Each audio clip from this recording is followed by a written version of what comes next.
Mato proving there is no reason for pee breaks whilst building a nation.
Hello, chatto, it's Thursday, and coming up today on Building a Nation with Sirens of Malta. Malta are fucking massive. They have qualified for the European Championships in this summer, and we will be taking over when the time should come. But enough about that, and more about me on the toilet. No, we don't talk about that. We'll talk about that later.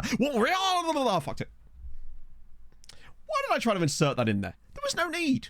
No need. I could have just been like, we'll address it. But something's happening in Europe. We're good. I've made a couple of tactical tweaks. Again, la la la la la la la, so on and so forth.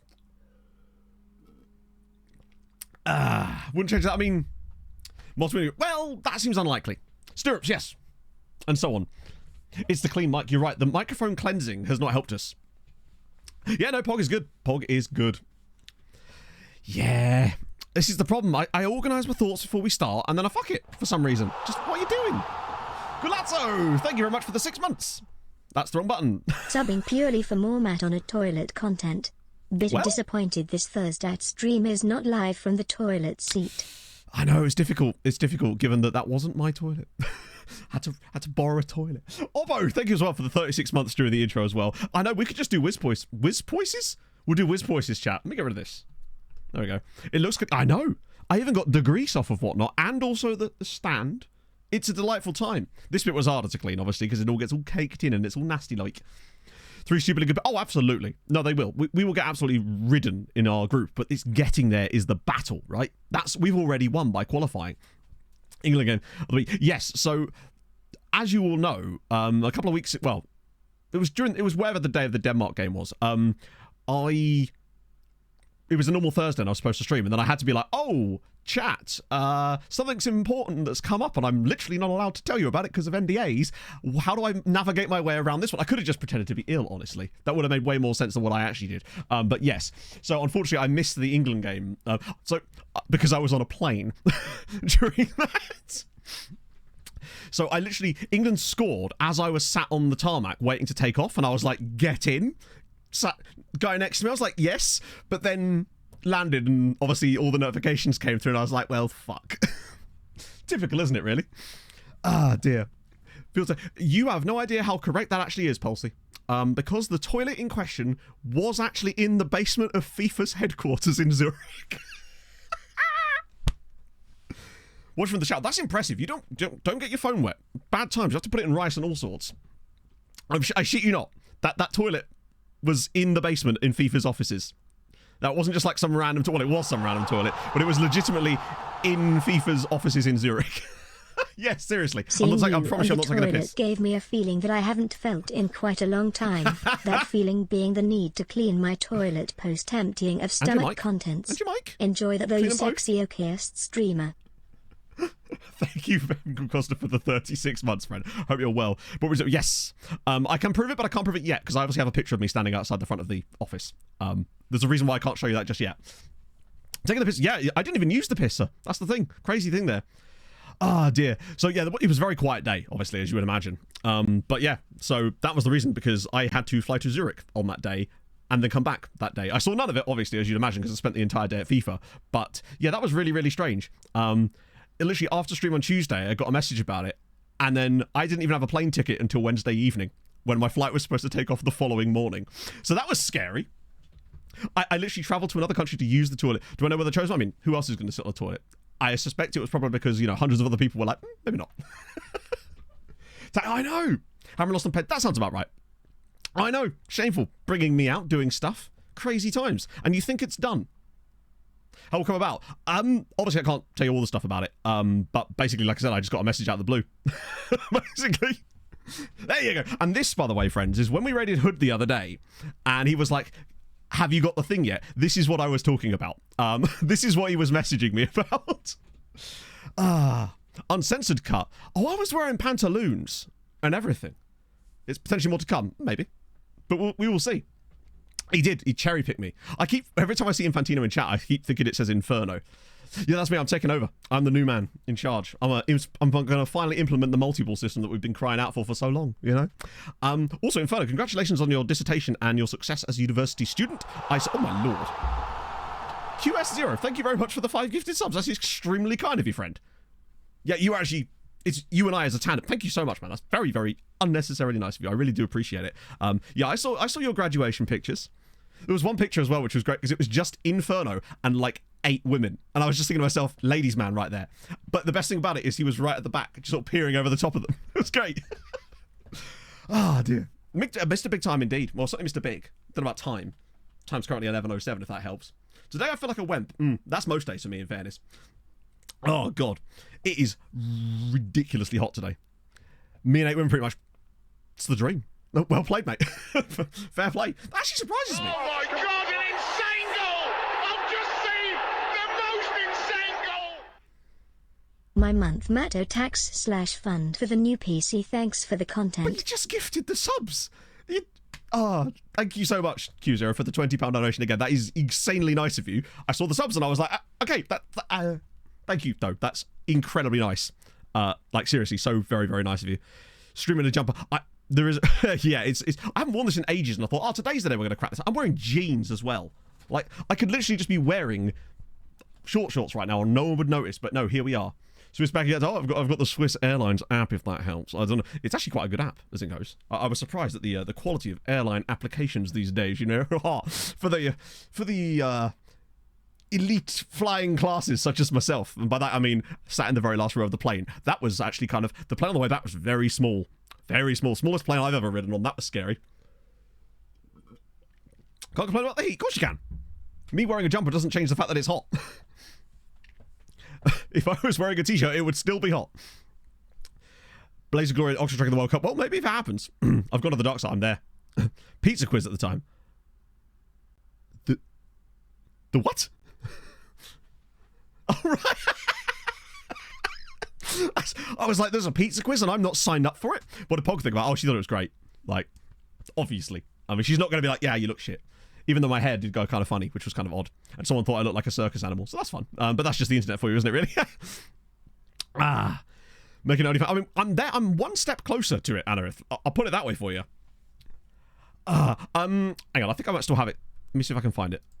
I'll show you properly in a minute for the VODs, but that is it, basically. There are other versions on like Instagram and TikTok and stuff, obviously, because multiple verticals and whatnot, because you need to see me on the toilet on multiple platforms. 2 weeks now, it feels like, oh, nice. Yeah, no, it feels much better. It's not great when you're doing it, but you think about it like this, Jinjo, you never feel worse after you've done it. That's the way I look at it. Hey, Hero, welcome aboard, friend. Right, let's get off on my big ass face. We don't need to see that anymore. Right, let me see if I can find it in my other browser. Oh, while we're at it, check that out. While we're here, cutest circle. Oh yeah, like a baby elephant, but like an obese baby elephant. Let me see. Does this work here? Hopefully I'm not going to have to click through loads of shit. I'll pause the music in a minute. Not that it'll matter for the VODs, because they'll actually only hear this and not the music. Let's see if I can get this to work. I don't want to start playing it until I got rid of every single possible pop-up. There we go. Right. Hopefully this will actually let me play it. Okay, so this was it. I'm just going to stay silent. Luckily, I'm not blocking anything. Okay, and we go.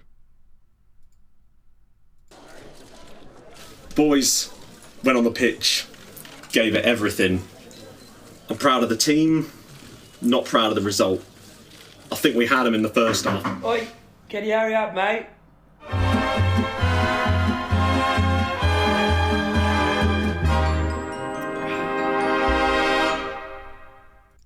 What a fabulous way to spend the day.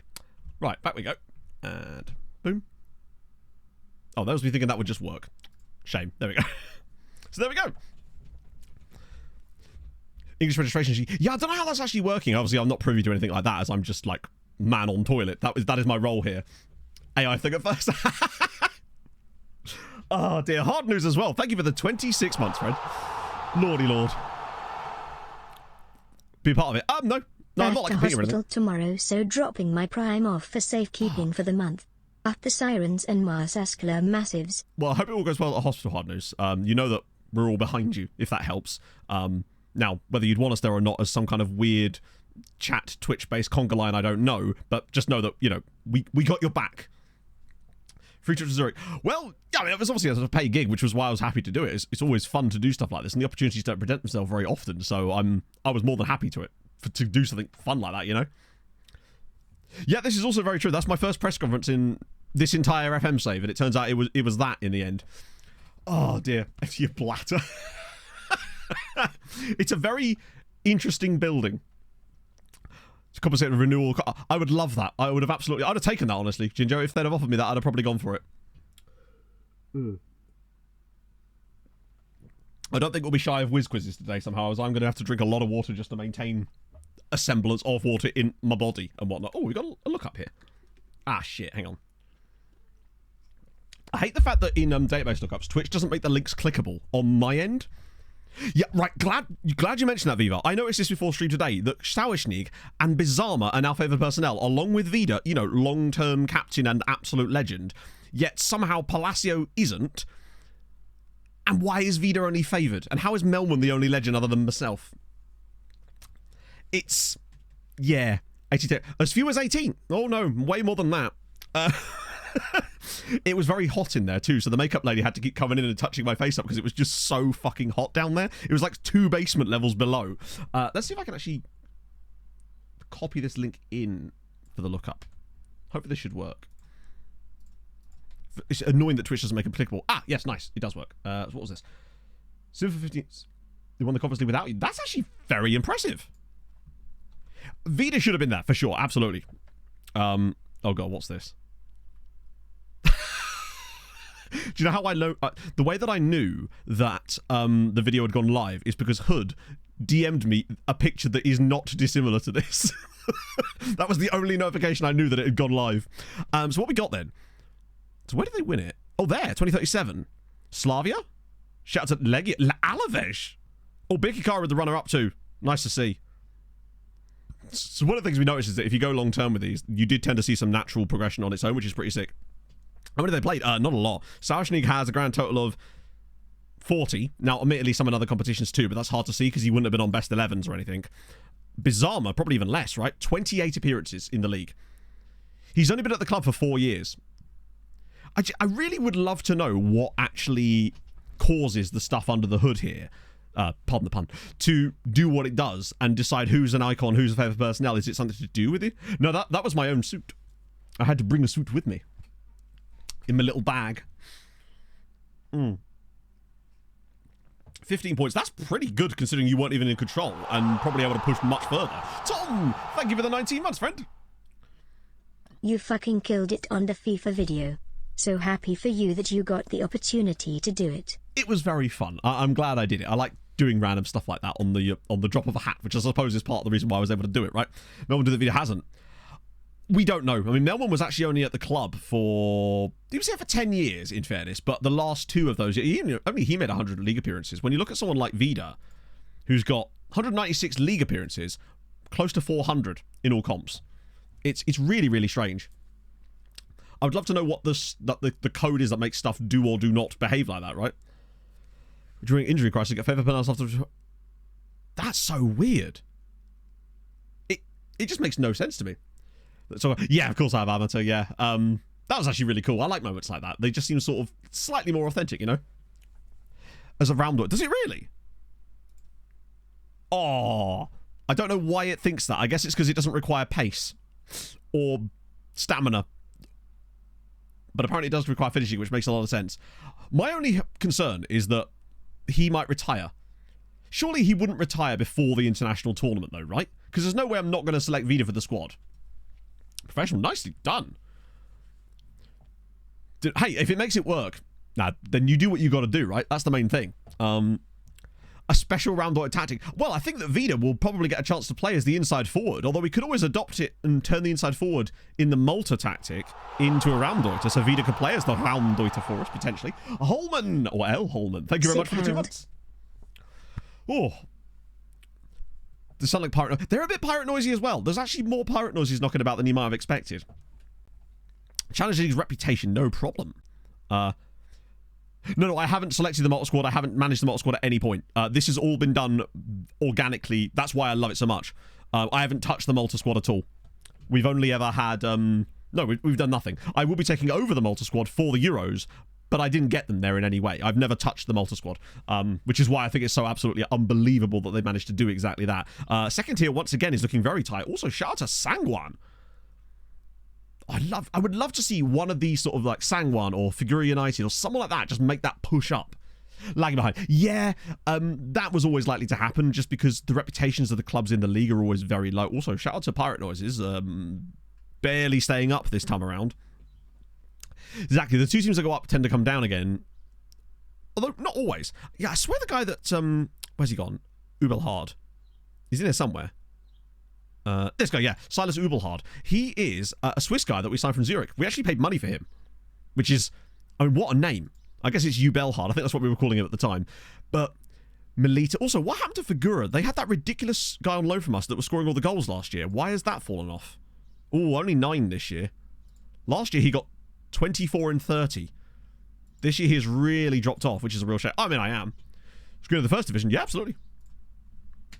Oh, dear. Hello, Alice. Thank you very much for the raid. Thank you for the kind words. How many takes? Oh, loads. Like 30, 40. Because it was a case of, like, getting direct. Also, the director guy, absolute peach of a man. Just genuinely the nicest human being. He was so good with me because I'm not an actor. But he was really good at getting me to act what he wanted, really. And it was really, really good. So, yeah, no, it took a lot until we eventually settled on a style that he really liked, which was that one, which was the sort of despondent, don't really care that much manager. I'm an actor now, yes. Put one for the reel, which is just that currently, and then loads of random stream clips. So yeah, 9th overall on here, but at least we actually made a jump up last season. So it's still making progress. Obviously, once you hit here, it just stalls like crazy because there's such a huge gap in terms of reputation from like these kind of levels. Once we get into the sort of 7th level, I reckon getting up to 5th or 3rd or 4th won't actually be that difficult because those ones are all much closer. It's just getting that next gap. Yeah, Denmark sprinting up there is weird as well. It's odd that Denmark have done so well, particularly when it feels like it's Sweden and Norway that have actually been popping off as far as, you know, European stuff goes. So you can, I mean, both. Why not both? There's no reason you cannot do both. One thing as well, it could, yeah, you're right, it must be Copenhagen. Before stream today, I went through and I did the a next load of team reports. This time I did Africa, but I also went through some of the squads of the players just to see if I could find anyone interesting, like younger players that are in the first team squad of the national team, or any like 16-year-olds that are in the under-21s, etc., etc. So I've scouted a few of those guys.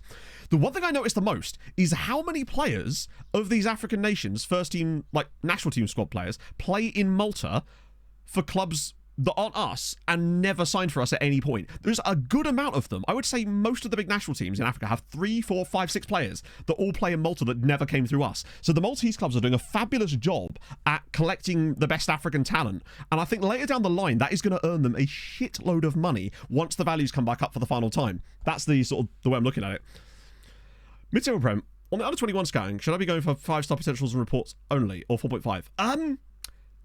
What type of scouting are you doing, Keister? Because if it's recruitment focuses, do you mean like recruitment focuses and how you set them up? Or are you doing the same type of scouting as me and just looking for guidance as far as how to triage the players? Because if so,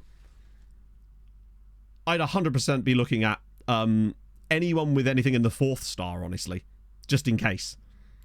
And what I would say is, if that is what you're doing, but feel free to correct me, 5 stars, obviously, anything in the 5 stars. Oh, go for all under 21 national teams to scouting. Oh, God. At that point, yeah, I'd still say, like, I would still say to do that. I would say 5 star, anything in the 5th star, obviously, definitely worth a look at.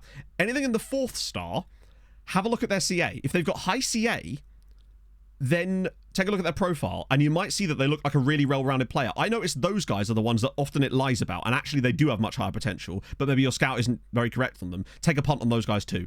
We found so many players doing that exact thing. Hopefully we'll get a chance to show that today as well, since I've scouted maybe like 50 new African players over the course of the window this morning that we'll get a chance to look at ourselves and make that same, because I haven't looked at their profiles per se. I just kind of went, hey, you're 17 in the national team for like Egypt, let's get you, kind of thing. A couple of them I had a look at, but usually you can tell pretty quickly if they're going to be okay. But maybe we'll get more African knowledge now that we're trying out this new thing with the scouts as well. That will hopefully help as well. Now, where's my button to turn that off? So, I made a couple of tweaks of the tactic over the the window. It's literally just 2 instructions rather than actually change anything else about it. But I was noticing that when it comes to building our tactics, I've been using that tactics test thing, although a lot of it was done using this database or whatever. But when I come to test it, I use that Wolves test database. The problem with that is that it's really good at telling you if your mid-table side could overachieve, which is what it does. But I feel like we're not a mid-table side. We are an elite side that are just waiting for that push, and I feel like we need more control of matches. So something I've implemented now is working the ball into the box and playing out of defence. The main reason for that is because it will allow us to maintain more possession and therefore strangle teams.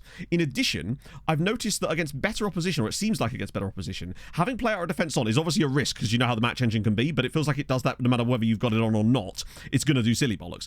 Just allowing them to push onto you a little bit more allows you more space. So I'm going to try that out today. And the other thing I also changed was I got rid of the mark-specific opponent on the striker, because I just don't think that was really helping, and I actually think it might have been hindering rather our strikers. Yeah, it's only like 5.75 million. Unfortunately, we've got really no large bids. I don't think anyway. Let's just hide inactive ones. 2 million, 1 million, 3.1 million. It's absolute nonsense, basically. Back to 3 point. No, having 3 ball-playing defenders is just unnecessary. We don't need them. Having that guy that can just do defending is useful. Bear in mind, playing out the back is an entirely separate instruction, so that shouldn't be an issue. CA stars lie as well. What I'm saying is that, yeah, but okay, looking at attributes over stars is fine, but unless you're going to look at the attributes of 1,000 players, you have to at some point. This is what I don't understand when people say, hey, the stars are irrelevant, just look at attributes. It's like, cool, but are you actually going to sit there and look at 1,000 players' attributes? Because you're not, are you? So you have to use something as a rule of thumb to get you to that point. That's what I mean, right? Value of most valuable player? Fucking nothing. Unfortunately, but that's due to FM, not because the player isn't worth any money. Unfortunately, all of our player values went through the floor 2 seasons ago and became utterly worthless. Ignore the 90 million there. That's not actually a real value. The most expensive player we have currently is technically Reynoso at 24 million. However, I did turn down a 264 million pound bid in the summer. Not from him, for another one of our players. So unfortunately, FM is doing everything it can to destroy us currently. Gutierrez bids go high. I really doubt that we're going to see anything higher than 10 million, which honestly might well be enough. And I'm hoping we see some big bids on Kadri. What I'm going to do with Kadri bids, and what I have been doing, is... Oh, Gert's worth nothing again now. What I'm doing with Kadri bids is instead of letting them stall out like I have with the others, I'm rejecting them immediately. That way they have more chance to bid him up. But I don't think we're going to get that much money for Kadri. And if they don't go above like 25, I probably still won't sell him. Because at the end of the day, we're actually fine on FFP this season. Like, massively fine on FFP. We're like, what? 41 million above it. It's next season where the FFP becomes a real issue, and hopefully if we go deep enough in Europe this year, we'll earn a lot of prize money back, which will actually put us back into more positives on FFP as well. It's next year where I'm hoping the values will be slightly higher, and if we do have to end up selling someone that's a bit more first team central just to avoid FFP hits, then we may have to do it and then tide us over, but I really hope we don't. But honestly, if there was a player that I felt could get a large bid, and I would be not willing to part with, but less annoyed, it would be someone like Gert Gillet. I love Gert Gillet, but I do feel like... I don't know, it's... And yeah, you can see he's worth 2.9 million now. Yeah, it's an FM bug, yeah. Which they refuse to acknowledge as a real thing, but it's alright. We've kind of got used to that by now. So yeah, we got a bid of 265 million last transfer window, and now he's worth 2. I really hope that season 3 of the drop is where we start to get it climbing back up again, because if not, we are in trouble. Another Tony, we can survive. Yeah, I feel like it's the one position you actually can survive a little bit. Like, Gert is brilliant, don't get me wrong, but I feel like we'd be able to survive, especially as all I would do if we actually did lose Gert is I would simply slot Jozanovic into that role. He's nowhere near as good as Gert, but he would do the job. He's got good work rate, his stamina's all right, teamwork's not the best, but it would allow us some time, you know, and it would also allow us to bring through some more centre backs, because then Jozanovic should be able to play midfield. Complete threat in the whole save. Yes, but there's not a lot I can really do about it. It does, but I have zero way of fixing it. No, I say nowhere near as good, in the sense that Gert is just... They're different types of players, right? Jozanovic is a central defender at his core, but he's good enough with his work rate and various other attributes that he could do the job for us there, right? As far as a ball-winning midfielder on support, the only thing he's really missing is the passing attributes that Gert has, so he's less good on the ball. Whereas Gert very much is, with his 16 passing and 20 vision, an excellent player in that role in general, right? Does honestly make you wonder if there's a way that you could actually pay Gert and Jozanovic instead, and maybe my assistant was right all along. Pay Gert as the Segunda Volante, but he just hasn't got the finishing ability for me. And I like that the others have got more height. Yeah, he's basically... His on-the-ball skills are an absolute bonus. Exactly, Viv. You know, you could absolutely optimize it by looking at every single player, but who has time for that, right? And I just don't consider that very fun. He'll be a plaster guesser. Exactly. And there'll be another ball in midfield. Like, we found Gert within about a year and a half. So, the best case scenario genuinely would be if we won the Champions League this season. Obviously. But the best case scenario would be if we won the Champions League this season, got a rep boost, bumped our values up to where it didn't matter. Or it didn't bump them up that much, but we were then able to sell Jezanovic, knowing that we'd already won a Champions League, and it wasn't like immediately critical that we repeated it. Not sorry, Jezanovic, Gert, that we immediately repeated that feat. That's the best case scenarios, but obviously that in both of those scenarios it involves us winning a Champions League. However, I do suspect if we were to win a Champions League, we would probably end up getting a lot of our values back, potentially just because of the rep boost. Gert is the best a man could get. This is very true. What a tune that is, by the way. Absolute bop. We would figure it out, pretty much. The Kadri is the one I really want to sell. I do like Kadri, but if we could get any good money for him, I think he's the one that is going to be gone in the summer no matter what. It's just a question of to who and for how much. Now, the benefit we've got is that he is at least wanted by PSG, Benfica, and El Fatah, so we could maybe start a bidding war on Kadri, but there's not a lot of time left. So exactly, just easy as you like, just win the Champions League. I bet you Carvalho's not even at Sporting anymore. No. I mean, let's be honest, he is an elite midfielder. That being said, I still think I would have not had... If he was here right now, he'd still be playing behind Padilla. He would not be our starting central midfielder. Starting AP. Because Padilla is just better. The one thing that Carvalho has is his physicals, but actually, arguably, in some places, they're actually worse than Padilla. That's an episode, unfortunately. Let me just refund your points for that one, babe.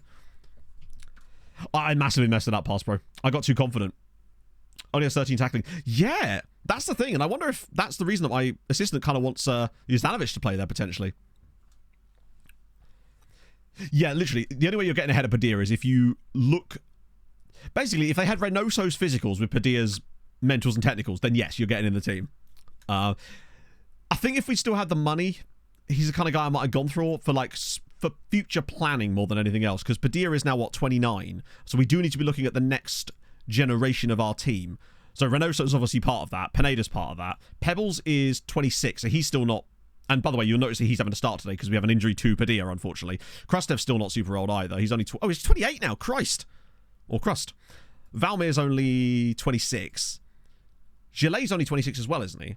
But you can see that there's less youth in there than there was. Lahovi's also 27, so it's not too bad. Vieira's better, though, because Vieira's only 23. Paez is 29, I think. 28. So there is... A lot of these guys are in their absolute peaks right now, but it does feel like we've got a nice pipeline coming through. How old's Björk Sultan as well? 25. So we got a bit more time out of him. It's mad to me that he only has 15 Norway caps as well, by the way.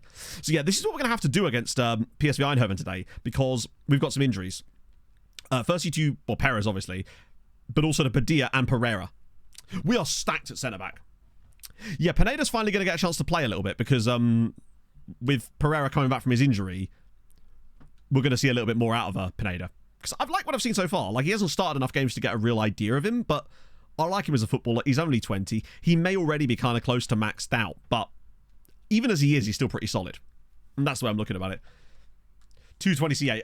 Then again, you say that, but like, look at those Real Madrid guys, Guerrero, that guy Zaim at City. Those kind of players feel like they're the exact type of guys that we just never managed to quite get. I think as far as players go, the best chance we've got of getting one of those guys is probably Reynoso. Because I feel like his technicals will continue to improve. His physicals are already elite. And his mentals will just go up with time. Youth Academy challenging. No, I was thinking about making a YouTube series on that over the summer, but unfortunately it just wasn't feasible for me. The way I wanted to do it, it just wasn't going to happen. Which is a shame, because I liked it. Exactly a goal a game? Yeah. Or a goal contribution a game. Wait, no, hang on. Oh yeah, sorry, in the league. 70s. And that's for a guy that doesn't even start that many league games. And he's only 23. Imagine what he's going to look like when he's 27, 28. I think that's scary, frankly. Can't afford to drop £70 million. Well, the thing is, the way that we've managed to achieve the world-class talent ourselves is by developing the players from a young age. The issue is, a lot of those, top-end world-class players that you're on about are English, French, German, Portuguese, Spanish players that, even at their young ages, are coming through at the biggest sides possible, and as a result, are impossible for us to actually, get our hands on. That's where we really struggled. Like last year, we did even We did it occasionally. I spent money on Trubovic, or that might have been Treaty. Either way, I occasionally will drop big money, but we just simply don't have the money to spend right now, which is the problem. So, today, with this new little tweak, I'm hoping it makes us look better. I think it does. In the tests I've done so far with it, over the January period, I like what I'm seeing. Yeah, was it Cavan? I can't remember his name. Cavan something or other. 14 years old. That's very young. I just hope that they don't, like, do the exact same thing that they did with Freddie Adu. Right, so, away at PSV Eindhoven. Oh, they've got a nice little, Koju Karu is a super fun surname. And Florian Mischling. I remember scouting this guy and actually really liking the look of him, but yeah. He's already signed for City. Cavan Sullivan, that's the one. That's mad that he's already signed. How is that even legal? Isn't that just, like, child trafficking at that point? Says, I know this is pot calling the kettle black here, but, like, regardless, yeah, hopefully we can get through this game, because obviously putting Pebbles in behind the striker here is not ideal, in addition to not having, well, literal top scorer on the team at the moment. Can't join, so he's still going to be... So who does he actually play for right now? I'm taking it's New York City FC. Andrea Borg. I guess that's happening. Can't try to... I see. Till he's 18. Fair enough. Philadelphia... For some reason, I just assumed it was New York City FC or whatever, because obviously the City link. Right. Because basically, I noticed in some of these Champions League games that we weren't imposing ourselves as much as we could have been. Oh, thank you, Parksy. Let's see. Hopefully we look a bit better. Particularly our 2 games today are against Celtic and, well, PSV. So 2 wins out of these will get us 17 points, which will obviously be enough, but we do need to get the wins. What I want to see out from us is a little bit more possession than we were getting before. And I feel like that will allow us to grind teams down, because I noticed in a lot of games we were sometimes down as low as, like, well, actually kind of what we are right now. But it feels like we were able to make better decisions with it. Pineda cutting inside. Come on. That's it. Patience. The other thing I've really noticed, oh, good save, is that with work bottom to the box on, it seems to unlock our fullbacks way more. And I think part of the reason for that is it allows us time to get the space for them to actually run into. Whereas before, without that, it felt like unless we were actually on transitions through the counter-attack, they couldn't get forward fast enough to actually make the play, because we weren't keeping the ball long enough for them to actually get in those positions. And I feel like what we're about to see, hopefully for the rest of the season, is Lahovi and Krustev absolutely running the show in the wide areas for us in certain games. That's the theory anyway. Pebbles off the crossbar. Whew. I love asymmetry, and I'm glad we're getting that back. Oh, they absolutely do, Mandar, for sure. It's sort of, well, it's one of those, like, unwritten things that is very much illegal, but they do it anyway kind of thing. Come on, Reynoso. Why has he let the ball go with him? Right, Pebbles. Oh, Reynoso still got it. How have you not got the ball here? That had to be a good... Oh, okay, but solid start from us. Despite not having a lot of the ball, we're creating the chances. Just need to sort of just grind through them and hopefully create some opportunities. I want to see us create like 2-3 XG in this game, get a couple of goals and just see it out, really. Ooh. Do you know what we haven't had? And I know I might be jinxing it by saying this. We haven't had a really dodgy red card in Europe for a very, very long time now. Like, we're talking 5 odd years. Worrying. Yeah, I don't know how we can stop Reynoso taking corners. Everything we've tried has not worked. Valmir. Just go alone, maybe. All the way through. Valmir's all the way through. Oh, he scored! It's, well, that is brilliant. PSV 0, Sirens 1, and Valmir, for some reason, was allowed all the way through on his wrong foot too. Lovely news. They just... I think what the situation here was, everybody kind of had a man.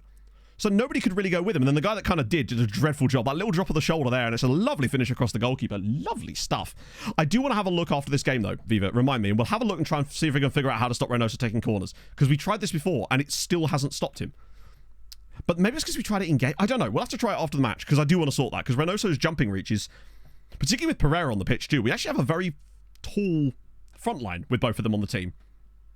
Okay, reasonable start. Not a lot of possession, but that's okay. It would be even worse if we weren't doing this. Reynoso get a knock? I don't believe so. Even if he did, it wasn't like an injury knock. So he will have to stay on for the time being, particularly as it's only 1-0. Now, they've not had a shot on target yet, so we know what happens when they get that. Oh, hang on. Lahovi has now taken a knock, though. Actually, I must say, I think both of them are actually all right. Their right back has an amazing... Oh, it's Yongapin. Yes, Cerezo Yongapin, not to mention. Yeah, he was a guy that we scouted a few years ago. Obviously, because PSV was a little bit out of our price range, but... Oh, they've had a shot on target and it wasn't a goal. Okay, right, now we make the changes. Because they both seem to... Ah, now Lahovi's got an injury, yep. Right, we'll swap both fullbacks out because we actually have the ability to do so. Reynoso's not been great today, honestly. I'm going to give Perez... I'm going to do it. We're going to give Perez a go because I'm apparently out of my damn mind. Pineda's struggling a little bit and is on a booking. We'll get Bizarma in as well. The 1-0-ness is concerning me slightly, but overall, I'm pretty happy. Hopefully a little freshening up of the team will help. Set piece taker's responsibility delegated. I think we took it back. I can't actually remember. Perez is already through. Wow, that was a good save, actually. Oh, Young. It's such an interesting surname, though. I just really like it. Yeah, we'll assess the set piece. Oh, well played, Perez.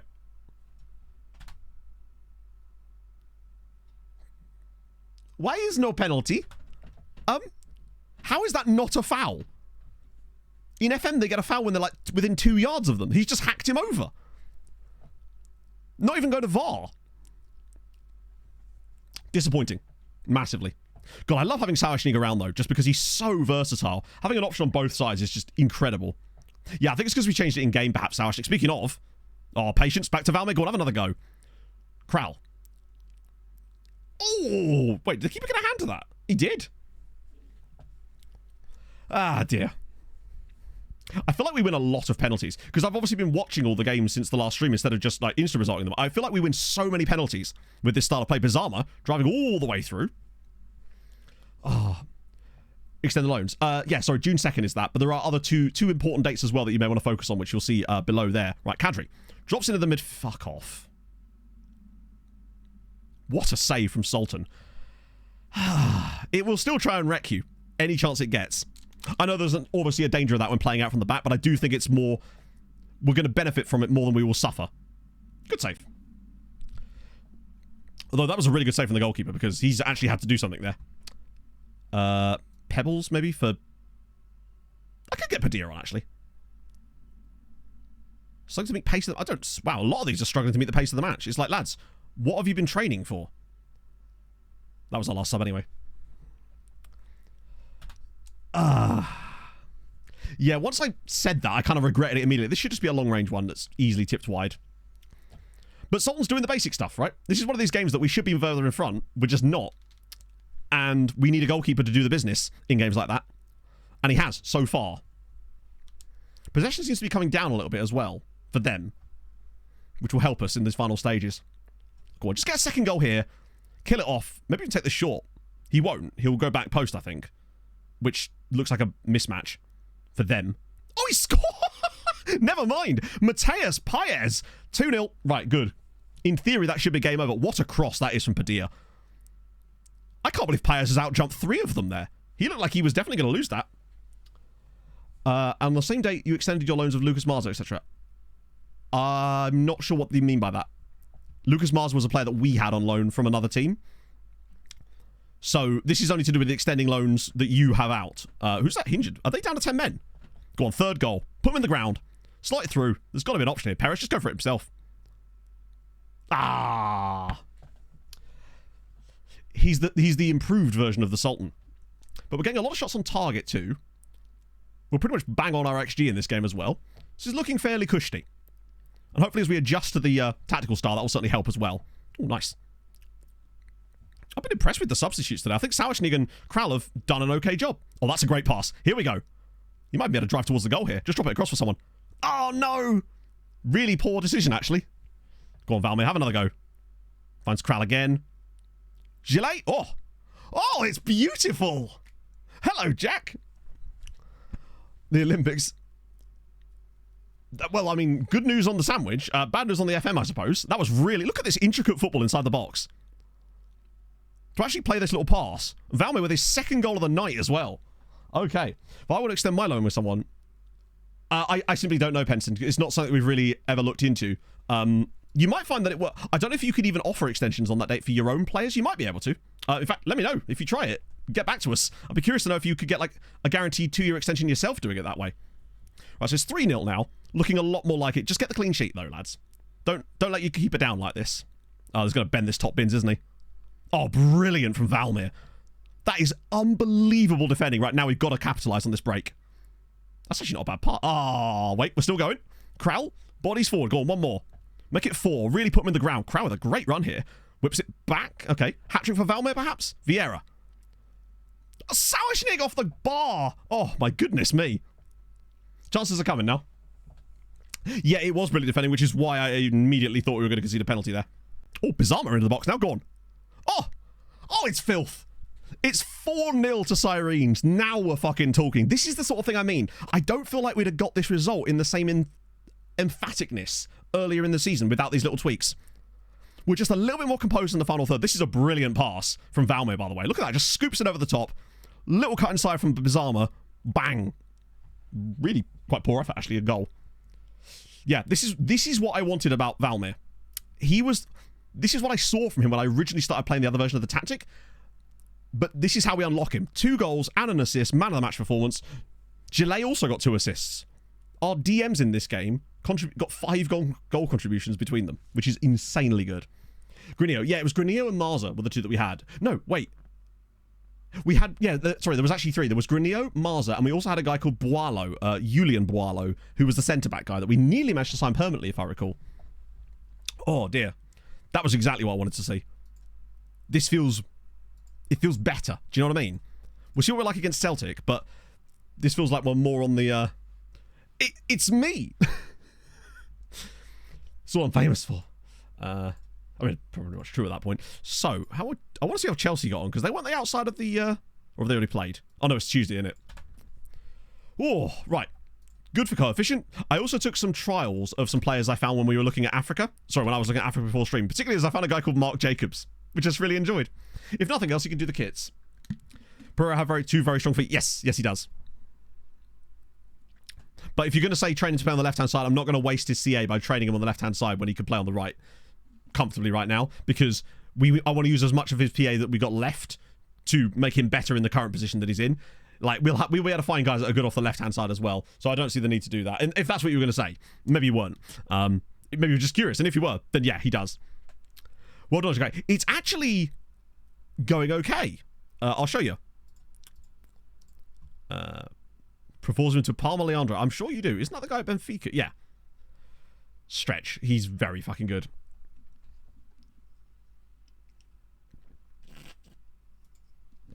Tennis a little bit, yeah. So it was this one, isn't it? Oh, hang on. No, don't want to change it. Christ. So this is Scott Donnelly. He was our scout that we're testing for Africa. And you'll see that he's developed minimal scouting knowledge of a whole host of nations. Now, what I'm curious... Yeah, he was available on a free, but we couldn't afford his wages. If I remember correctly. He was one of those guys that was just too far out of our wage budget. So, like, well, he's a fantastic player. Same as Jesper Daus. Like, he would have been a great signing for us, but the wage budget implications would have been too much. Yeah, this is my concern. I'm worried that he's never going to get any knowledge of anyone outside of these nations. Because I'm convinced that when you send recruitment focuses out to these areas like this, they don't actually scout every nation. They only scout certain ones. But we'll keep an eye on it. It's only been a few months yet. We'll see what he's like next summer. Ooh. Okay. I was expecting him to be way worse. More like that. We'll keep them for the time being. Most of them are pretty naff. But that's why they don't even have clubs, in fairness. Vicky only with the 3-0 defeat to Real Madrid as well. Yeah, no, he's actually... Sorry, I was unsure, because sometimes that's usually what predicates things like that, so I was just curious. But yeah, as you can see, he is very strong on both feet. Usually, as you say, you get, like, very strong on one foot and then, like, fairly strong on the other, which is brilliant, but he is, like, completely two-footed, which is the dream, frankly, for me. We're training on... Once he gets that up again, I'll whack him back on finishing training for the time being, but yeah. Bahama Messi... Well, yeah. Imagine. Now, this should be more of this stuff coming through, right? Mateus Pires. So far, I don't think I've upset anybody either. I think... Oh, no, hang on. Maybe I've upset one person? Only one player did I actually probably upset, which was Krustov, because he's a bellend. But everybody else so far has been happy to stay, which is good news. Gutierrez. I will start turning these down, actually, immediately when we get them on Gutierrez to try and boost the value up a little bit. Uses so much... Well, yeah. Makes you wonder if he's actually got really, really high PA then, potentially. Extra 40 CA. That's crazy. It's almost like not worth it. In fact, not even almost. It's very much not worth it, I would say. Alwada, Paez, Vieira. No, just leave those alone. It definitely does seem to upset them less, though, by doing it like this, where you don't actually stall it. You just sort of ignore it for the time being, for whatever reason. A bit of that. Yeah, it's an insane hit. Right, Chelsea are hosting Ajax. As much as I would like it if Chelsea didn't qualify, because it would be good for us and bad for England, I get the feeling that they're probably going to win. Excuse my noise there, chat. Okay then.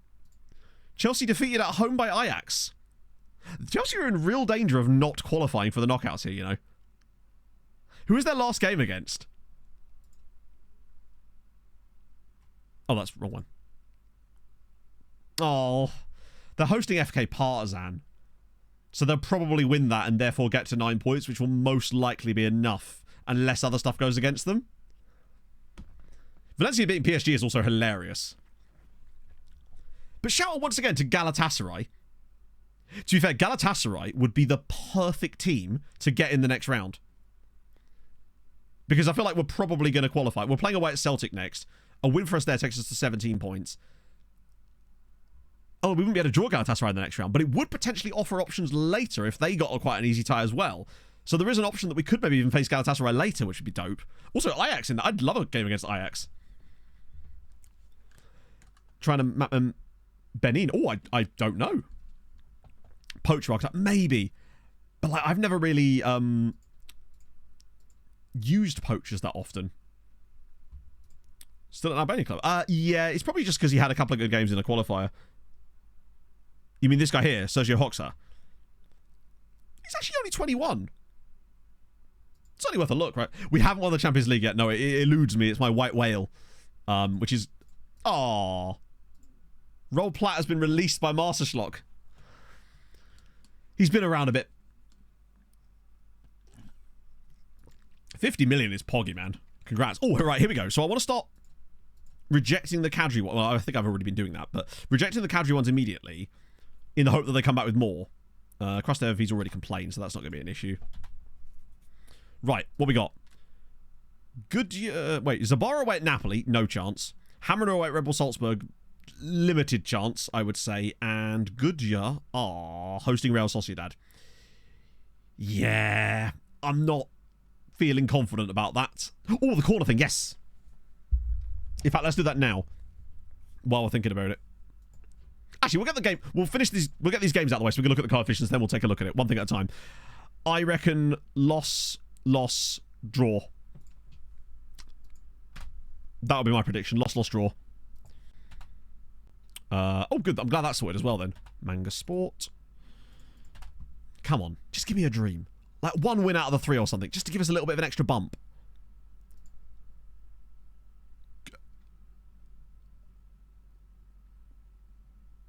Okay. Sure. Oh my god. Goodyear 3, Real Sociedad 1. Pedro Figueira. Oh, by the way, you're going to love this, chat. I think. Has this actually gone through yet? They might not be actually present in their squad right now. I need to show you something. Yeah, Hammer 1 as well. Which is dope. Zabar lose, but we expected that. Was this deserved?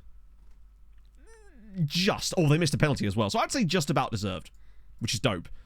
What does that do for Goodyear? Goodyear are top of the Europa League. They have 17 points. They've won 5, drawn 2. They could actually win the Europa League group. They're 2 points clear of anybody else. What is this Goodyear team, man? And the best part is, if I remember correctly, they've taken some loans from us, and you're going to enjoy this. Whittakas, thank you very much for the 24 months. Oh, again, sense. So yes, I can tell you that he has retired because I actually did the Patreon recap. I had to re-record it again yesterday, which came out this morning. Although he is ahead of youth development, not a good one, but yeah, unfortunately, you can see you have retired. In fact, if it wasn't for that last season at Vrdovra, you might have come bottom of the list. Oh. Zabar probably do need a point, and I think Zabar might struggle. We may well lose them, but that's okay. Like, bear in mind, with how bad Zabar actually are, I think they're nearing the relegation zone in the league. For Tottenham, I know. He must have hated every single one of those, right? Yeah, Zabar are damn close to the relegation places. So that is wild. Right, let me quickly... Yeah, one thing I wanted to check is we have some loan offers. I don't know if they actually went through.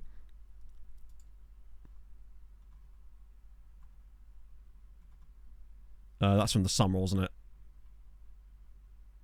Oh, right, you'll like this. It wasn't Sweet. It wasn't Goodyear, it was Sweet. They've taken Petreski and Isa on loan, but in addition, John Rodriguez, Reto Bokons, and Valenhaupt have gone on loan to Sweetie United. Sorry, Sweetie United. Yeah. Valenhaupt Bocons, and Rodriguez all on loan to Sweetie. That is going to strengthen the shit out of them for next season. When they get back into Europe, they're going to be absolutely mad. I couldn't believe it when they actually put a bid in. They also have Saggy Vassal as well. So they've got Vassal and Valenhaupt as centre-back pairing now, who are both very, very highly rated young players. So I'm excited to see what Sweetie do when they get back into Europe next season, because that is crazy. And Spahic has gone to Valletta. Yeah, most of these guys that arrived were absolute shite, as you'd expect. I think the one that was really even worth a look was Amaria. He was all right. Sweetie in the Champions... Yeah, we're not going to get Sweetie in the Champions League qualifiers. Also, by the way, Spahic was a bit of a disappointment, but I don't hate it. I think he's all right. With the way this is going, I think Goodger are surely going to be in... Actually, they are only... Sweetie are only 5 points away, but their goal difference is so much worse. I'd be amazed if they get anywhere close to it. My prediction would be Goodger come second, Hammer come third, because it's what they do, then probably Birkirkara, then Sweetie. But imagine Sweetie in the Europa Conference League with that squad. Sweetie's in the cup. Oh, that's a good question. That's not the cup, Matt. What are you doing? Just want to show it again. He went on loan to Sweetie. Yeah. Which is wild. Zabar, I believe... I don't think they have sat a manager yet, but the hope is if they do, then they might replace it with a loan farm guy, potentially. Meme represents your life. Brother... probably. What am I even doing? Oh, yeah. Malta Cup. And then we'll do the set piece thing. So left, it's Goodger Gazira. No. No Sweetie. Floriana Melita. Ooh. Okay, so we need Birkirkara to beat Zuri, Goodger to win, and then the other tie is actually kind of irrelevant because hopefully they'll be okay. My concern is that random game that we get where we have like most of our squad missing. Always a toughie. We have loads of glow market guys at the club. I replenished the stocks last summer, and as a result, we've got a full stock of them. So hopefully they'll take one.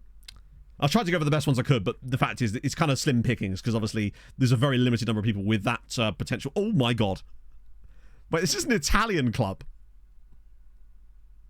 Also, it's just a really bad design as well. Like, why change it to blue? I guess maybe the team plays in blue, but still. It's just a bit icky, isn't it?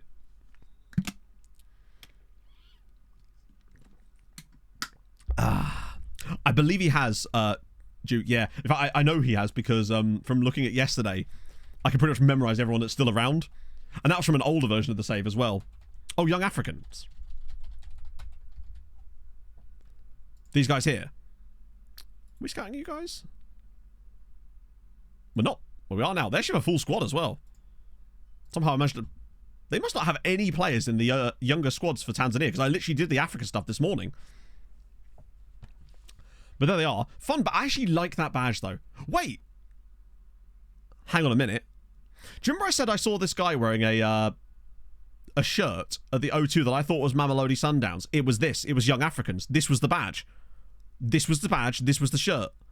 No way. This was the guy. This is what the guy was wearing. I recognize the badge. That's amazing. So now I finally figured that out. Huh. So it's a Tanzanian shirt. I did not think that was going to be the case. That's dope. Just loves his Zambian football. Sorry, Tanzanian football. I mean, to be fair, he could have been Zambian. Randy... Fuck, what was his name? What was Randy's name? Was it Nielsen?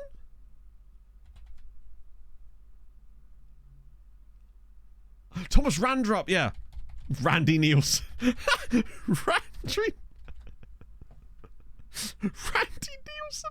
Oh, it's actually him as a manager now. Imagine if he had lose his loan farm. Kicking off the... Yeah, I'm kicking off all the walls. What can I say? I'm here to provide the content. Yeah, he's a fickle... Lose his loan farm. Maybe, yeah. Good old Randy Thomason. Yeah, if he had used his loan farm, that would be... one of these days, we'll get lucky. Tanzambia. There you go. Alex Cavallaro. Anna, you actually were still playing, if I recall.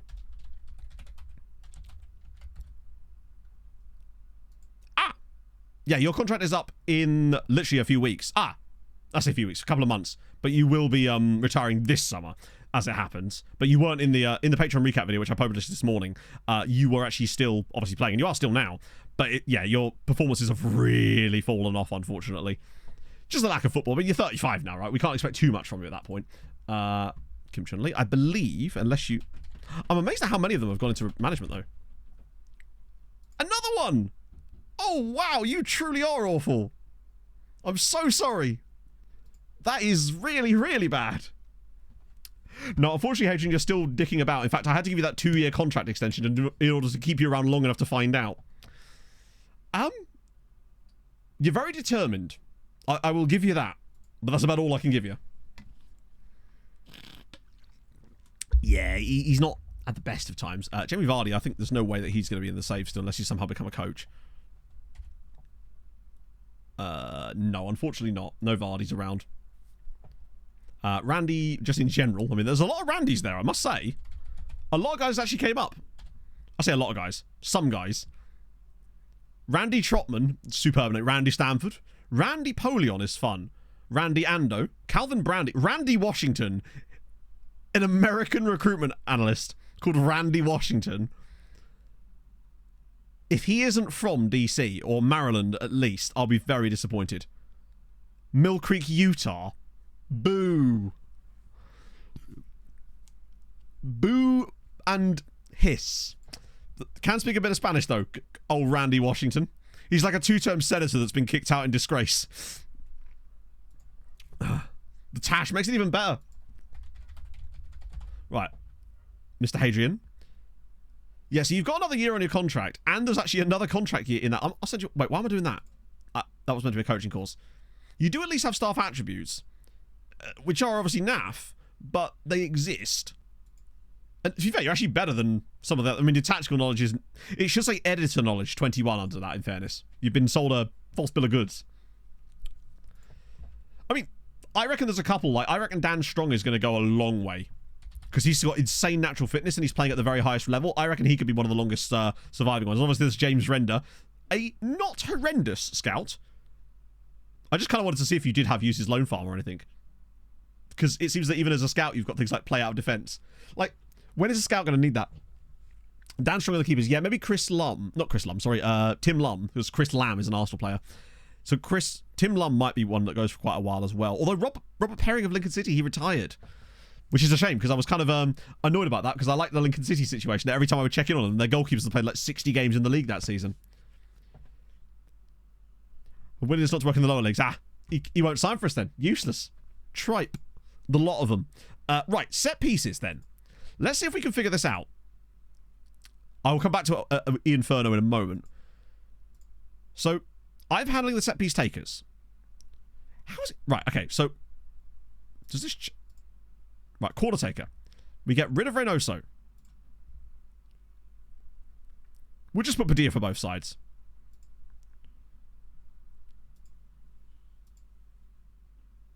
Wait, hang on. What?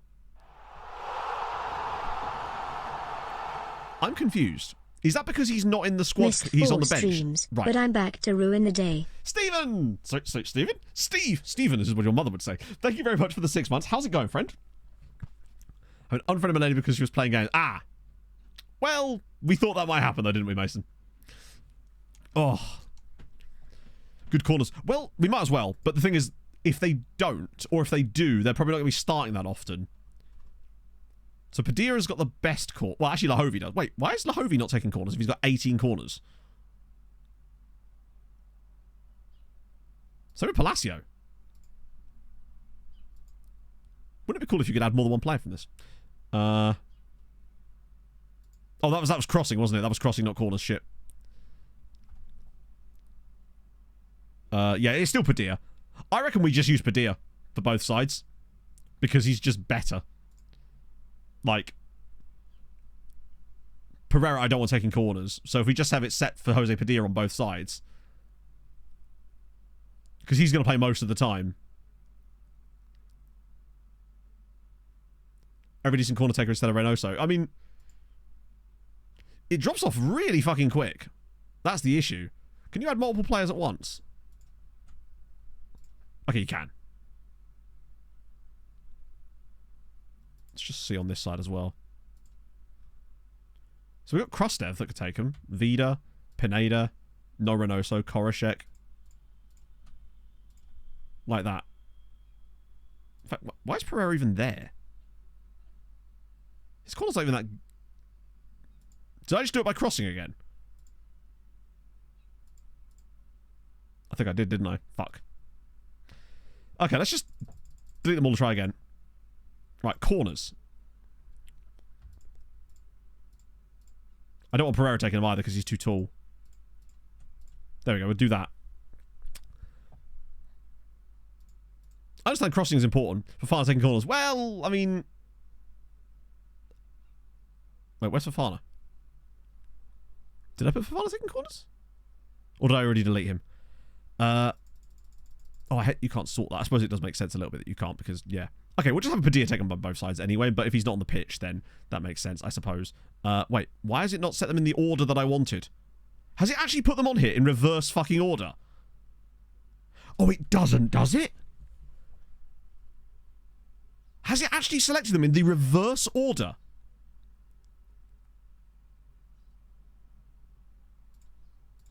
So if you implement them all at the same time, in a certain order, it then ignores it. Oh, that's fun. This is definitely well designed and not at all a mess. I'm sure I could just move him, right? Yeah. Get Oliveira up. Don't even know who Oliveira is, honestly. Holub goes into there. Oh. Could have crossed it. I might have done, but he's out now, which is the main thing. Basically, we just don't want Reynoso or we just don't want Reynoso or Pereira taking corners. That's basically all we want. Other one, yeah, apparently it's what it's wanted us to do in the first place. That'll do. We just want to avoid Reynoso taking them because he's just better in the air. That's the main thing. Both he and Pereira are actually really good in the air. City line cross step. Wow, for £4 million, you should have said. More offers for Kadri. Nice. Are these non-negotiable by any chance? They are. That's what makes it even more annoying here, is that these are all non-negotiable offers. So I can't even, like, well, you know, negotiate with them. I might even reject that one too, actually. How about coefficient? Oh, good shout, yeah. That'll look on nicely. Catton, thank you very much for the 11 months, my friend. That's very kind of you. How was your Thursday? Before we do that, actually, we'll just check on the Inferno, who's now at Watford. And do you know what? You'll now retire at the end of this season as well. You got one more year out of yourself there. Well, a year and a half. Really good second half. Well, I'll say really good. You've scored a single goal. But you've got another 40 appearances there. 436 for a guy that took so long to get that first. Oh, my life. Steve, what is with the gift? Why are people being so nice today? Thank you again. And in fact, I needed to do presents earlier for QS0 as well. Thank you, Steve. That's very, very kind of you, sir. And very, very unnecessary, but I do tremendously appreciate it. That's very, very nice. Yeah, it's not been a great time, but you are at least playing in the Premier League. Big outs. No. I've basically refused to sell anyone big because we'd get shit all money for them. So it would just be an absolute disaster if I was to do that. Even if I've wanted to get rid of... I have got rid... Like, there have been some big name outs, but it's more people like Kamga and Henry that were, like, old, aging out of the squad, basically. But yeah, the Norwegian goalkeeper is this chap here, Fredrik Bjørk Solten. The main thing about him is the fact that he likes big matches. Like, he's just as good as Gutierrez, or nearly as good, but he likes big matches. And I feel like in the European games, that is such a huge problem that the game was punishing Gutierrez for that so badly, but it was making it look like other players were doing bad stuff. And I feel like it was just setting up chances for him to do poorly. Kadri has a selling clause. He might do, but there's not a lot I can really do about that. That's part of his... I don't think we can touch that, other than offer him a new contract. That'll make it harder to sell him, and he'll probably want moon money too. He's actually worth a reasonable amount of cash at the moment. Don't know how long that will last, but nevertheless. Right, coefficients. Where are we at? 10.7 now. So only England, if we just ignore Poland for the moment, although what is cooking in Poland, by the way? They were 30th. They're going to move up a huge amount of spaces this year. But yeah, we're only behind England at the moment. And more importantly, we're above France. In fact, we're above France now by 0.16. Sorry, 1.6, which would get us sixth place. And that means extra European spot, which is about time. We need that. I think we're ready for it now. Because we're getting teams that miss out on Europe that we really don't want to miss out on Europe. And that's usually the sign that you're ready for that extra European place. That's a shame. They weren't willing to give Hadrian a coaching course. It wouldn't be next year. Oh, you mean if we got the second spot? I think it's unlikely we'll get second spot, because remember at the end of the group stage, all the cheap points come in. So Spain and Germany and Italy will get loads of points out of nowhere. And England obviously will get like 10. But not from Chelsea at this rate, it would seem. And I'm not sure if we would actually still get the extra spot from that, because last time we got second place, we didn't get an extra spot. We just got a bye. That might be different this year, potentially. Yeah, Poland are having an absolute wild year. Right. Ooh. Okay, some players in here. Tyler Chicken. I do regret letting Hammer and having to deal with that, but I suppose it's at least money off our bill. Oh, no. Glenn Pace and Clyde Malia have both fallen below the threshold. I'm going to shortlist both of them, though, so we can still sign them because they're Maltese, but not immediately because, you know, money. But that is a shame to see them drop off the list. Wait, they're all... Oh, no. I was hoping they'd have a little bit more potential than that, but such is life. Get you guys a little bit more. Right. There should be enough players that we can actually have a little look at each one, potentially. Nobody's really I mean, I bet you're insane. Oh... I mean, this is the kind of guy that's going to be tearing it up for Chelsea or something in a couple of years. And we're just simply never going to have the chance to sign him because look at the price they're at this stage already. Alexic is a guy I would really, really like to pick up. Other than the mercenary part, it's the £5.8 million release clause, which in the summer there might still be room for that kind of thing. But I really do like this guy. The mercenary personality is concerning, but he is consistent. And he can play off both sides, which is just convenient, right? It's just finding 5.8 million, which would be... Oh, they're great for Maltesers, for sure, but they're expensive as well. Oh, God, speaking of expensive. Oh, Yevhen Ostrovsky. Quite a lot of cons, but he's a fun-ass player. Not really a wide player, but... Oh, he's fun. 20 as well, though. Might shortlist you as well. Bit out of our price range. Even Pavlov. Oh, you're really young. Vorskla. Okay. Padilla sub. Yeah, but also £10 million isn't really a sub. Like, if we're spending £10 million right now, it's a starter. In fact, it's probably like... They'd have to be a star player for me to spend £10 million on them at this point. Like the goalkeeper, for example. Like, obviously, if we were in a normal season where we had loads of money, I'd 100% drop £10 million on him. Just for the memes, right? Because we'd be able to make up that cash easily. It's the same with this guy here, like Johan Walters. I mean, wow, his hair is extremely... It's nearly as red as his adaptability. For unknown players, that's all it works for. That's the... It doesn't work for anyone except unknown players. That's the whole point of it. But yes, it absolutely does work, though. In fact, so does November 1st. I got a load more of them out doing the exact same thing this year. Current values, no. Oh, players you loaned in. Oh, I don't know. We've actually... That's the second time someone's asked about that today, actually, Veggie. I simply don't know. I've never tried to do... I've never tried it because we don't have any loans. And it's the same with the June 1st thing. I don't know if that then allows you to potentially get a 2-year loan extension. I've noticed that it's really hard for you to extend loans for players that you've got on loan in the first place a lot of the time. So particularly when you get to a certain level. Like, I had no chance at extending Carvalho, but then he's maybe an exception. Yeah, give it a go on May 1st. Let us know. It'd be good to know if that actually does work. Uhaya. He's fun. I don't think I'll sign him right now. You're overpriced. You're quite expensive. Oh, Zenit. We might have a look at some of the Russian clubs because someone told me that they're pretty much always going to declare for Malta if you bring them to the country because they can't play for the national team, which means it would be a good way of getting some extra bolstered players for the Maltese national club at some point. Petrovic. He's fun as well. Good pace. Might shortlist you too. For when we do have money. What the Catholic daddy's got? Vilches. God, they're good. Usable wingback. No, he has 1 tackling. I mean, usable in the sense that he technically could play there, but I wouldn't trust a guy with 1 tackling and 3 marking. He may as well just not be there at that point, right? Guy's not for sale. Yeah, that's another problem you might have. They'll almost certainly hit you with the old, we want to try the player in a different environment. It's basically, it's not you, it's me. Or rather, you know, that kind of situation. Nice to see that Blaž Kral is actually training really well, too. What am I even training him on? Wing-back attack, which he's not quite got yet. Yeah, if you're fast and strong, that's all you need. But I would like a guy that's better than 1 tackling if I can. Joining Chelsea. I mean, yeah, come on now. Uzanovic. This might be an actual complaint. Also, even with Paez as captain, I've still not, with his high leadership, managed to convince a single player to stay. It works like that, but he has not once managed to convince a single player to stay. It's so silly. Well, I understand that was a bit overpowered before, but it has now been nerfed to the point where it is utterly a useless feature that doesn't do anything. As always with FM. It's like, hey, we've taken this thing that you use way too much, and instead of balancing it, we're just going to make it completely pointless. Like, just make it slightly less effective or something. Yeah, and the thing is, Kent, usually, most saves, though, I've usually got a guy that could do a job with it. But this year, I think I've had a grand total of one time it's worked. And I don't know why that worked on that one time. So, yeah, one in the entire save.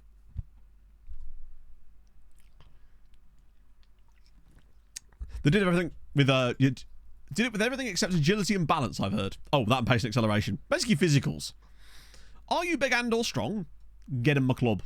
So we have to rotate for Zabar. Which, sweetie, now lose to Balzan. Lads, you do actually need to qualify for Europe next year. I've given you all these players. Please don't waste them. Hello, Hosby. Middle rabbit with a crowbar and a feather. Yeah, exactly. Whereas all we've got is, we've got a ton of feathers, you might even say. Like mentoring, yeah. Although I mean, it sucks for him, but he's not a player I was super concerned about. Right, who next? Vieira. Bayern Munich want to loan Leo with an optional fee of 800 grand, and that is funny as fuck. The new Donnies, to be fair, they've only just gone there, but I assume they must be. Oh, I thought I'd just decline deadline day then. Speaking of, I probably should offer out some more players. Oh, 10 million pound for Gutierrez. That's better. So shame it's not negotiable. The good Swiss guy. Yeah, they did. They got the good Swiss guy and they got Valenhout, which is a really nice pairing. Oh. Can't offer those guys. You sometimes can, but don't want to risk it. Won't offer you out. There's not even that many players left here. We're doing quite a good job at, like, condensing the loan farm a little bit. I mean, it's still massive. Don't get me wrong. We're actually, is it that small at all? We're still at over 300 players, Matt. Or are we? Not quite, but we're getting there. But slowly but surely it is coming down. But we just keep bringing in new guys all the time, so... Oh, that's not ideal. That's really bad, actually. How long is he out for? 4 to 6 weeks. That could cost Hammer in the knockouts. If they made the knockouts, which I think they've kind of already guaranteed themselves, have they not? Goodyear 4-0 up. They're doing the bits. How's Arifi getting on, actually? 6 goals in 17. It's not prolific. Unlike Islay, who's got 14 in 22. Who's apparently the absolute don. The Chelsea squad panel, well, yeah. Right, so this is rotation. Bizarma, Padilla will... Yeah, Pereira will be able to play the next game, so Pineda can start here. Probably do need to keep starting this guy. Just keep him up. Might start Hubanov. Oh, actually, yeah, we'll give Hubanov a minute. And Holub instead of Padilla. Palacio needs to get some fitness back too. Had some annoying injuries in awkward places. Right, let's see. This is where we just randomly lose to Zabar now, and it keeps him out of the relegation hunt. I know, it's only 38 players on loan. Ignore the rest of them. Yeah, we mixed things up a little bit. We needed something different, basically. And I feel like this is much more stable. Watch us now lose this game. Or we win 6-0. And this is what I mean. I feel like now... I bet our possession was like 60 plus, right? 67%. This is what I mean about those 2 little tweaks I made for today's version of the tactic. Is I feel like this gives us more control and it just grinds like teams down and creates so many chances. Also, Holub looks like legitimate. I know it's a penalty in there. I feel like he's going to become a really important player for us in a few years. He just seems to always be doing stuff when I put him into these B teams. He's one of those guys that just seems so reliable already, which is really good to know, because it means that he's the kind of guy that I might not end up loaning out. I might just keep around as a bit part player, kind of like not Valenhout, kind of like Kral or a much better Paul Cide Costera. So yeah, Andrew the Pigeon, of course. That's a loan report one. That's Christopher Morgan. The fact that Juve won him is surprising. Yeah, Sauerschnig, that's exactly it. Those kind of guys. Fofana, 2.5. I remember turning down 34 million for Drama Fofana not that long ago. What a mistake that was. Like, that might be the biggest mistake we've made in years. Out of interest, what does Sweetie's team look like at the moment? So the last match actually didn't start Valenhout. Oh, because he's on international duty. Right. That explains it. PSG want Hubanov, all right. I thought it said £21 million there. I got excited. World leading free kick taker. Do you know what? I think he might be. Forgerio Seni. Let's have a gander. It's up to 8. Man is gaining. Tell you what. And he's actually training really well, which I really like from him. He's putting in the effort, you know. Got to make sure we keep his contract long. How long has he got left? 4 years on it currently. We'll extend it on a proper deal when he gets there. Zabara have been... Zabara actually in Europe this season. They're a weird one. So when you look at their history, you can see they were sort of around this area, having randomly got back up into it. And then, yeah, they get into Europe this year and it's just hitting like a ton of bricks. Because they've done well in Europe too. That's the weirdest thing. They've actually been reasonably well. They've done surprisingly well considering that, you know, we weren't expecting them to even be in the Europa League. I thought they'd do really badly when they got there, you know. Any fun ones? Oh. Hello, Rodrigo Gomez. 6'6". Sensation. Yeah, when they're not ready for it, it really can affect them quite badly. He's got the temp poles. Probably a bit out of our price range at the moment, but definitely one to look for. Exactly. If our goalkeeper can take them, Reynoso doesn't need to go anywhere near them.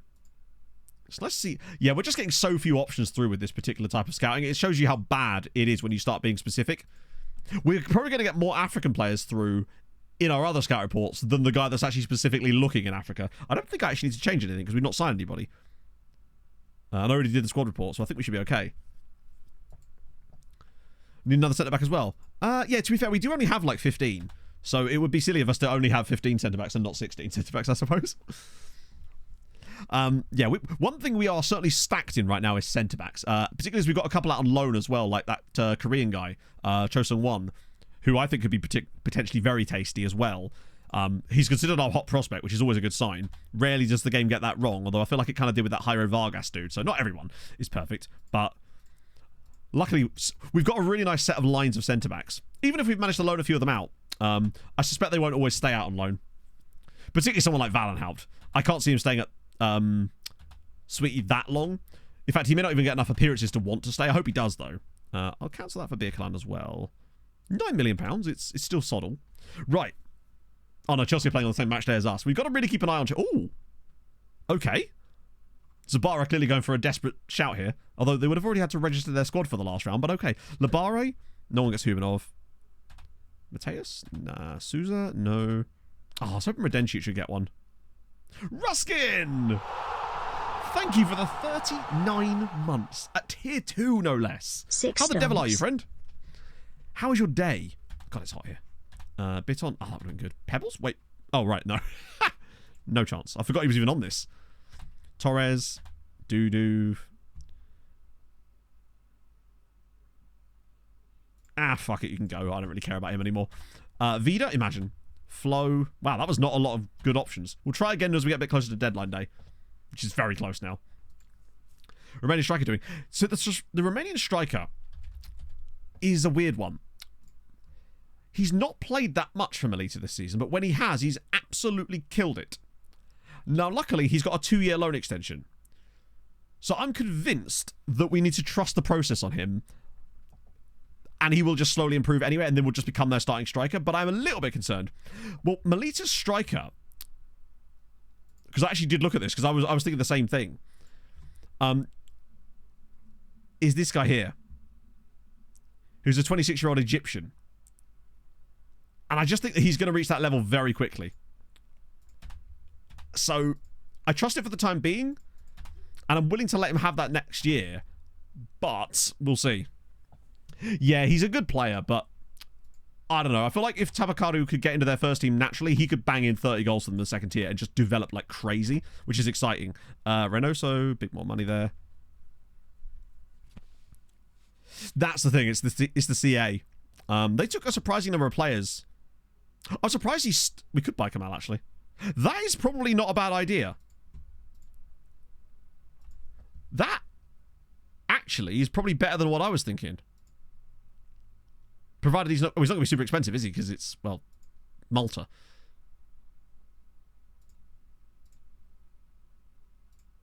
Fuck it. Let's just make sure that he is their starting striker. He absolutely is. He's got 17 goals for them, actually. And he's an Egyptian. Fuck it. Hello, Pog. There you go. We'll pay 100k. I'm willing to pay 100k if it means that Tabakaru is going to get shitloads of appearances for the rest of the season.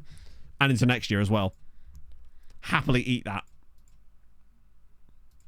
1 year deal as well. Congratulations, Abdul. You've traded it all for nothing. So Luis Carvalho, as it happens, actually had only just moved to Bayern Munich in this latest window before we looked at him earlier. Palacio, Kadri. Oh, go on, bit Kadri. £11 million. It's still shit, and I hate that it's non-negotiable. Is it because it's... I wonder if it's non-negotiable because we've got an asking price set. Genuinely, I wonder if that's the reason that everyone is putting non-negotiable bids on him. Maybe if we drop that out, we can start bidding him up a little bit.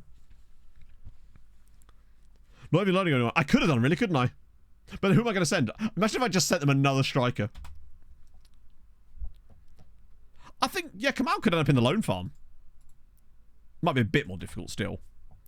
Miss Gilly has a prolific one. Evie's intermediary. I do sometimes, but the problem is that at this current stage, most of the time when I'm using an intermediary, the amount of money that they get for my player is like 1/10 of their value. And when my players' values are already at 1/20 of what they should be, I can't stomach the extra loss on top of that right now. The problem with intermediaries, I find, is that the offers you get from them are just so low for the most part. Occasionally they're all right, but for the most part, I just find that it's a way you get ripped off. But if you're desperate to get rid of a guy, it's great. But it's something, I guess. It's not. I'm not taking £12 million for him. We've had over £100 million bid on him. Also, £12 million at that point, it's not going to help us FFP-wise, really. Like, we need a big sale to actually help FFP-wise next season, so £12 million is going to do nothing. Like, if he's going to die for us, I want him to die for a reason, you know? Yeah, Deadwood outgoings are pretty much... It's good at driving up interest, I find, though. Right.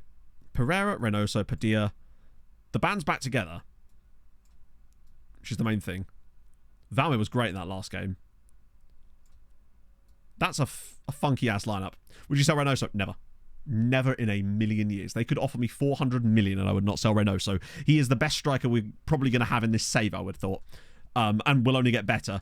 And if we sold Reynoso, we would just be setting ourselves back, not only like 5 years, we'd be setting ourselves back to a point that we may never recover from. He's too good to sell. He's completely irreplaceable. Big Pogba. Reynoso attribute check, yep. There's just no way that we sign someone better than him in the immediate time, and even in the long term. The amount of time it takes to develop a player like this, he's unsellable. So is Pereira now, actually, and Padilla, but Padilla's older. The treaty striker, that was Juliet. He was the guy we got mid-season from a Croatian club, and he scored like 27 goals or something in 13 appearances after that. And then we lost him to Manchester United, and it did genuinely set us back 5 years in that save, because we just didn't have that elite level quality.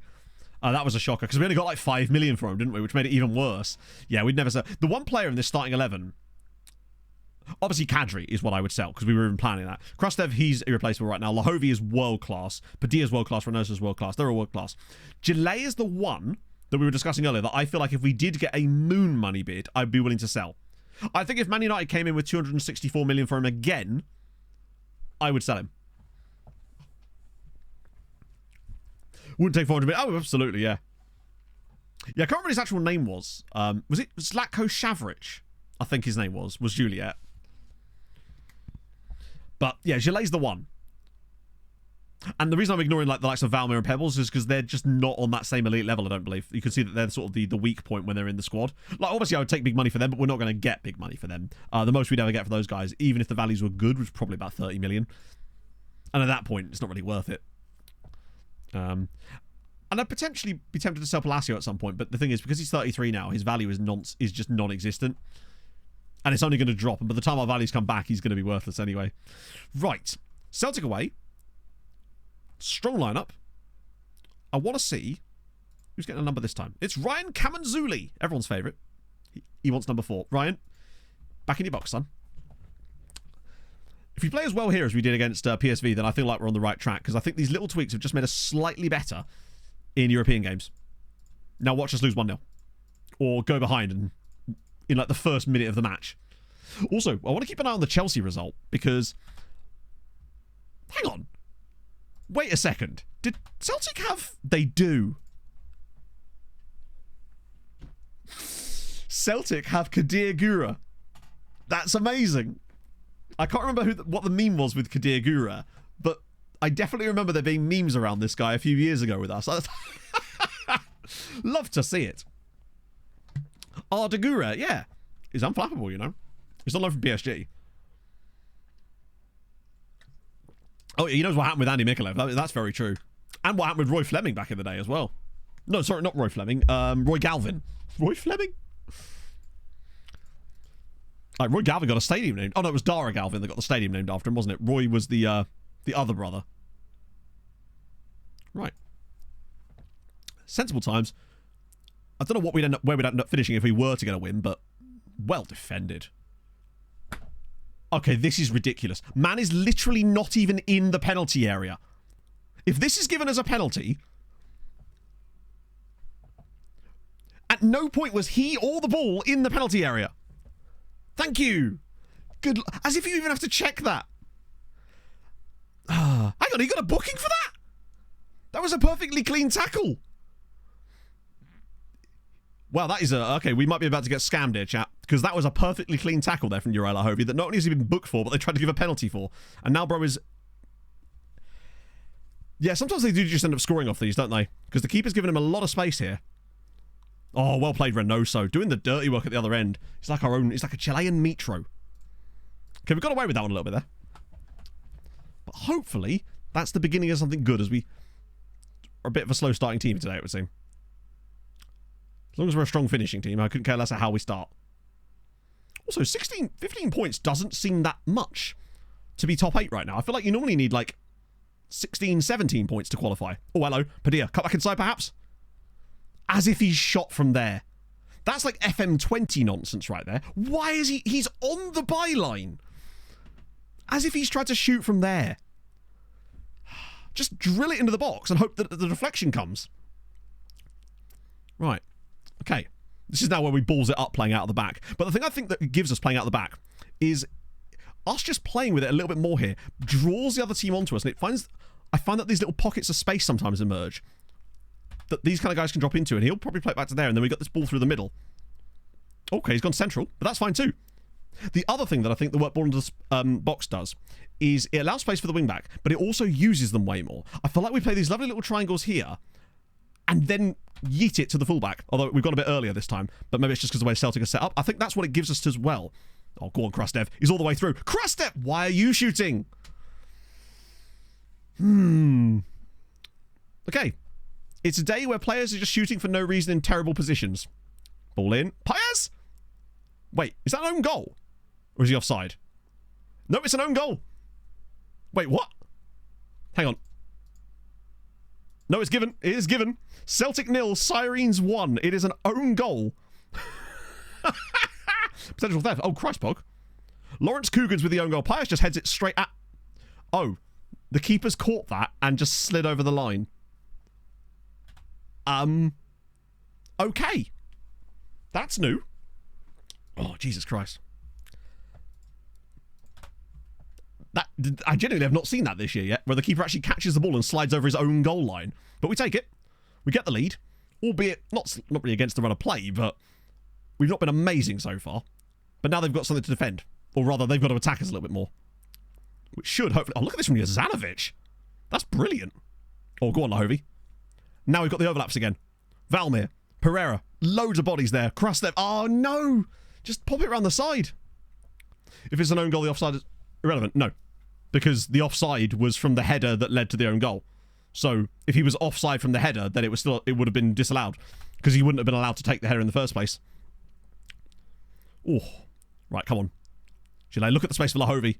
He's got to find him. He does. Lahovey. Can he make it 2? No, he actually can't. For some reason. That should have been 2. But that was what I mean about the fullbacks getting further forward and making an impact. Pass into his own net. That will happen. See, for example, that goal that Newcastle scored in Premier League years. I couldn't believe that. He walks the ball into his own net in that game. Ooh. Not the best first half from us, honestly, but we lead. And that's what matters. hopefully, but we've got the possession, which means I think in theory, from what I've noticed anyway, we should grow into the second halves of these games and start to grind. Oh, he's hit the post again. Grind teams down a little bit. Turkish. I don't think I actually saw that one. Wait. Yeah, Hugo. Was it Hugo Perez? I think it was Hugo Perez. I mean, you should know. I mean, you had to do the VO for it. I mean, a win's a win, I guess. Speaking of, where are Chelsea?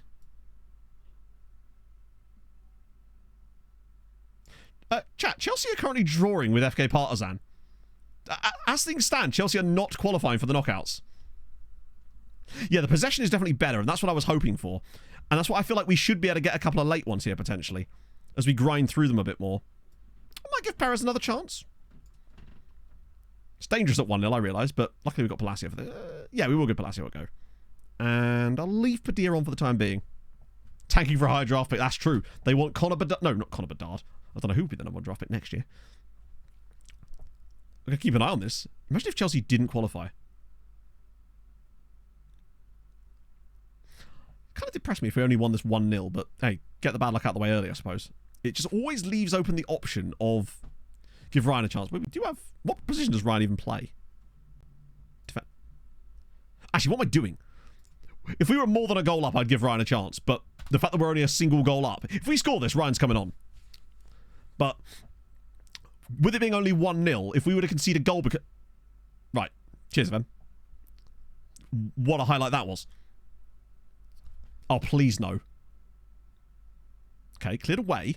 Their goalkeeper's up. It's a bit early for the keeper to be up, isn't it? Oh, fuck off. FM, I swear to God, you genuinely... It's just so fucking stupid.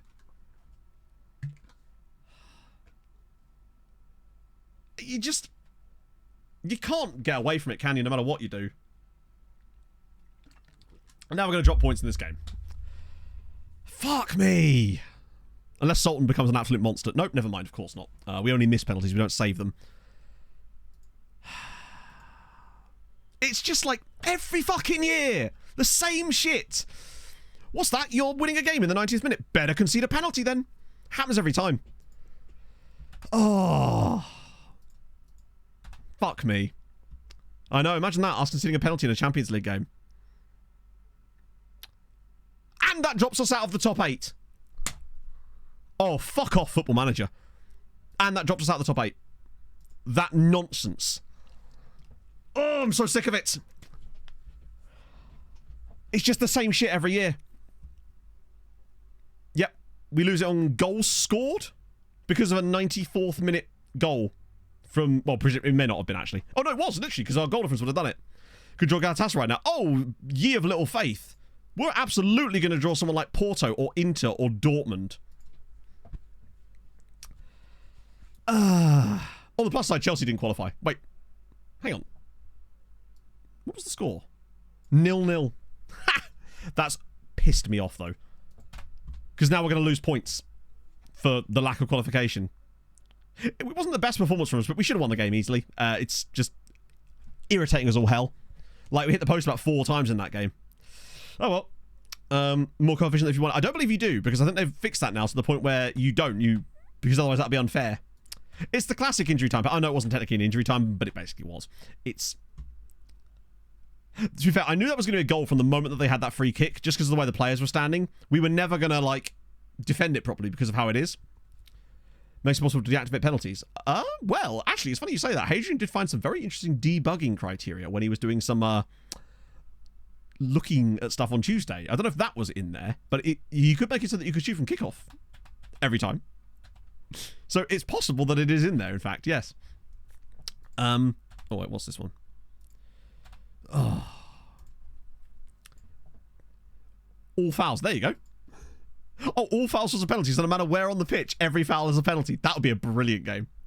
Gurel. Hopefully that it will... Oh, there's Uma Gurel, who's a 27-year-old, Adana Demirspor, so I'm guessing that was him. 11 caps for Turkey, so he has played a decent amount.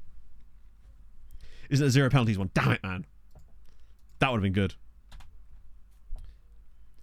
Kicking the shit out of the opponents at Wimbledon start. That would have been great. Why are we getting all these on the 28th? Is there a window that shuts on the 28th? Right, what we got? Harren away at FC Cologne. That's tough.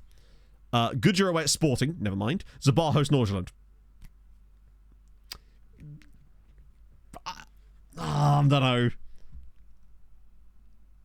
I reckon one draw out of the 3 games. And I actually weirdly think it might be Hamren. I reckon Hamren draw, Goodyear lose, and Zabar lose.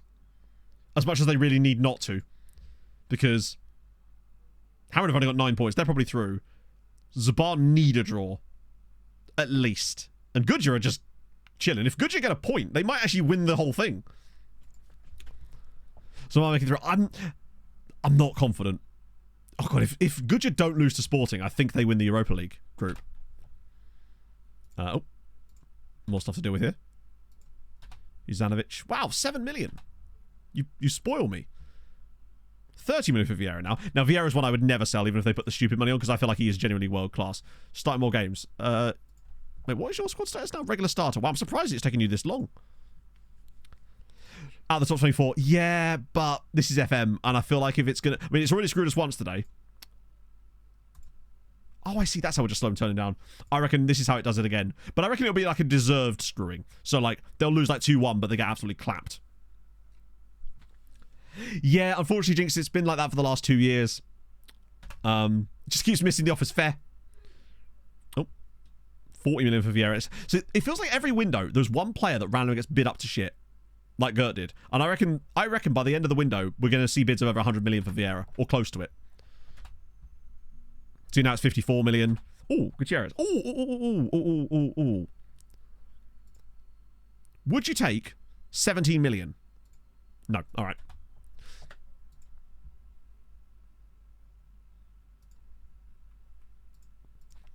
I wasn't going to sell him for less than that. 72 million there.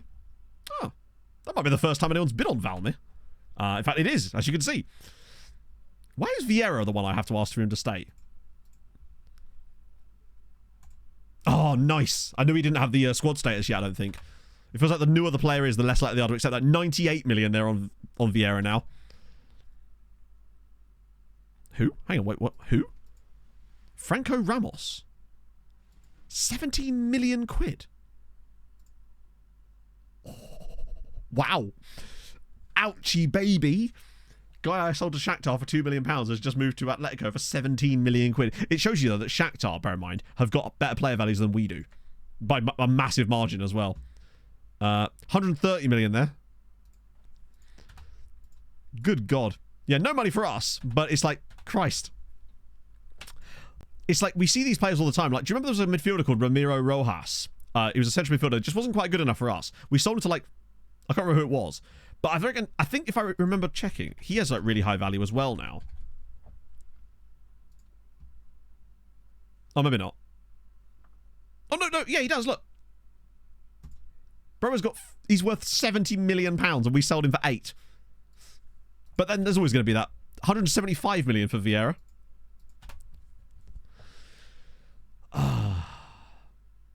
What if they're top 200 million? Probably not. Probably not enough time left in the day. I wish they could have done us on Gert. I probably would have still sold it. Oh, speaking of Gert. Hey, look. 4 million for Gert. Now we're talking. Where are the games? Hammer and lose.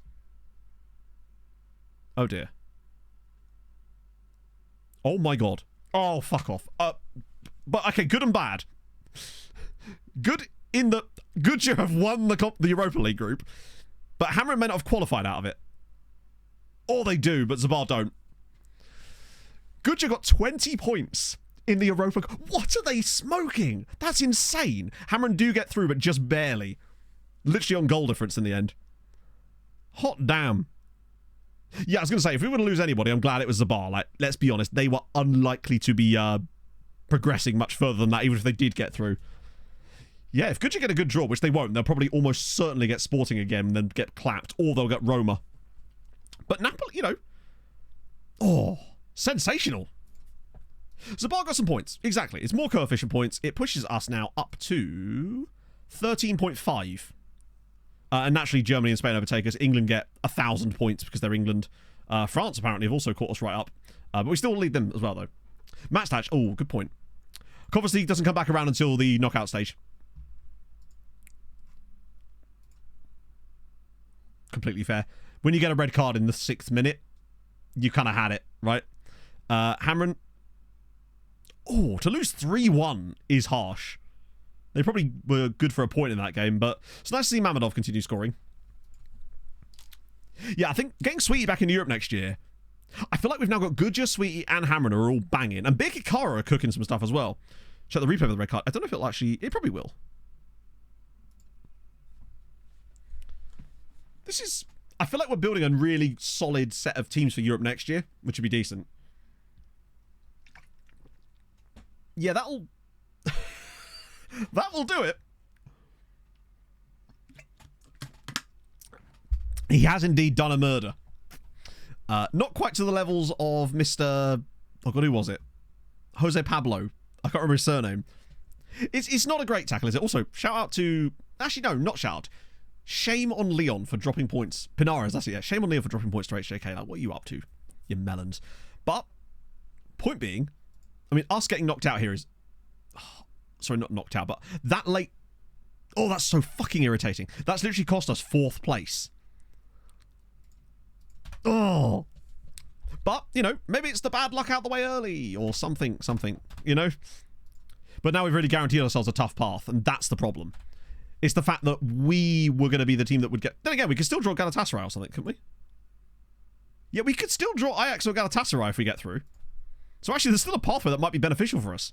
It won't be, though. We'll end up drawing Arsenal or something. Right, Reynoso. Nope. Seems they've lost it. Oh, no, hang on. What? Just to clarify, Barcelona we just turned 170 million down for him, and Milan are like, yeah, but what about 6? Who draw versus Liverpool? Probably. Yeah, I suppose. I feel like you gotta be the best to be the best. You gotta beat the best, right? But it would be nice to have a little bit of luck along the way. £10 million is just not enough. Okay, he's a defensive midfielder. You can have him. Is our signing going to go through yet? Oh, Melita, man. Oh, Haroya. No, okay, it's a random loanee. Okay. Anyone interesting in here? You can't blame him for trying. That much you... Oh, hello. Who you want to buy? Zero. You go right ahead, lads. He's all yours. Ah, so these might be some of the players I got initial scout reports on from some of those African teams. And it's not... You're wanted as well. Floriana. Okay, cool. See what I mean? They really are doing a lot of shopping here. I think you're right, Viva. Yeah, it was been before. The Barcelona ones were just like random, like non-negotiable deadline of like right then kind of bids. But some of these guys look like they might have something. Wow. Oh no, those ones aren't the African player. Oh, you are though. Oh. That one's probably a lie. Either way, I'm glad I did that little check through earlier. Because even if there's a couple of guys that might be good for the loan farm in here, that would be tasty. Oh. You trumpet solo, also maybe a bit of a saxophone solo, but that's almost implied, isn't it? It's good you came in summer. In winter, JNT English. Thank you very much for the follow. Oh, some lookups. Oh, Spotify. Never mind. We're good. Right. Most of these guys are a bit meh. You're quite expensive. You Cameroonian. Lionel Shashua. 6'5", honestly. Low aggression. Well, I say low aggression. Lowish aggression. A guy from Kashim Pasha. Surprisingly cheap, but it looks like most of these guys are a bit naff. We'll just sort by CA, see if there's anyone in it. Cyril Brigic. He's alright, but they're overpriced. Yeah, these are just kind of very... Timothy's... Yeah, who's the cheapest?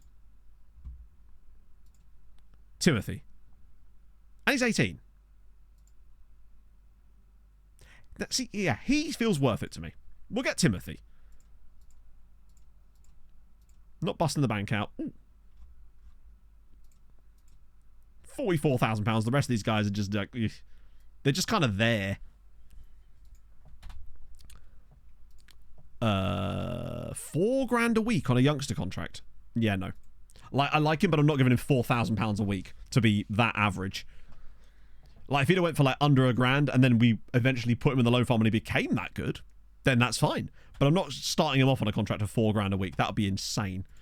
Oh, another one here. Krastev. I guess some of the windows must have shut now. Ah, here we go. Wait, Zebu? 6 million is mad. Oh, I shouldn't have... Damn it! I just accidentally turned down a loan. That actually was a really stupid choice. Oh. 7.258. Every little helps when we got no money. It all adds up at the end of the season, right? Sorry, Osaka. What about the draw is? Must be fairly soon, right?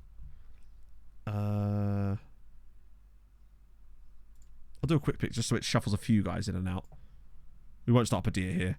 Don't want to overdo it with him. Krastev could probably also do with a little rest. Want to make sure we keep a relatively strong side out here, just in case, though. Yeah, I could do, actually. When next time we go to the inbox, I'll have a little gander.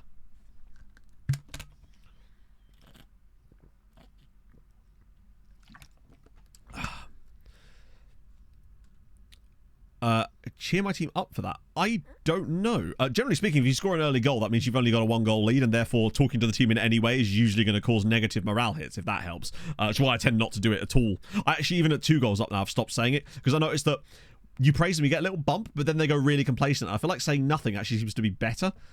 We are literally preparing for FN25 when the player shouts are gone entirely. So a Lahovi penalty, a Pineda goal, which is good to see. Was that off the bench? It was. And then one for Kadri. A win's a win. Would like to see us go. Oh, thank God.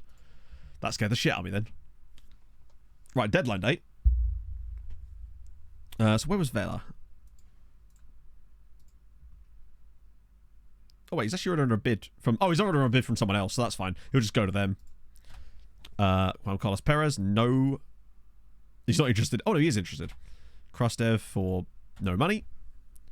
I really hope that next season we see some movement on the player values, because if not, we are genuinely in trouble of FFP. Right, we take part. Now I can offer everybody out, see if there's any interest immediately, because there does sometimes seem to be. Oh, wow. Although it appears most of those guys are already under the bids. But he's wanted by Zuri. You're wanted by Nashar. Okay, we can take that. There's an Azapadi in there. Some more Zuri loans. All right, we'll do an offer out. Not wrong with that. You say it best when you say nothing at all. Exactly. Ronan was he was a pioneer of words. More than even we knew. Right. Just offer these guys up. Just had an offer in. What? Oh, an officer in. I was like, what? Pog's doing transfers now? This contract, I believe it's 3 years. Or technically 2 now. Well, 2.5. I think he's a 46er. So really this summer is the key to sell Kadri. That's the one. Because otherwise we start getting into like last year of contract territory stuff, and potentially also his value dropping naturally too. Arsenal Pire's offer. Well, it's a little bit more cash, I suppose. That's not. Absolutely. Oh, is that the same guy? Yeah, they want him on a free. We'll just give him to him, I guess. He's gone. Olsen Valdez. Continental A license. How are you? He's actually not bad. I would really like it if we could get him out to someone else. He might actually be a genuinely good manager for another team. Hubenov's wanted. I think Hubenov is wanted by like PSG, if I remember correctly. Yeah. So he's not actually going to be that useful to us. What about Morkan? Nah. Anyone in here? Samayev. Ooh. I forgot. Wait, why are you first team? Oh, those are transfers interest. My bad. Yeah. He has, you're right, he has literally got Zabar manager after they sack him written all over him, for sure. Who is the current Zabar manager? Is he another loan farm guy? Thomas Bucher. Wait, hang on, is he new? Ah, fuck, there's a new manager. That's a shame. So, yeah, they actually have a new manager, and it's Thomas Bucher, who I swear has managed another club before. So he was the former Marsa manager, which means Marsa are in for, presumably, you've got a new manager's son. Oh, no, they've got a new manager, which is this guy here. Which is David Bajada, who I don't believe is a uses loan farm. What are you doing, Marsa? Why would you take a non-loan farm guy when there's a perfectly good loan farm guy right here? Rotate as Volante. Yeah, no, we're trying to rotate as Volante. That's literally what we're doing. Which league is this? This is the Maltese League. Like, we have been rotating Hubenov in as Volante this season. Matthew Pace. That is a name. Outside top of leagues, you feel is the most well-rounded to play in? I don't know. It depends on what you consider well-rounded. I'm not even sure what that means, because like everyone has different like expectations of what you want out of a save, right? So I'm not entirely sure what well-rounded means when it comes to a league, I guess. If you mean like relaxed rules, then your Polands and your Hungaries are great. But Poland is pretty much a safe bet either way, I would say, actually. We're going to get any... Sweetie on Redentiuch! Oh, that is lovely. He'd be perfect. Flicked over at the beginning of the 44-45 season. As in, they ticked back to being good again. Because if so, that's this summer. Oh. That'd be the dream. Finding league rep. Yeah, no, our league rep is still number 9. So we are still struggling on the rep side of things. We're getting him, though. That will help. We'll take that. So Matthew Pace is an interim manager. No, it can't be the same guy, right? No, I think that's this one. Yeah, this is Matthew Pace. He's still only 29, you know. But yeah, I think for the most pure fun, I would say Poland. Poland or Hungary. But Poland is... I'm really looking forward to the idea of Poland next year. Wouldn't it be funny if we managed to loan him out? Wouldn't it also be much worse if Melita came back in and I didn't realise and accepted it? In fact, with that in mind, I'm actually not going to put him on the dev list. I'm just going to loan list him. That way I can get first say. Sierra looks like a 90%. There you go. It's Sierra Leone. Our answer is all here. Thank you, Ali. So it's a challenge, but also fun. I feel like it's the Netherlands. I guess, but it's all relative, isn't it? Like, it depends on what you consider a challenge, right? Because to me, I would consider the Netherlands quite a manageable and quite easy league to actually play in. Because you've got your teams like your Ajax's and Feyenoord and whatnot, PSVs. Redentiuch is gone. But it depends entirely what your goals are, right? So Dudu's off. That's got rid of all of those guys. Oh, wait. Oh, no, we're fine, yeah. Lecky dance, yeah. No, I'm so hyped for Viswa. Norway, yeah, I did a full Tromsø save with Norway. Normally I have my Tromsø scarf draped over the back of the chair, but I don't know where that's actually gone. But yeah, no, we did a full Building a Nation in Norway on FM21. I know the rules have got a lot worse since then, but there was some annoying rules. The biggest one for me that annoyed me in Norway was game's not easy. But if you get a good tactic, you got the Dutch set up, so you could pretty much sign whoever you like from any of the smaller leagues, which makes it really easy to build an elite squad over the course of like 5 or 6 years. That's the thing of what I meant about that, because the reputation is so high. Yeah, the new domestic loans thing in Norway is an absolute shitter, but that wasn't there when we did Tromsø. The other thing that really fucked me with Norway was the fact that you had to register every player in your squad for the league games, meaning that youth players, you couldn't just play youth players a lot of the time because you had to put them in the squad at the start of the season, and you just weren't going to know, right? I might just genuinely just offer him out and see if anyone actually wants him, because I don't.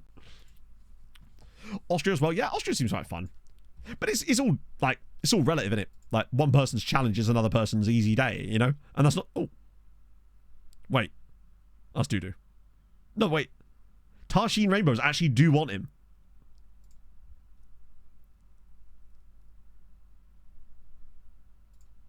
That would be quite funny if I was to then contingency plan after missing out. Oh, Tarshina and Trubs.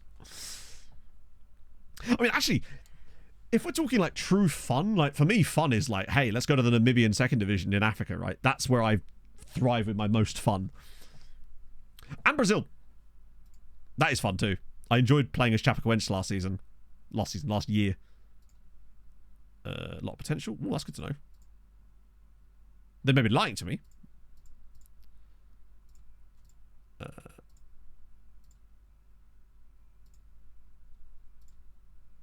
There we go. Wait, was a Panamanian in...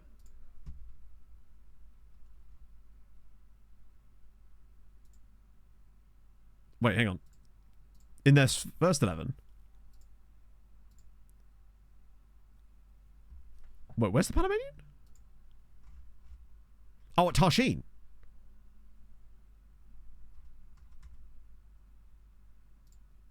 Oh, in their youth squad. Sorry, my bad. I get streamer blindness again. Oh, yeah, right at the bottom. Yeah, they signed him for 8K. Yeah, no. Sorry, I wasn't me like arguing. I was just trying to get an idea of like, for me, a league like Poland is super fun. Worth a scout. Well, it wouldn't matter to us. We wouldn't sign him from them anyway, but it's cool that they're making this kind of business. South America is fun. It's nice to get off the beaten track a little bit. I feel like I find one thing I would say is managing in England is really unfun because of all the rules, and it's both easy and boring at the same time. Sorry, no, it's both easy and arduous and therefore boring at the same time for England for me. No joined Japan yet. I haven't really. Well, we've got some Japanese clubs on our list, but before every stream over the last week, I've been going and doing team reports for each continent. So I've done South America, Africa, and Europe. So the next one on the list would be Asia. So that'll probably be before Sunday's stream. I'll get that sorted out with the next one because we're over like. I know it's from Japan yet. Oh no, I haven't. No, basically, I just haven't had the urge. You know, I'm glad it's in the game, and I'm really happy for the people that wanted that to be in the game, and that, but it's not like something I was like rushing to do, you know. It didn't make me go, I desperately want to do a save in Japan. Although it might be fun. Maybe we can do one on the beta. Who knows? I've got to stop picking really obscure beta saves. I really have. It's actually dreadful for my growth as a content creator that I keep doing that. But, you know, it's the vibes, isn't it? Right, 1 year. No, actually, you know what? 1 year, that seems a bit too much. 5 months. Take it or leave it. Shit, I should have done the £250,000 clause, shouldn't I? Anyone fun? What? Let me have a look at the agents. Just in case there's any A-rated players in here that aren't ludicrously expensive. Like 45... Yeah, cool. 45 million quid. That's fine. Anyone that isn't 45 million quid? Come to B minus, guys. Oh, 30 million. Oh, you should have said. But, oh, it's only 40 million. Wow, he must have got a new contract. Holy shit. Axel Halen. Oh, he's only 20 million. Cheap as chips. Finally, someone that's not super expensive, although he is 23 now.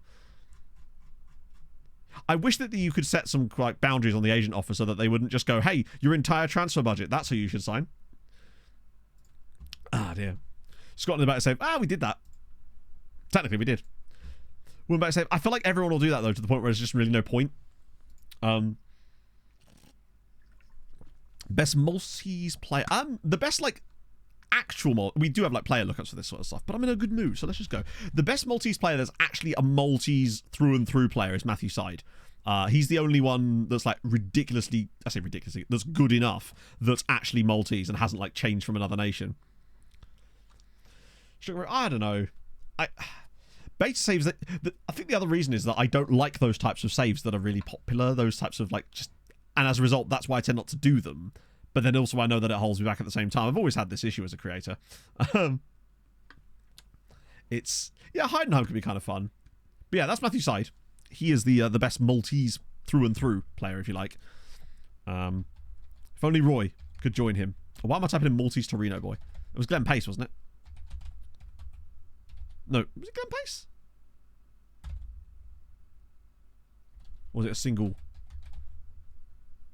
Of course it was Pace. How could it not be?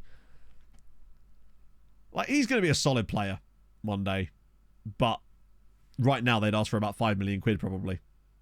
And he actually feels like the type of guy that might just get himself released at some point anyway, and to the point where it might not even be that...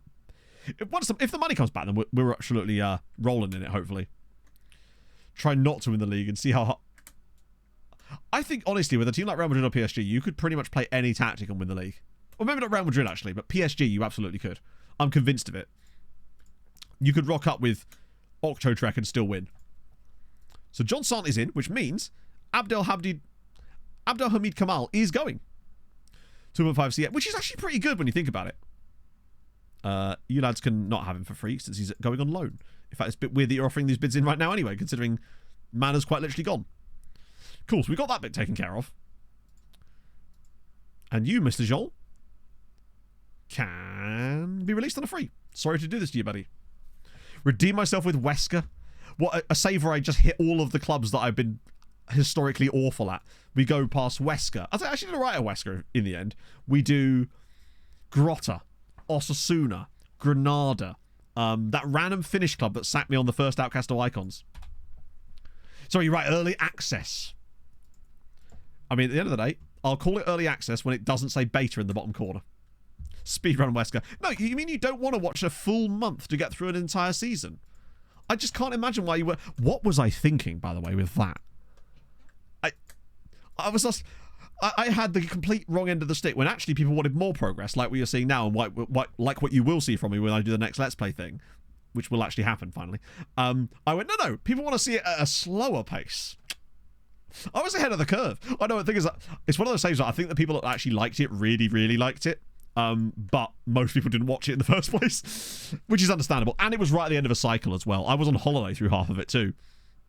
What I will say, it was extremely easy to make, as you can imagine, because there wasn't a lot of editing to be done with it, and there wasn't a lot of progress to be made. So I was able to queue up like 2 weeks worth of episodes and then just piss off on holiday for 10 days. So in a way, I wasn't super bothered by that, right? But now with the Outcast to Icons thing I want to do, it'll be like each video will quite literally be the entire time I spend at a certain club.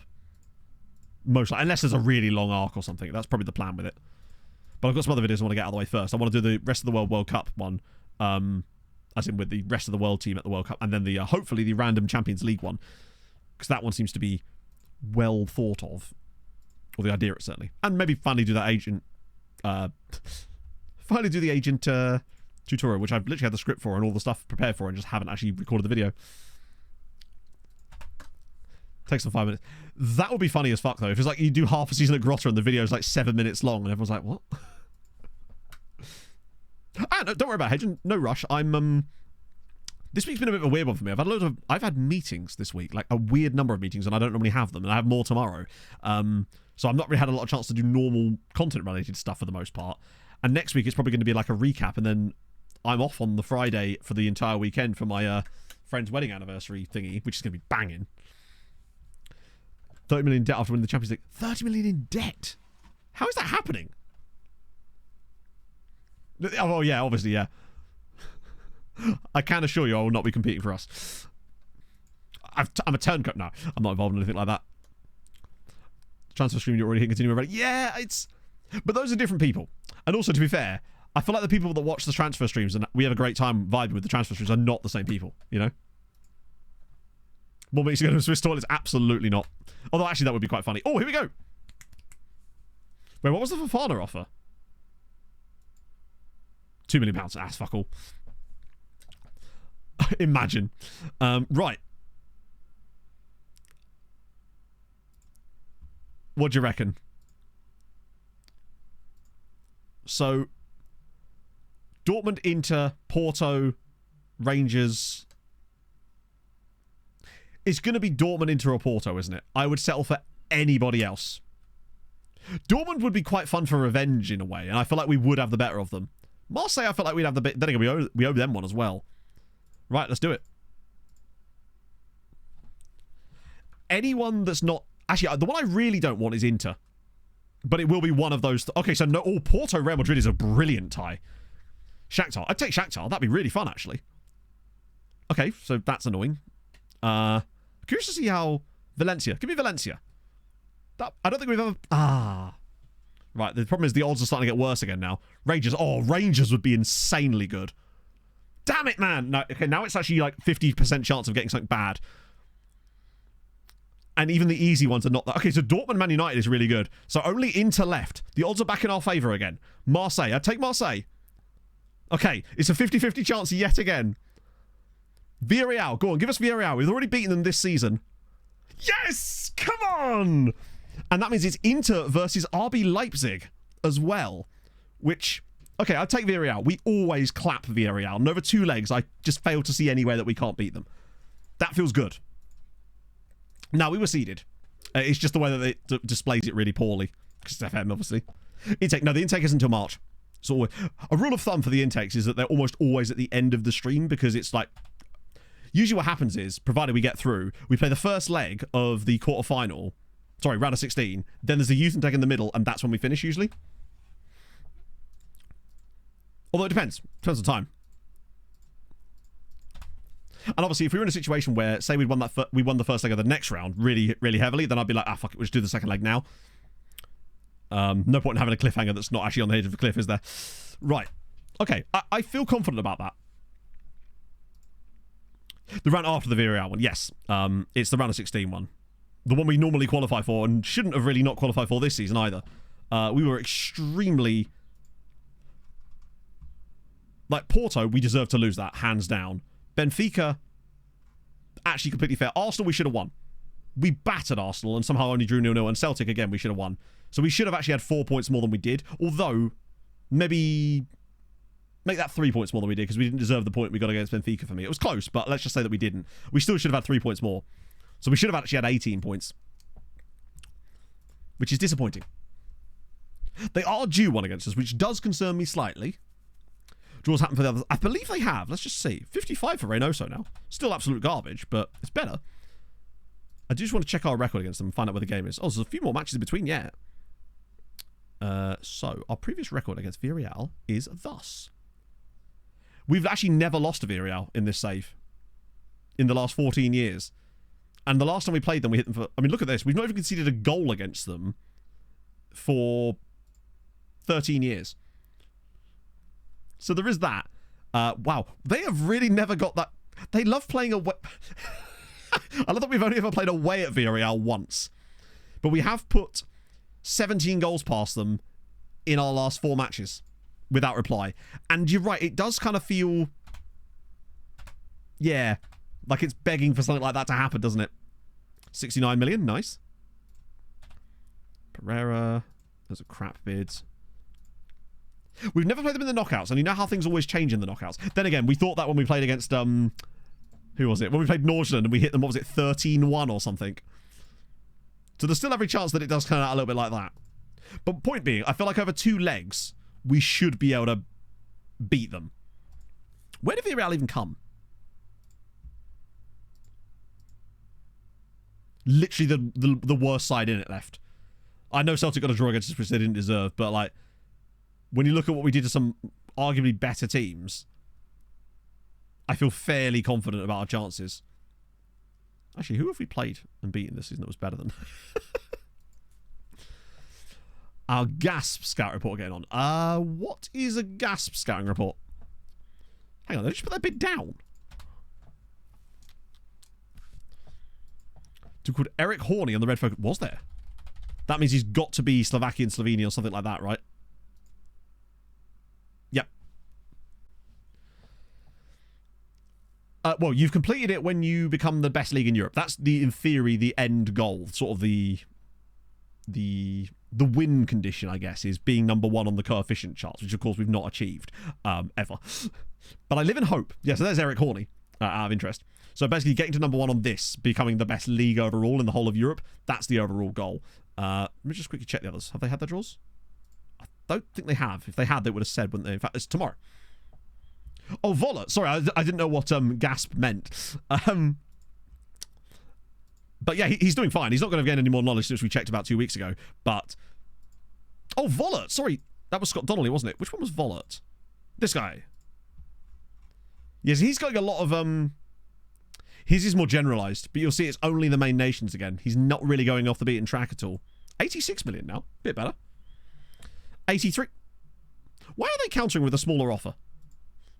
I didn't make any changes at all, did I? So I should just be able to register the same squad. Oh, crap. I could have literally put another player in there. Fuck. Did we sell someone? Oh, we might have loaned someone that was in the squad. It might have been Valenhaupt, actually. Shit, I should have actually put someone back in. Oh, well. Cide Castella's promise. You'd love to see it. It shouldn't matter too much. In before massive injury crisis. Oh yeah, no, it's absolutely possible to get to number 1. I've just never personally done it. And I reckon in next year in FM25 we will do it. Because Poland, I think, is... As if... Hang on, Sporting? Oh yeah. So Hammer will play Sporting. Right. Well, never mind. That's... not ideal. Then again, Sporting did lose to Goodyear and Tromsø. F25, most likely. It's still not 100%, but Wisła Krakow. Oh, hello. Wait. Hang on. Takes the Sweetie hot seat? Wait. Why are Sweetie getting a new manager? They had... But yeah, Sweetie got Balsan's manager, but why have Sweetie got Balsan's manager? Did they sack another manager? They did? So they sacked Michal Shevchik. Wow. 47% win rate. To be fair, they had fallen down. They're literally only 1 point outside of the European places. Where were they predicted? That'll be it. They are still underperforming a little bit, in fairness. Oh, gasp! Sorry, that was a tough one for me. My tiny brain. Yeah, so... But that means that they took Balsan's manager, which means Balsan are going to be doing it as well. Hov, that sounds like a resub message, but it's not come up with a resub, so I'm just going to ignore it. It's not a sub-hype for the sub that... That's just a normal message, but I appreciate it. You've been done up there, man. LFC Arb, thank you very much for the follow. Read it. No, you read it. In summer, in winter, it can get very depressing. Get an AI to read it for me and I might listen. Maybe. That's a single one, isn't it? Yeah, so fuck your sub. Shame it doesn't come with a sub attached to it. I don't listen unless it's for $4.99 a month. Ah, you've been done up like a kipper there, bud. 3 years sub. I don't think you know what 3 years is, bud. 3 years is 36.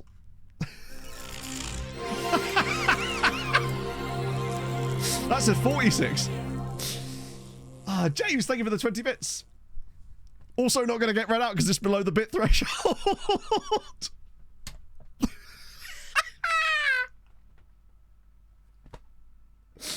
Oh, incredible scenes. Oh, that's sensational. You've both done that. That's like when two defenders go to slide and block a shot and take each other out. Well done. I'm big time now. Haven't you heard? I've done an advert on the toilet. God damn it, man. Thank you for the 100 bits. Watch Nana not say it now because it's a naughty word. 46 months watching this pathetic little computer man play with his pathetic little computer men. Shameful. Disgusting. 3 years. 3 years, you pathetic little worm. Batter me up and call me Donald Duck, like one of your French girls. I should be fed out-of-date chicken until I smell like KFC. Why isn't my Malta song #1 on iTunes? Why isn't it on right now? Keep up the simple person work. Love to the family. Pasta. Bay Hudson, thank you for the 100 bits. No, this is not FM25 on account of it being FM24. Because FM25 is now. Watching this pathetic little computer man play with his pathetic little computer men. Shameful. Disgusting. 3 years. 3 years, you pathetic little worm. I genuinely don't know why the sub didn't come through though. That is the weird thing. Like one of your French girls. I should be fed out-of-date chicken until I smell like KFC. Why isn't my Malta song #1 on iTunes? Why isn't it on right now? It's been designed to FM25. How could you possibly tell? No one's seen FM25 yet. Pasta. Are you leaking data to us? Cheer 5, cheer 5, cheer 5, Shall I just go for a pee break? 46 months watching this pathetic little computer man play with his pathetic little computer men. FM25 Deadlock. Yeah, but it doesn't show anything. Disgusting. 3 years. It doesn't show actually any proper screenshots of the game, really, does it? Batter me up and call me Donald Duck. We don't really know what FM25 is actually going to look like at this stage. The devbot doesn't really show off anything of note per se. It showed a couple of like screenshots of like certain zoomed in parts of menus, but no, this is a custom skin we're using. It's SAS24. If you want the skin though, exclamation mark skin in chat. He says trying to ignore the noises in the background and failing horribly.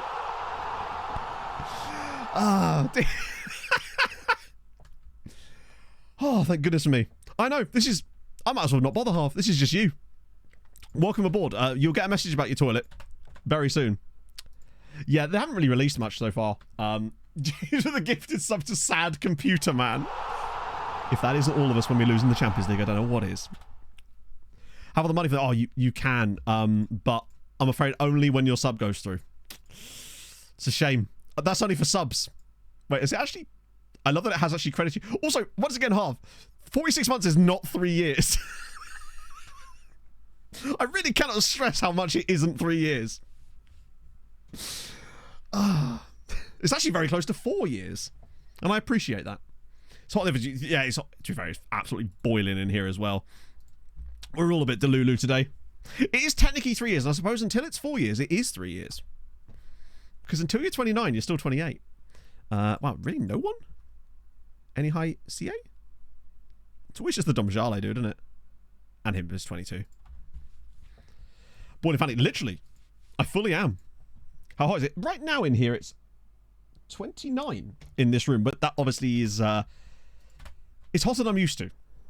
Where's your bottle song? Hey, you'll come. Give me time. I have bits to do, you know? I'm a busy man. Difficult times call for difficult measures. Stick it in the bin with the merch. You can stick it in there with the charity stream if you want. Gus Showbiz, thank you very much for 100 bits in a different 9 time. months watching this pathetic little computer man play with his good, I love pathetic copy little pasta. computer men. Shameful. Disgusting. 9 months. 9 months pathetic little worm. Batter me up and call me Donald Duck, like one of your French girls. I should be fed out of date chicken until I smell like KFC. Why isn't my Malta song #1 on iTunes? Why isn't it on right now? Keep up the simple person work. Love to the family. Pasta. Yeah, I've got an assistant to do the song. Do I do viewer drafts? I don't really know what that means, but no. But if I was drafting, I'd be taking half last.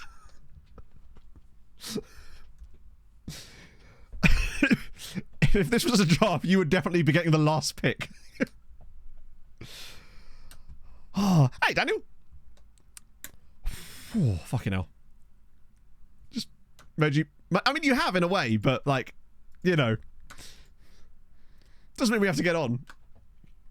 She's gone for us. Other multi-sides has gone well. Guja actually won the Europa League group. They got 20 points in the Europa League. 89, thank you for the 100 bits.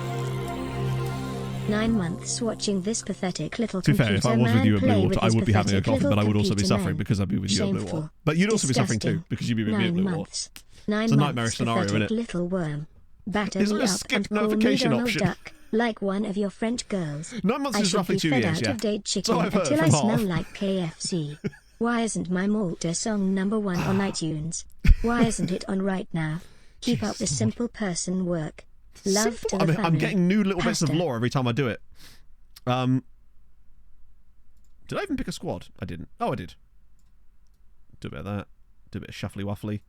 Put you on this side, hey bud. Treat you do a bit of that. Simple person work. That and just... I should be fed out of date chicken till I smell like KFC. That could work. Right. Let's go. Oh.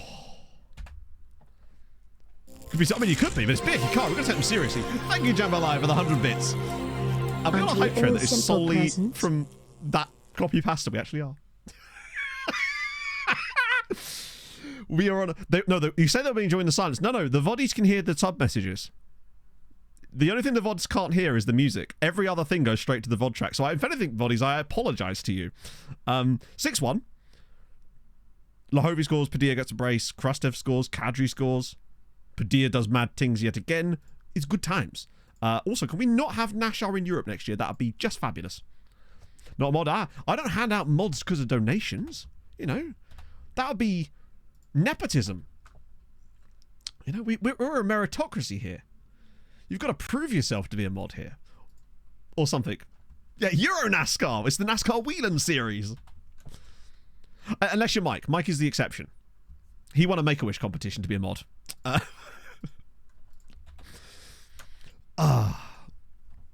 Good, you might win that, you know. I don't trust you. I think with that amount of power, it would go to your head. I feel like any amount of power would definitely go to your head. James with the 100. We are all simple men, until Mr. Sat on Sepp Blatter's golden toilet finally announces that he enjoys soaking his feet in Pablo's tomato sauce whilst sticking pasta in his ears. What a weird little man. It's true. Yeah, it's also a kleptocracy. It is what I say it is. It's a dictocracy. Would ruin the annual Mods Christmas dinner. He absolutely would. Because he'd bring pasta for a start, which is no place at the Christmas dinner menu. Bet he wouldn't help on the quiz either. If anything, Dan's further up in being a lion than a mod than you. Stream titles and comments. Yeah, I don't know how I'd even manage to work with that. I think somehow it's probably not likely to happen.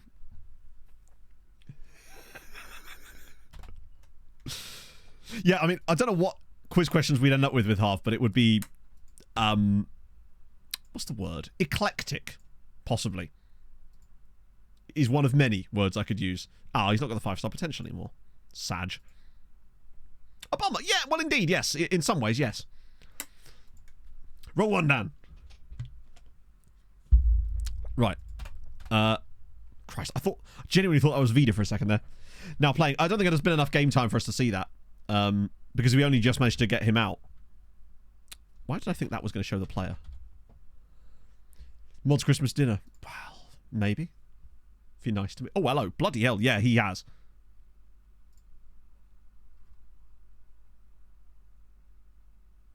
Wait, what? Oh, that's Sirens. Hang on. Melita. So, yeah. Literally started the next game. Scored a hat-trick. Like you all mods. And then he'll demod me. Yeah, so the first time they probably played him again, he scores a hattie. Like, why on earth would they not start this guy? But now he is starting. Literally, the next game he plays, he scores a hat-trick. In fact, I think he still has... Yeah, he's actually got nearly as many goals as he has appearances. Look at his XG as well. Nearly 4 XG. He's barely played. I'll be curious to see what he can do over the rest of the season. And it's probably going to be what catapults Melita to the title. I reckon Melita win the title, hands down. And probably end up with the best goal difference. I wouldn't be surprised if he actually got on the top scorers list.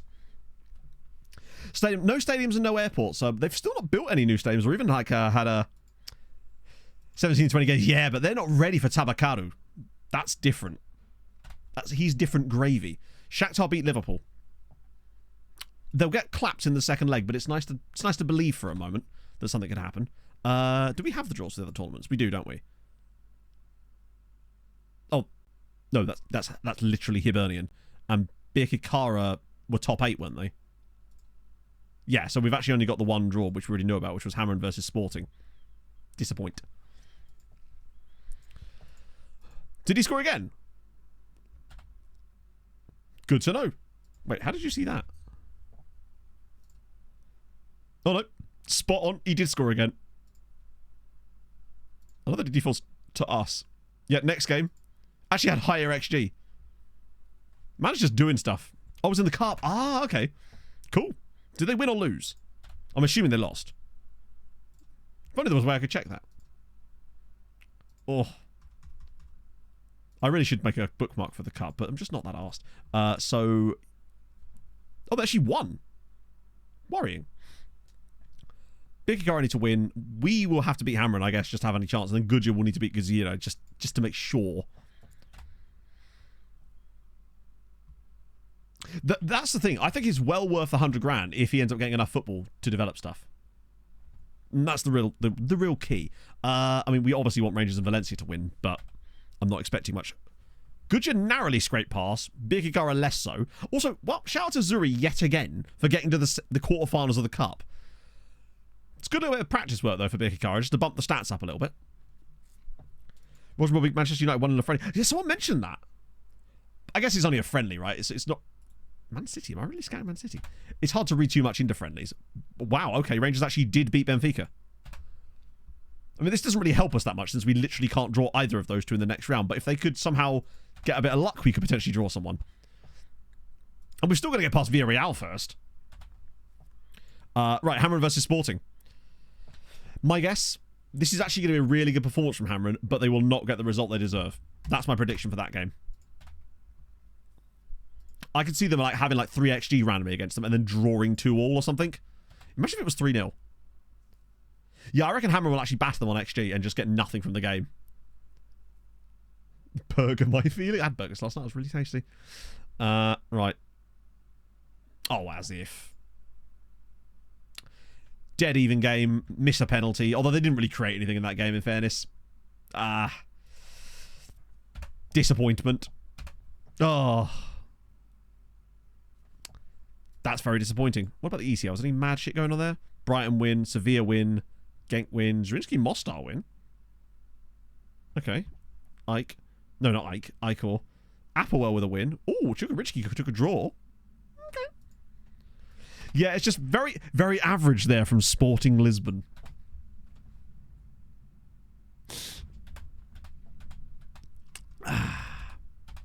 Didn't they lose at home to Gudja in the group as well? Yeah, they created nothing in that game and then managed to miss the penalty in the one chance they did have to do something. Not happy. Yeah, that'll happen. Chukwuemeka Stankom are Serbian. They're really good youth academy. Did I see you in an advert? No. That wasn't me. Wasn't me. It's just another dude that looks, sounds, and is exactly like me. It's my twin brother. First yellow card. On a result of being born first. Beppis is on tap today. I think, yeah, I probably should get some Beppis at some point soon, actually. It's already 1:30. What I'll do, when is our game? Oh, it's there. I'll get some Beppis right before the Villarreal game, because this is rotation anyway. I feel pretty confident that we should be able to beat Villarreal over 2 legs, but weird shit has happened. See, for example, last season, Zabar get a win. Good you lose. Bikikara win. Sweetie, come on, lads. We don't need Hibernian in Europe. And showing, it's on... Have I still got it on my clipboard? No, I don't. It's on the FIFA E Twitter. And obviously I've retweeted it on mine as well. Right, this is rotation. I don't have the link still saved to my clipboard like I did earlier. Padillo's not starting this. We will start Holub. I'll give Holub another go. I like that for him. Bamber at left wing back. Well, I don't like that, but see, could work out. He has a real job. I mean, that is obviously true as well. I mean, don't get me wrong. Would never describe what I do as a real job. Make a command. We could make just a FIFA E command, or just exclamation mark toilet, I suppose. That'll do. Yeah, that'll be fine. That'll be enough for us to hopefully get the dub. Exclamation mark shitter. Oh, hey, Pyrex. The Blatter Splatter. Man's not been there for years.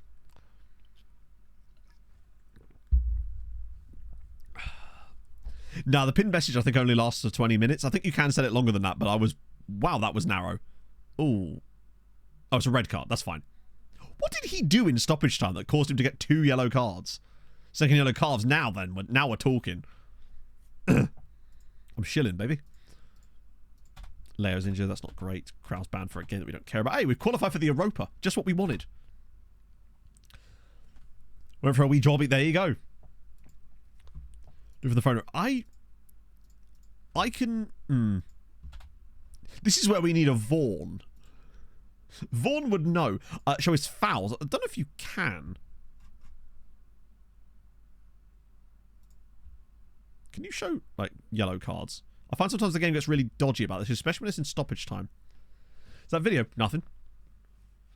Nothing. I don't know what you're talking about. That would summon him.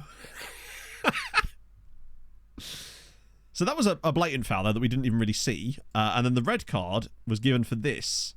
Let me just goes right through the back of him. What is he doing? I suppose we are winning and he's trying to slow the game down a little bit. It's going okay, Crab Heat.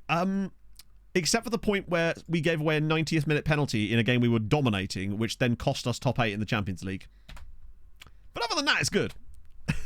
How was your interview? Or how did you think it went? If you knew exactly how it went, it'd be a bit weird, wouldn't it? Rubashinsky. Hang on, wait, isn't he one of our guys? So Balzar are after Valentin Rubchinsky. So he uses loan market. Solid player. Solid player. Solid manager. It's another one of them gone, though. Just normal FM stuff. Yeah, exactly. Oh, Inferno's managed it. There was thought. Yeah, the thought was to us not lose...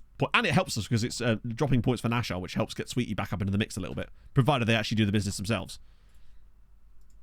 Now watch them fuck it up. Oh, good. You're running out of time, lads. Like, I don't know how much longer I can keep these players out on loan to you if you can't qualify for Europe. Second interview, oh, you'd love to see it. That'd be sick. Congratulations in advance. Tabakaru on target. He scored another 2 goals. He scored another 2 goals now. I mean, I think he is him.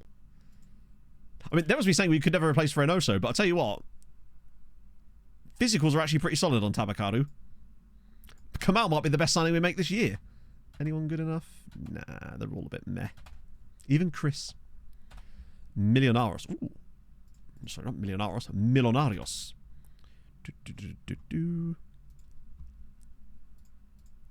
I did the most, like, teenage girl thing possible yesterday. Pog went for a bath. She comes back. I'm sat in bed, watching Greek, obviously, and I'm literally eating from a giant tub of ice cream, and she was just like, you okay there? I was like, I'm living my best life. Tabakaru is very good. Like, I think he's fabulous. It's almost like we manifested him into existence. If I had the cucumber over my eyes, I wouldn't have been able to watch Greek. Man, I'm king of multitasking, but even I have a limit. Of course, it's Tuesday, isn't it? Ice cream, yeah, dairy milk ice cream. Banging. The ones in the pots as well. Because you've got the ice cream with the bits in it, but then you've also got like the kind of moussey stuff in the middle. Where are you watching Greek on? Oh, you know. Places. No, it's on all four, but all four don't have a fucking standalone app that I can use on my television, which is just fantastic. So, I mean, I'll say it again, but I'll say it only once. Cloudstream. But yeah, it's such a vibe. It's just so low stakes. You got else? No. That was half. Combined with some tagliatelle, of course. Yeah. Didn't last long, I bet. But I would say honestly, the non-caramel one is better. And I like me some caramel, but the yeah, it's a vibe. It was the only one that was on Club Card, pretty much.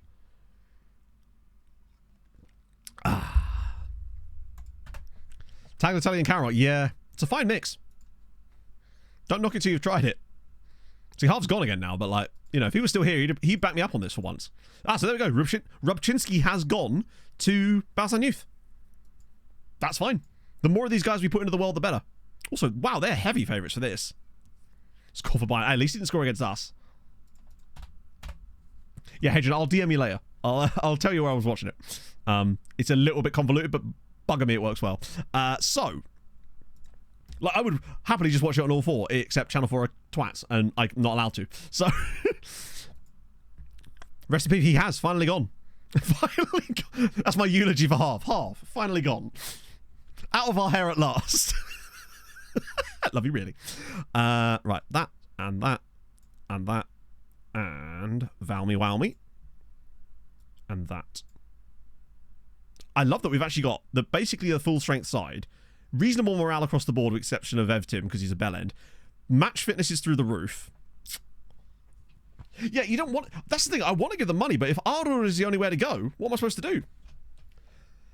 Peach Graham with caramel sauce. Peach Graham with caramel sauce. That does sound kind of fire. I'm thinking about doing some more baking, but I'm going to do a bit of bro baking because I'm seeing the boys next Friday night for the weekend and what Pog's coming to. And I might do some bro baking. I have to see what they want because I bake now. Right, I might go for a pee. For reasons. Shirts off baking, yes. Wearing one of those aprons what has like a man's chest on it that is much more broking, yes. Now we're talking. What's a Graham? It's just usually your uncle, isn't it? Right, I'll be back in a second. I'll go grab myself a Beppis, cool down for a moment. Bake now. That does explain my attitude, doesn't it? Another ad in the making. Hit me up, Mr. Kipling. Or something. I'll slide in between your cheeks. Anyway, moving on.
It was Frode Grodos.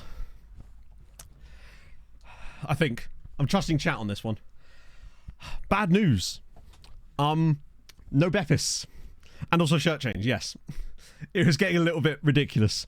I even tried to find some shorts, but I couldn't at such short notice. God, it was like a mid-zone pit stop, just a really long pit stop because I couldn't get the tyre off, you know? Oh, God, needed that water, though. Bloody hell. Right. Where were we? Oh, yes. About to have horrendous things befall us, no doubt, in the Champions League, because it's just what happens in these things. Just, I was thinking about it. It's so bad in terms of the swampiness, right? We're not even talking Shrek swamp. We're talking, like, the depths and the moisture so bad that, like, James Cameron is going to hire a submarine to check me out, you know? That's the sort of levels we're operating at right now. There are actual lakes in the backs of my knees. Long pants on. I know. It was a terrible decision this morning. It's actually higher than 28. It's actually now 31. I might actually put the fan on, just not point at me.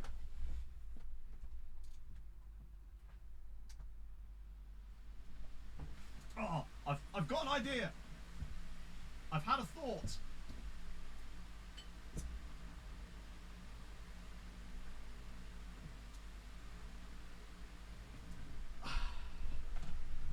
I found a pair of pajama shorts. They're going on. It's not the best thing because they are obviously insulated, but nevertheless, there we go.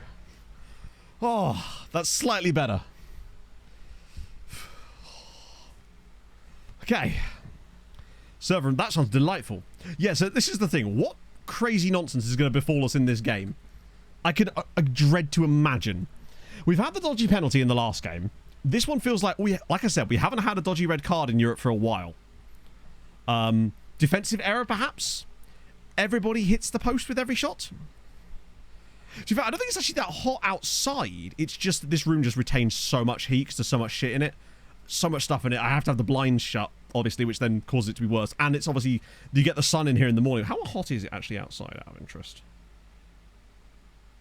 Refreshing. Oh, it's 24 outside, to be fair. That's actually fairly warm. Oh, right. Let's go. I still haven't got used to not hearing the Champions League music, and honestly, I think we might just turn it back on again, because I don't think it was making any difference. And I do miss hearing it. So normally I can't turn it on there until we actually go to the game. It's too late now, but I think in future we'll just have the music back on again. Because it wasn't stopping the glitch. Well, that's true, yeah. If Gideon gets away, then all hell will break loose across the planet, and I'm not going to be the one that's responsible for that at all. So, 2 legs, which means 2 chances against Villarreal. Like, if we do well in the away game, I'd be very confident in the home game. But honestly, I just want a kind of oh my god, it begins. I just want a kind of 2 or 3-0 win. If we win 2 or 3-0, job's a good one, right? A defender called 8 Ounce. It's probably where I've gone to nickname someone and once again failed. Oh, Valmir looking. They are looking quite pressy.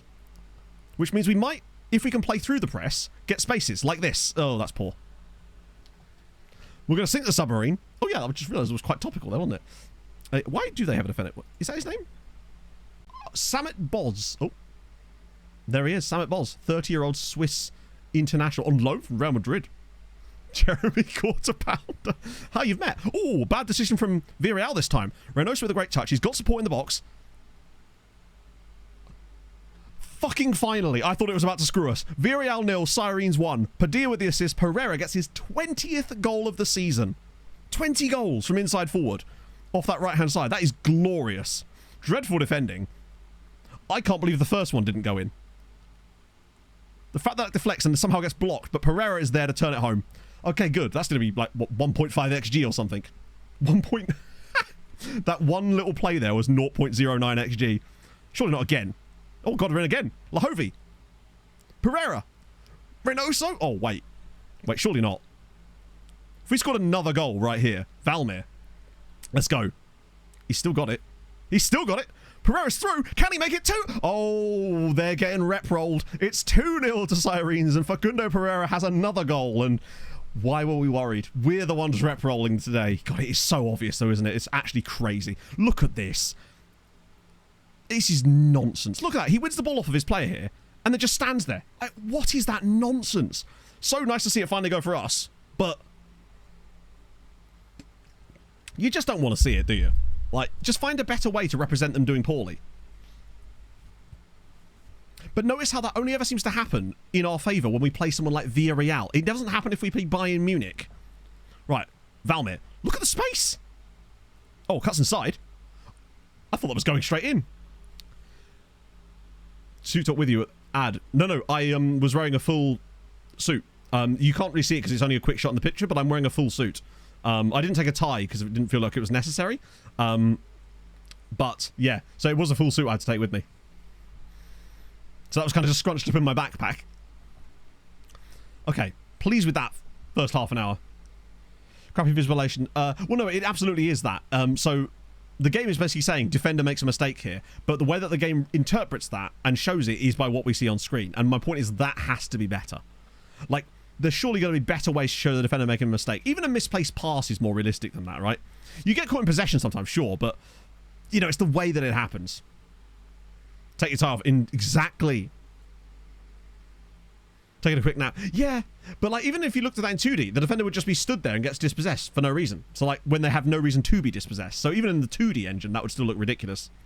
Comedy boxer shorts. You have no idea what boxer shorts I was wearing. I was deliberately trying to hide them. I actually hoiked them up because the idea is, of course, that you're supposed to not be able to see the fact that I'm wearing boxers. So I just had them hoiked right up. Thing was, I forgot to hoik them back down again. So when I got back home, when I got back to England, Pog and I went to KFC at South Mims or whatever on the way back to get some dinner because it was just like 9:30, 10 o'clock at night by this point. And I go to the toilet when I'm in there. Oh, no. And all of a sudden I realise that all of my boxes are like hoiked all the way up still from like 7 hours prior. Doesn't trigger, why not? I don't know. Bear in mind that only counts in the final season of their contract, as far as I know. Anyway. Games New Gens. No way. Oh, that's awesome. I'm glad it worked. There's some other cool stuff we found. Like, you can actually have them get random clubs now. Lanny, thank you for the follow as well. But yeah, you can actually set it, as far as I know, I haven't tested it yet, that the players will generate random club. Whereas it filmed it in Zurich, in FIFA's headquarters in Zurich. That the toilet that you see in the video is the basement toilet in FIFA's HQ in Zurich.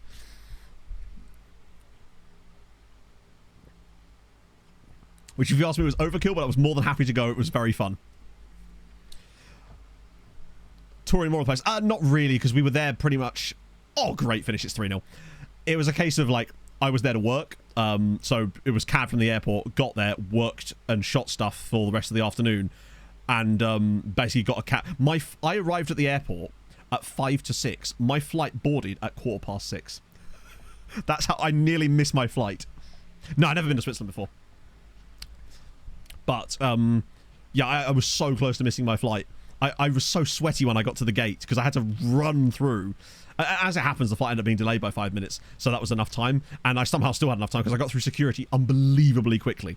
What I would say as well, security at Heathrow on the way in, when Pog dropped me off, from the moment I got to the car, so when I left the car, to me sitting down, having already gone through security, having a coffee, was 7 minutes. I was like, that's incredible. So just quickly, just because there wasn't that many people there. And and, you know, when you're a jet setter like me, you get used to going through airport security, so you know what goes where, and you can just go straight through. They just say, sir, in you come.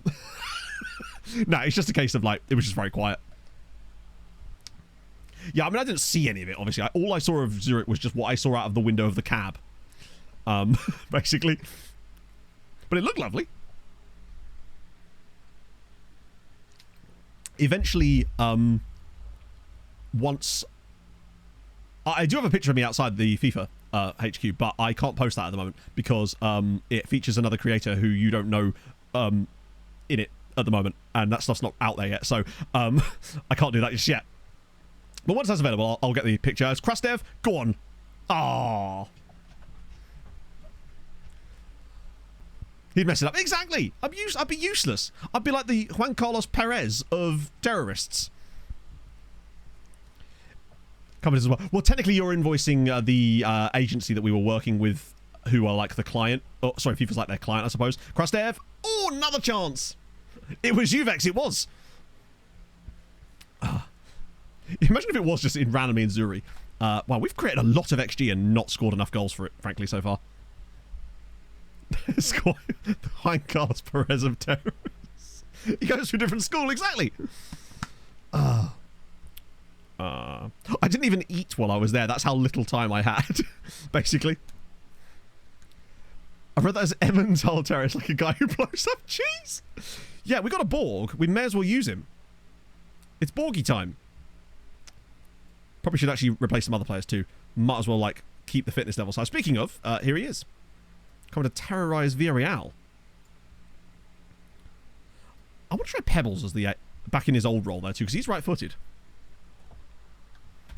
Yeah, Andy Mikulev is in effect. Look at that, 3.74 XG, no shots against. This is what I'm talking about. That was shut. I've just tried to drink out of a shut cup. Well done, Matt. Watch us create nothing for the rest of the game now.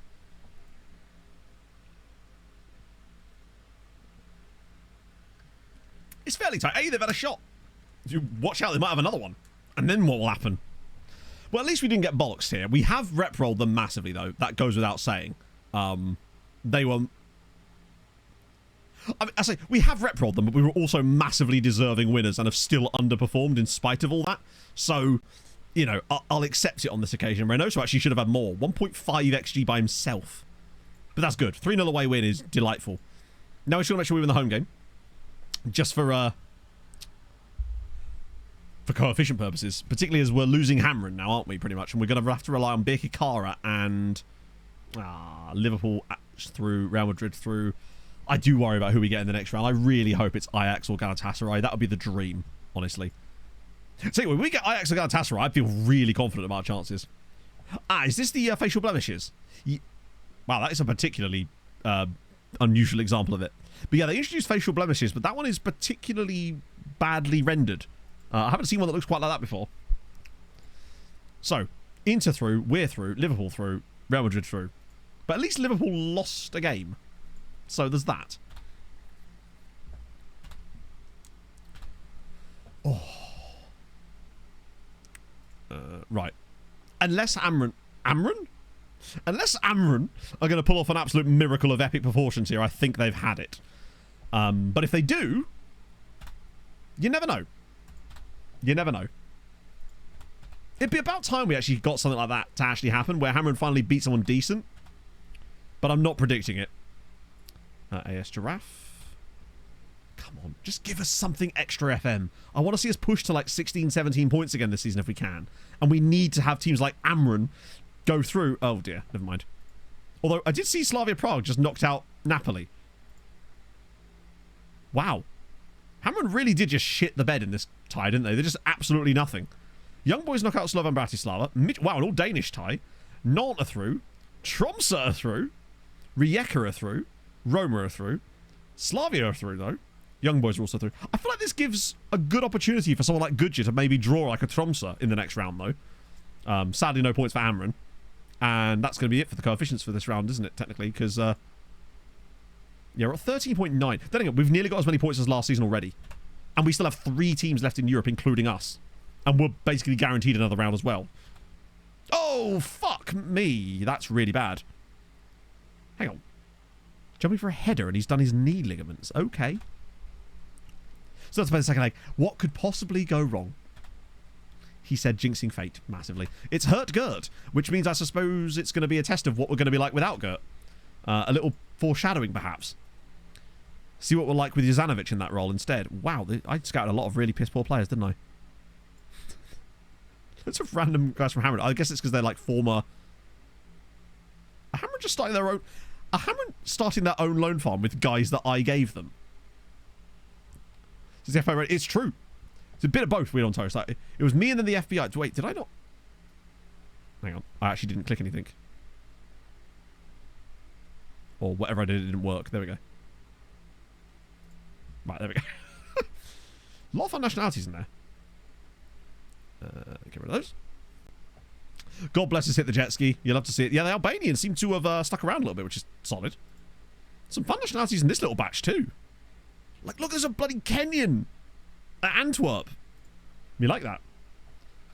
Knock on the door's fun. Well, to be fair, there is a knock on the door in the video. So, who's to say that wasn't the FBI and not the director? Banging on the wall. Wow. You're all lone players. There's no point in going after those guys. This is because it's that time of the year again. In fact, we just sort by this in case there's any more. Oh, that's all of them. Okay. Anyone that's ludicrously priced? Yep, that's all of you lot. And probably you and you. That gets a bit close. Well, that got rid of half the fucking half the fucking players on there. Anyone here actually worth a damn? Bernard Appletit. Ooh. Oh, actually, I tell you what. He's quite match engine-y. The acceleration's not great, though, and he does come deep to get ball. There's a Faroese player. Wait, what? Oh, there is. At Aberdeen. Hjalmar Huygård. Got the pace. Triumph over tragedy. Sorry. I adore that line. Yeah, he's not great, though, is he? There's the bloody cat. It's true. When I hit the Scottish accent. Oh, but one, I can struggle to do a Scottish accent at the best of times, let alone saying Faroese words in a Scottish accent. I say Faroese words. Where was he born? He was born in Helena. No. Yeah, Helena. Which is actually what people from Birmingham call that one My Chemical Romance song. So, we got that. John Murray. I mean, these are guys who are just like these are the sort of players that I would happily like be harvesting up for us were we in a situation that was better financially. Because like this guy as well. He's not got the pace. Rubagotti. Lorenzo Rubagotti is a good name, but he ain't it either. Thomas Souza. He's a bit better. Reasonable-ish release course, but these are just... Oh, if what we think is going to happen, well, like what Chaser said about how his values went back up again in this next summer, then we can finally start to go after these guys again. We'll be able to tell very quickly if the values are going back up again. Because for a start, the base levels will be much higher to begin with, and then they'll just start climbing. So I'll be really, really... we kind of need them to, because that third year is going to be a tough one. Unless we go really deep in Europe. Deep in Europe this year would help us a lot too, because we'd be able to make a really nice profit from the competition prize money. Because last year we missed out on like £40 million worth of competition prize money, and that is a lot. So even us just getting to the semis would be getting like 40 million more than last year. We have to get to the semis, of course, which is not that easy, but 55% favourites this time. I just want to know where it's getting this stuff from. Also, Wisniewski, what are you up to these days, Bernd? Damn, you're actually legitimately still playing for Stuttgart and, like, playing for Stuttgart too. Big fan. I like that Bernd's that guy, you know? Start a save 10 years in. Other than simply 10 years... no. The best you can do is literally just start 10 years in. That's the only way you can do it. There are the start date stuff that you can do, but that only works... I think the latest start date you can have is like Ireland Season 2 or like Iceland Season 2 maybe. And that will start basically like middle of the year in 2024, but that's the latest you can start using a default one, I think. Unless there's anything I don't know about. I reckon Leipzig might have a chance against Inter, you know. Like, that's a reasonable deficit they've got to overcome. Moketsi Sele, sometimes I just like to look around. Yeah, Summer League second season is probably the only way you'll get a later start date, but obviously you're looking for a lot later than that. Hello, Big Dollop. What is this report?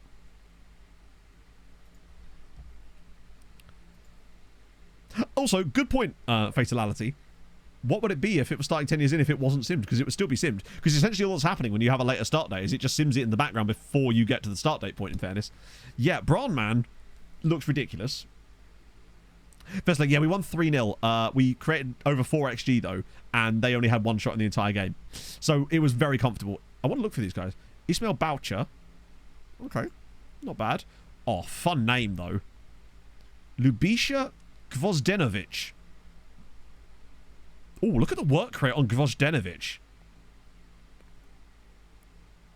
But one midfielder, maybe? Lacks the tackling, but that work rate is tasty. Me like a bit of that. And now what about him? Lars Fickstahl. Oh, wow, physicals. Oh, agility and balance. Lars Fickstahl. Tackling decent, crossing decent, wing back ready, 18 years old, good on both feet, great work rate, pace and acceleration are not bad. Don't mind a bit of him. Lars is very nice. Yeah, likely going to have a good personality if he's got 18 determination. There's bound to have something good in there, even if it's one of the like the weaker ones. Oh. New contract, that's fine. We shortlist you for the time being. But Lars is a must sign. Yeah, I suspect he'll be more like a 4-star guy. I reckon he could be like Lahovi, though. Maybe. That's my hope. And then Jacco van Vleert. Ooh. The Hearts of the Netherlands are dropping quality again. Bernd Salmon. when the dinner goes a little bit wrong for your missus. But okay, we take that. I like his name. He's a very quality name. I think I looked through the rest of them. The Grove. Well, that's the thing. He's only 18. Wow, there's more. Hot damn. This is a really couple of... There's another... There's 2 more Norwegians. Kent Viken. What is Norway cooking up here? Marius Bekvik. Jesus. Oh. Scout knowledge. What do you mean? I assume you mean scout knowledge. Pierre Mbida. Quite cheap for France, actually. And Oscar Anderson is a Swede as well. Hot damn. Norway might win a World Cup at some point. This guy feels really interesting. And he's 16. He's probably too young for us to punt. I don't want to... There's no point in punting in February. We may as well get him scout. What's his knowledge? It'll be the same as it was 2 weeks ago. It's unlikely to have changed much. He's only 16. I thought he was 18 like the others. He's even younger. With him, there's no point in... We might as well just get him fully scouted. That's dope. But yeah, Scott Donnelly's knowledge isn't going to have suddenly increased anymore, I wouldn't have thought. And it looks like there's no new nations on the knowledge either. Only recently turned 16. I think he could legitimately be a monster. Like Tabakaru, like Reynoso. Bekvik, from what we can see, yeah. And good high determination, which usually indicates he's going to have a good personality. Wait, the other Norwegian was 16? He wasn't, was he? I swear Fikdal was 18.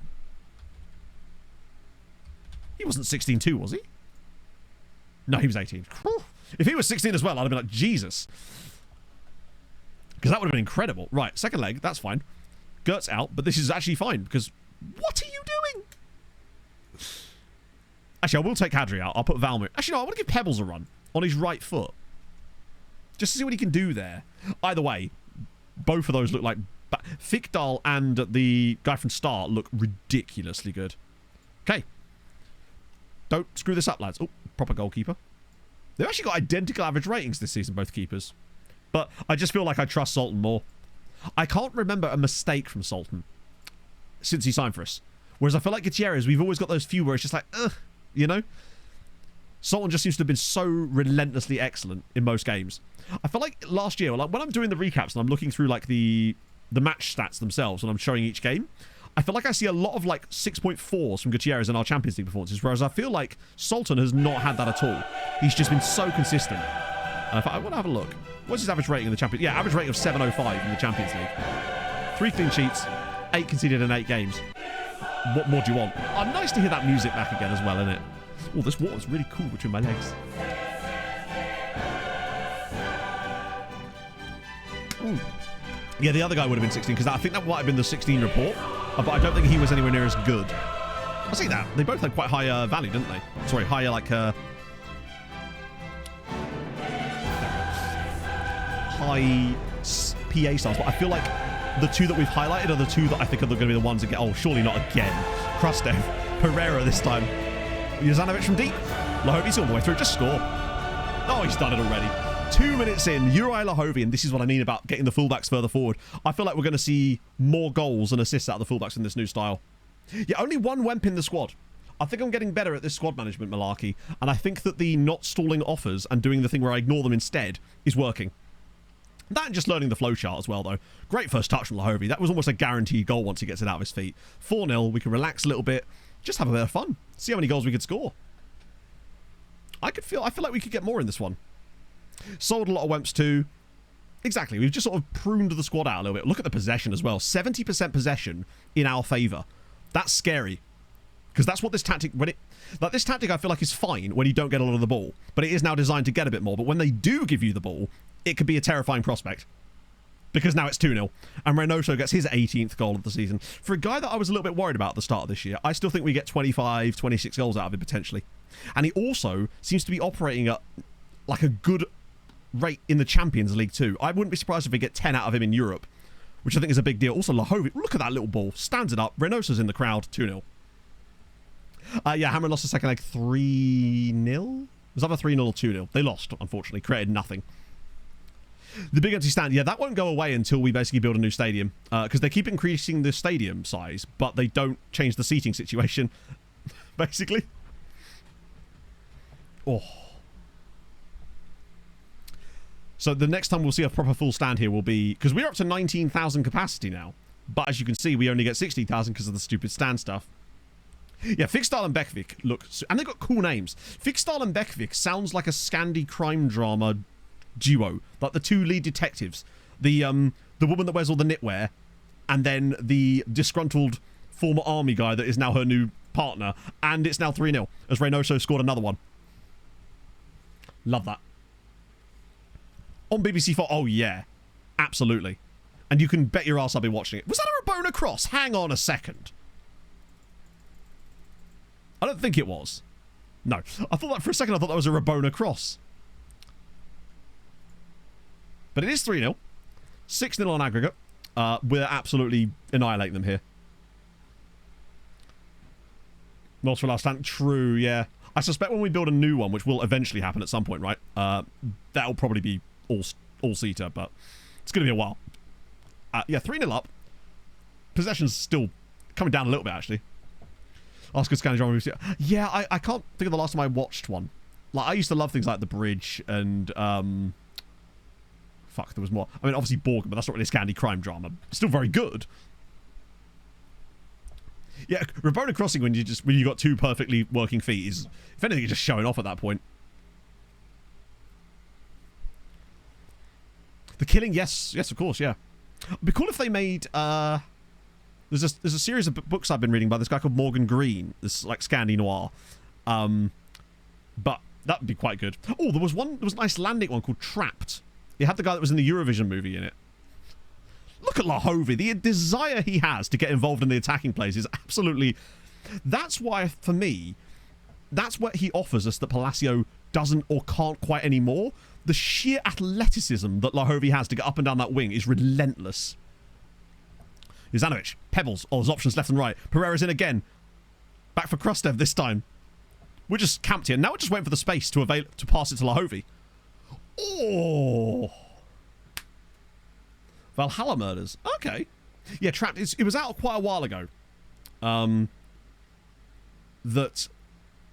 Trapped happened. I think I had a few seasons. I think I only saw the first one of them. Yeah, I actually can't remember what the series I've been reading is called. But at the moment, I'm reading a book about geopolitics in space in the future. So, you know. Oh, shit. That was a yellow card. What do we do? Actually, do you know what? We're actually 3-0 up. We may as well just make these changes now anyway. Give Perez a chance to prove himself. Give Vida a chance to show himself. You know it. Oh, right. There's a surprising number of players on the bench that I'm not sure should be. Get Blaz in. Give Lahovi a rest. No need to overdo it with him. Dune. I haven't actually read the book, but I have seen the first movie. I fell asleep a bit during the second one. Yeah, Goodger and Becky Carr are still in it.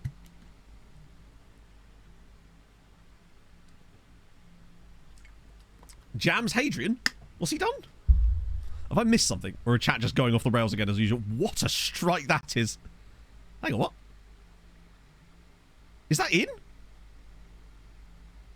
That didn't look like that went in. That looked like it hit both posts and came out. Have we been robbed? What a strike, by the way. I don't think I've ever seen that before. Oh, no. Yeah. Wait. I'm still not convinced. I see the net bulge a little bit there, but... Alright, this should... Cool. Maybe show us from above so we can actually see. I think we've been robbed of... No? Hello, lovely chappers. How are we doing? A little bit of petard hoistery. We love to see it. Danny, thank you for the 40 months. We're doing well. We're 6-1 up in the Champions League. Always good times. And... I'm the Pope. Aikenyill, thank you for the follow. Oh, go on. Get a fourth one. What a strike! You know what? I see so many good free kicks from Padilla, but they never go in. Ever. Like... I'm trying to remember the last time I saw Padilla actually score a free kick. It just does not happen, does it? But he gets really close constantly. I'd like to get... Yeah, one shot on target. They've actually only had one shot on target in the entire tie, and it's a goal. Thus proving why you have to score 6 goals, just in case. I'm fairly sure they've had the one shot on target in the entire tie. Oh my god, they've had 2 shots on target in the whole tie, and they've scored both of them. This is ridiculous nonsense, FM. But this is why you have to score 5 goals a game to win any match. Because look at the state of this. I want to check that stat from the first leg. I swear to God, if it makes them equalise with their only 3 shots on target, shots of the game, I'd still feel aggrieved. Christ on a bike. Ronningham, thank you for the follow. I think those substitutions might have let us take our foot off the gas a little bit here. As long as we still get the win, that's what matters. But, you know, you've got to be burying these sort of teams rather than letting them back into it. What are we doing? Come on, just press him. I guess it's my fault for bringing on Perez, really. I should have known that would cause misses left and right and centre. Here we go. Vida Xenia also on the pitch. So I have myself to blame for that. You know, bringing on the likes of Perez and Vida probably was a bit over-aggressive. Or if anything, just... That was my petard getting hoisted. Here we go. This is some nice little triangles. Imagine if Vida actually scores here. He's still showing the quality that he's going to need to play in the Euros this summer. Padilla. Oh, Sauerschnig on the overlap. Perez! He did a thing! Oh, it's offside. Of course it is. Of course he's offside. It's Perez. He didn't do a thing. Story of his life. Should have known, really. Yeah, everyone does want to punish that. That's very tight. Hopefully that will still be the end of the game, though. There we go. So we get out with the win. They literally scored their only 2 shots because this is Football Manager 2024, and that is the... just as well that we scored 3 goals. I want to check the first leg score, because I'm not sure if they had a shot on target in the first leg either. I don't think they did. I think they literally scored their only 2 shots on target in the entire tie. At least it didn't actually cost us in the grand scheme of things, because we still got the win. Sauerschnig and £8 million. There you go. They had 1 shot. Was it seriously 1 shot, 0 on target? Let's have a look. First leg. Yep, first leg. 1 shot, no on target. Second leg, 2 shots, 2 on target, 2 goals. They have to look at this stuff now. Anyway, we are through to the next round. Delightful scenes. Wait, is that? It looks like the Champions League quarterfinals might actually take place before the youth intake today. We better hope we get a winnable draw. Otherwise, I'll join you on Sunday for the recap.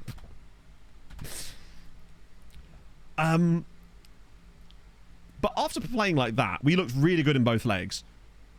Really, really solid. I'm pleased. But I'm not seeing any upsets in the other games at the moment, which is concerning. Balance for the season should be positive now. No, I don't believe so. Oh, Dortmund through. Get in. We can't draw them, but at least that's Man United gone. But no, our finances are still... Yeah, we're minus 18 million on the season still. That's because of things like wages and that coming out. It's going to take us a while. We'd probably have to win the Champions League to break even. But Bayern are through. Dortmund are through, which is good. And England lose a team, which is always good. Another European match. I think we might actually have 2 European matches before the youth intake. Because usually it's the 9th, and both of those, both the first and second leg appear to be before it. So it looks like we're playing both of them. Normally we play the first leg, and then there's the youth intake, and that's when I normally finish stream. I really hope we go through. It would suck to then have to do like a stupid... Also, I don't know I'd have time to do that. I wouldn't even have time to record a recap tomorrow, I don't think. Right. Here we go. Let's find out what befalls us. So... we could get Ajax or Galatasaray. I would take Milan or Atletico. I actually feel like we could beat Arsenal as well, but we want Ajax or or Galatasaray, right? That's... We've got a 25% chance. We will get PSG, Arsenal, Man City or Barca. It's what we do. And this will all come from the fact that that Celtic penalty in the 90th minute. We could have been on the proper side of this. We could be looking at this going, I tell you what I will say though, chat, and this is true, look at the unseeded teams. Imagine if we were a seeded team right now. Like, I would rather have this side of the draw, honestly. Porto, I guess they must have got knocked out, yeah. I genuinely think we're on the positive side of this.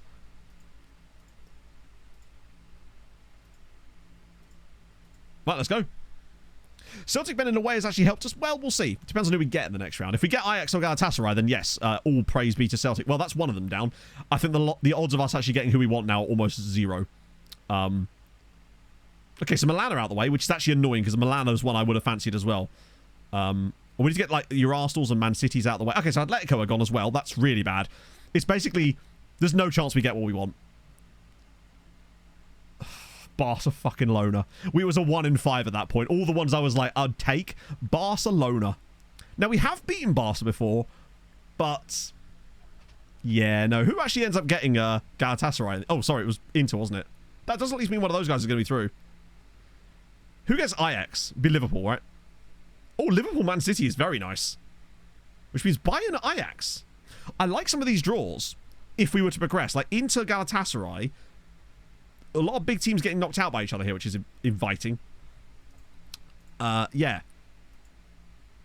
Oh, wait, hang on. That's been rearranged. What does that mean then?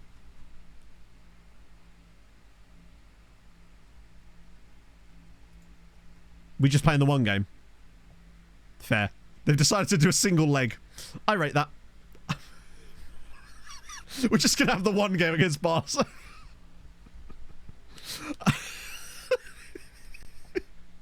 Fair one. And away from home, yeah. Just one really long game. I think I have to continue. Wait. Oh, hang on. Maybe it's... Wait, where the hell is it?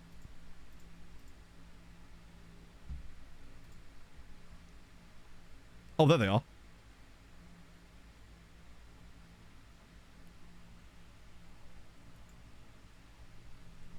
I'm used to having stuff in between. That's weird. Yeah, we get to play Hamren in the second leg of the Champions League instead. At least we don't get a game in between, which is useful. Yeah, the rescheduled thing. We always knew that was going to happen. It's just because I was right in between that. But either way, at least we don't have to worry about, like, resting for a league game between the two ties, in between the two games. We have to retire. We obviously have to rest for the Goodyear game here, which is only going to help Goodyear. Home first. I feel like, where did Barca come in the league? This is where they like won it. We would have literally finished above them if it wasn't for that. They've drawn against Benfica, Porto, Braga, and Arsenal. Wow, they've... The only good side, like good side they've played against is Milan, and that they've beaten. They've dropped points against pretty much everyone else who's of any note, including Braga. That feels doable. 9 months watching this pathetic little computer man play with his pathetic little computer men. Shameful. Disgusting. 9 months.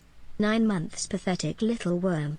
Batter me up and call me Donald Duck, like one of your French girls.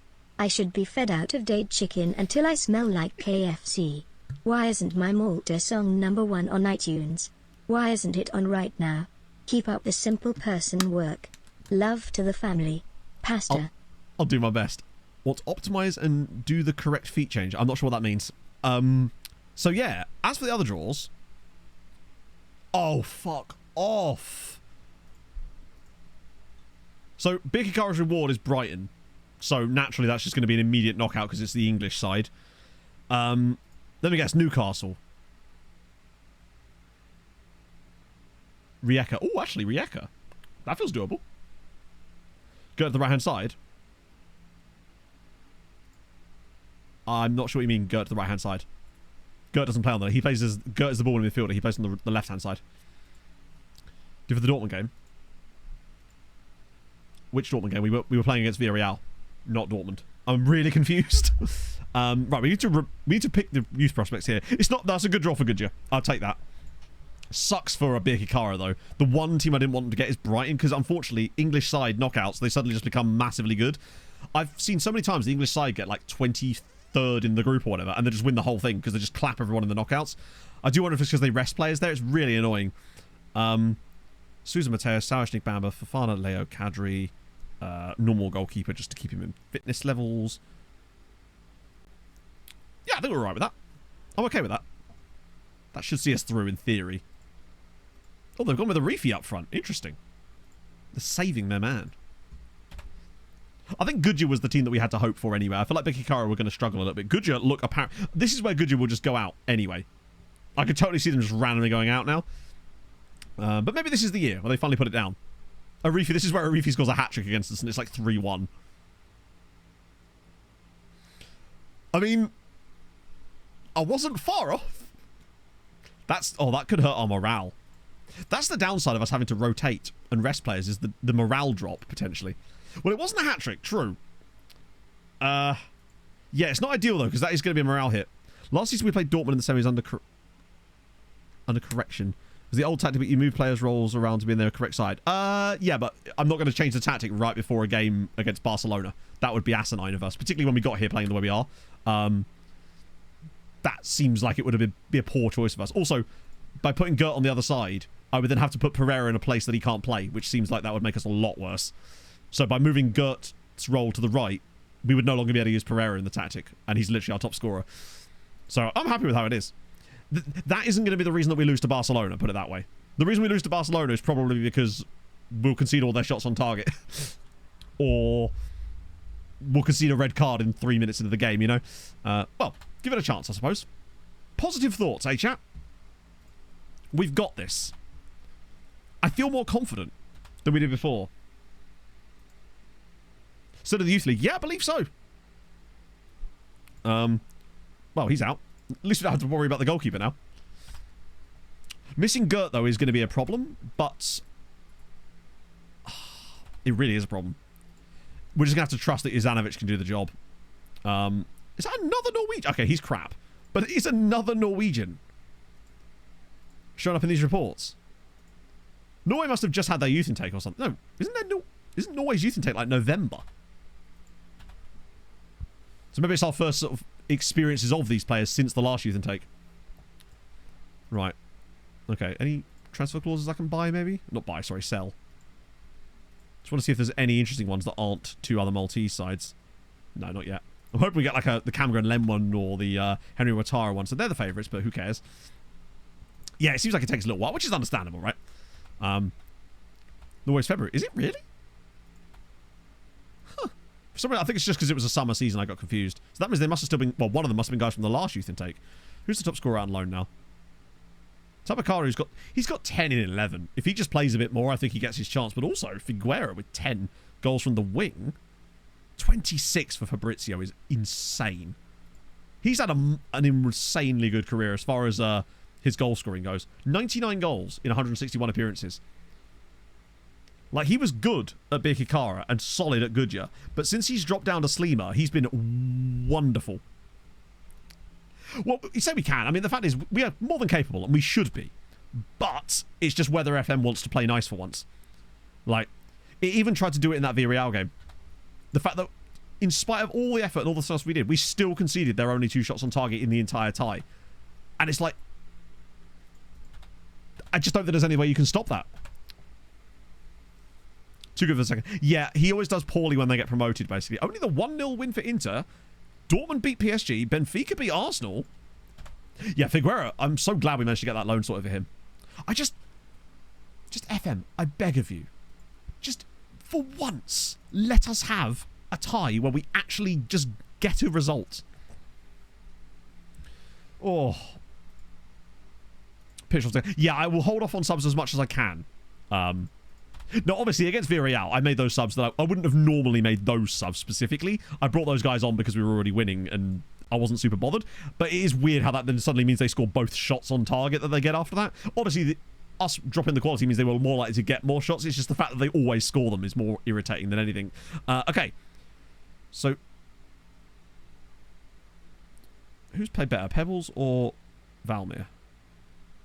Wait, where's Valmir? Is he suspended? Oh, good. Well, it looks like it's Pebbles, who is actually on his correct foot, in fairness. So, weirdly, we've actually ended up with a correct footedness across the board anyway. Now then, Kadri or Palacio? No, I think... Something about Kadri. I just feel like he's always the one that makes the stupid errors in our tactics. For whatever reason, it's always him. Now, much because the game punishes him for whatever reason. Payers in the middle. Yeah, Vieira's probably better in the middle. I wonder why he made that decision as well. Although, who's got the best passing? Yeah, Payers is not very good on the passing side of things, whereas Vieira is also not very good on the passing side. Yeah, it doesn't matter which one they play there. Not have a third keeper. No. Well, We have Mercher. In fact, I'm surprised. I think he's injured as well. We do have a third goalkeeper. Yeah, he's just unfortunately also injured, I believe. So we will put Holub on the bench instead. Yeah, Adam Mercher is the third guy. Left centre-back. Kadri is not left centre-back. Kadri's on the bench. And like I said, he always makes those mistakes, so I wouldn't want to start him at this point. Fujiro couldn't get him in the squad, unfortunately. Right. Okay. Moment of truth. FM, for once in your miserable life, do not fuck us over. Oh, God, what is this tactic? Lamine Yamal, by the way, still playing up front for Barca, which is dope, 21 seasons in. Just give us something. Michael Muscat. That's the guy to watch. It's only the first leg, but I don't like playing the first leg at home. I hate it.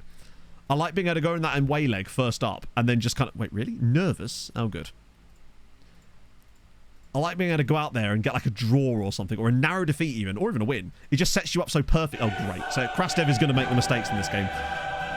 I'm telling you now, watch Krastev drop a 6.5 by the time he's going to put a 6.5 in written all over it. But we just don't see it in the entire game. But no, positive vibes, we've got this. I feel like we're on that level now. We've got this. Oh. Pajero 100 Club. We already had 3 goalkeepers. There's no point in adding a 4th one. We didn't need to. There you go, Pablo. I don't believe so, no. The only one we had in their squad was Tony Sunday. Which means he's almost certainly going to score the winning goal with their only shot on target of the match. Screamer from long range. So, slow start, but once again, solid defence. Where is the fullback, by the way? Oh, there he is. I hope he was sitting so far up the pitch. Although, the plus side of them playing that box system is that we will have space for our fullbacks. They will be able to progress the ball forward for us quite a lot, and when they do get pressed by the fullbacks, that will leave a space for the likes of Pereira and potentially one of the Segundas. Sorry, the only Segundas. Krastev's ball through. Ooh. Wait, Reynoso? Oh, as if he's missed that. And it begins. Under 21. It probably is. But, I mean, what difference does it make? He's not going to play, is he? So it doesn't really matter. Yamal's probably like 35 by now, I think. Oh, it's saved! Yes! It's over the line. Sirens 1, Barcelona 0. Reynoso gives us the lead. We should have scored moments ago, and he's had 3 goes at that as well. Come on! Let's go. I can't believe this. Did he have like 3 goes at this? Saved by the goalkeeper. Followed up. Oh, he brings it down instead of just popping it home. He's gone for the second one. Yeah, Lamal is, I believe, like 36, 37, but he has such high natural fitness. So a really strong start from us, but we need more. 1-0 is not enough. Not if we're going to go back to the new camp. We need to continue and drive home this advantage while we can. Put those good performances in and get it going. Krastev's already complacent because he's a wanker. Come on. Really strong first half from us, though. No shots on target for Barcelona either in the whole first half. Domination really should have scored a second goal here. I mean, that's great. What a first half. 9 shots, 4 on target, 1.81 XG. They've not had a shot on target yet. Why wasn't the bench? I believe it might be because when you do selection advice, it won't pick players that are not in the first team. It's super strange, but it will randomly fill it with youth players like those guys. I don't know why it does it, but I've noticed that as well. Still playing on the topic. I believe it's under 300 now. Why have they made 2 subs? They have made 2 subs, you're right. They've changed their system. They've changed their shape.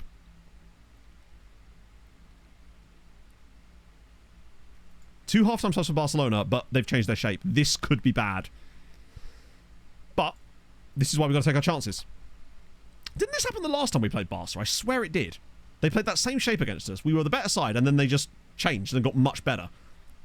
But presumably that system is more aggressive, and it might allow us spaces still. We just need a second goal. Second goal is absolutely crucial. Krastev's actually not been that bad. Right, here we go. 60 minutes into the game. They've still not had a shot on target.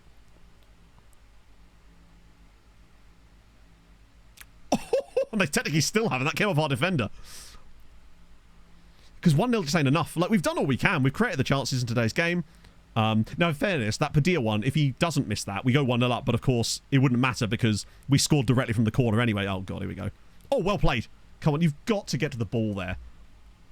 How have we not won the ball there? Plateau's suspension, we don't care about that. If he gets suspended, he gets suspended, right? Go on, second goal. 2-0 win. I fancy us away from home if we get a 2-0 advantage. Now, anything can happen, of course, but I would give us really good chance if we get... Oh, Pebbles? Krostev? Lahovi! Deflected wide by Ferreira. Great piece of play again. These are the chances that you have to bury. Like, we're doing everything at both ends, except for scoring that second bloody goal. 2.21 XG now. Right, now... Substitutes. 72 minutes in is decent enough, I would say. I'm going to trust... No, I'm going to trust Perez. I like his dribbling ability in this role. Pebbles is dead. So, Kral. Not Krostev, because he's actually surprisingly well appointed. And then we do Pineda there.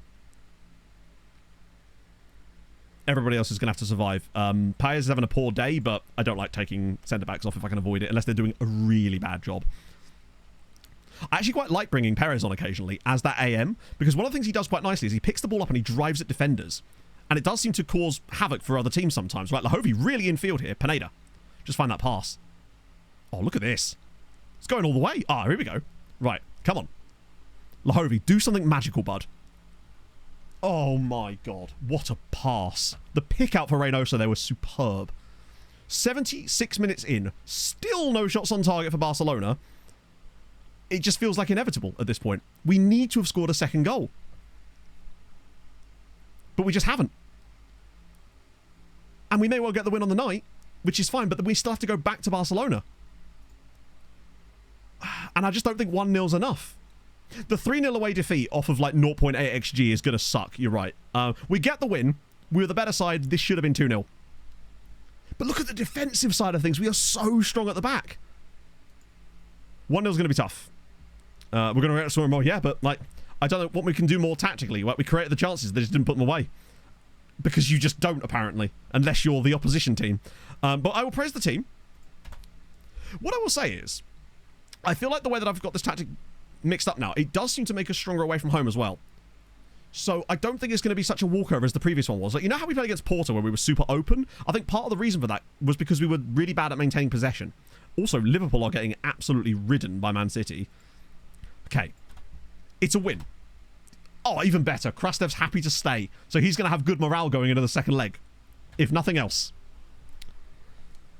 Oh, okay. Fujirio's boys. Oh, the Youth League. I don't think we've ever been to a final, no.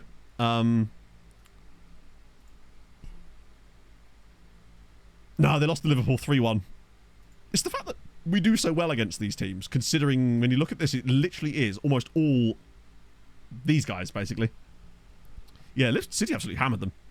Valmir will be back for the second leg as well. Krostev will be happier as well. City bid for Krostev. Oh, it was like £2 million.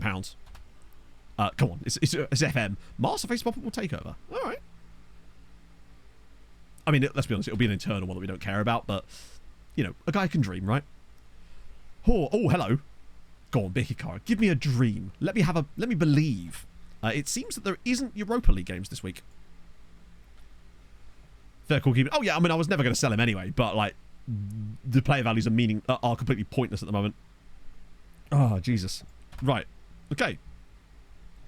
Which ones? I use the RDF training schedules. So if you do exclamation mark training in chat, you'll get like a link to RDF's website where he explains it all. Close. Tell you what. That might be a stroke of fortune. Given what we know about how the home games go, although Vladimir Stava being injured is probably what's killed that right there. What is right now? Those are the ones. Oh, sorry. The ones I'm using right now are the 2 matches and 1 matches one. Just generalized ones. I don't use any of the others. And I will use the 2-game one if there's a midweek match as well. Nothing on the weekend, because I just find it kind of ticks things off nicely. Hey, JSM. Yeah, there are others in there, but I just can't be else to... So really not rude? But yeah, those are the 2 I use. Because I can't be asked with micromanaging all the other ones. I tell you what, Bikikara have set up a home leg that they might actually be able to progress through. And it seems that there isn't any Europa League this week. I think it like staggers itself for the first week. Yeah, they're not playing till the 10th. Yeah, Haaland making reports on your progress is always fun. Alex, you've got loads of Ghana caps, right? Actually, not loads.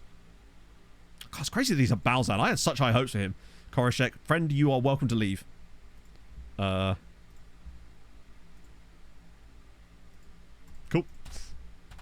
it's a shame, but there's always going to be the occasional troublemaker.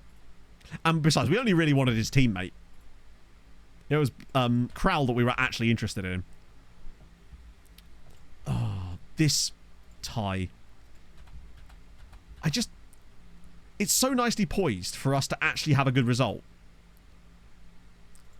But I just know that we're going to end up losing the game 3-0 off of like 0.8 XG. It just feels inevitable. That's the real sad thing about it. But if it doesn't happen, you know, maybe we are finally on the right direction. Oh, generational foot. Go on then. Mamadou Mendy. Mamadou. Hello. Welcome. Yeah, that was a pun exactly. It's going okay, Sean.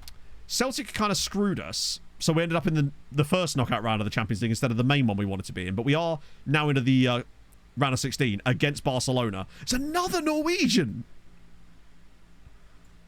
Okay. Norway are cooking. Ole Didrik Bilsbach. Great name as well. ODB. Jay Dunn of Preston.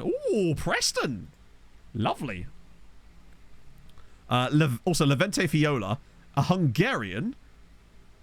Let's come through it here, but I don't think I've ever seen that name when we were even managing in Hungary. But he is from Balaton Fuldvar.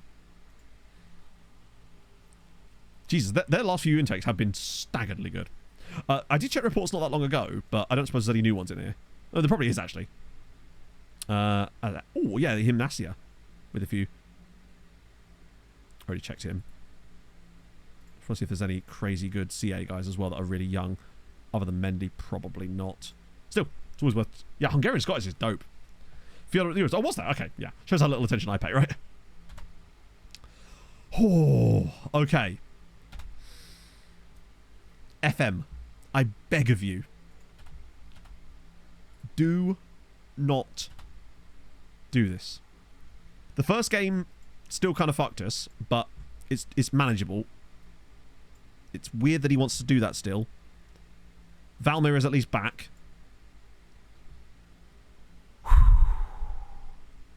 No, he was 19.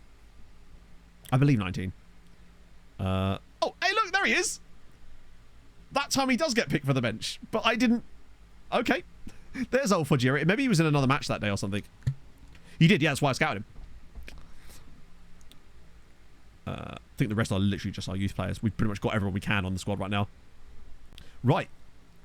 This team should be good enough to get this result. It really, really should. We just need a good performance from the team. Let me guess. Yeah, I was going to say, I figured they'd play this style of play. Okay. Let's make it happen. Who's getting a number? Is it Fujiri? Oh, it's William Azzopardi. We've basically done all we can at this point. We've got a full strength side, all of whom are match fit, happy, everything that we could possibly do. The only thing I haven't done maybe is I could have gone in and praised their individual training to try and get those little extra bumps of morale, but we shouldn't have to rely on that. I just need to see us play well. Come out here, show what you're made of, get through to that quarterfinals. But I am a bit worried because we didn't really create anything particularly much after they moved to this system. Zano's played last match. Reasonable. He got like a 7 point something. So he certainly didn't play badly. That much I will say. Right, I can't click anything anyway because we're 1-0 up. This is just about us not getting ruined by the match engine. Yeah, Krustev's not upset now either. He actually declared he wanted to stay in between the... Wow, bit of luck goes our way there. That could have easily been 1-0 inside moments.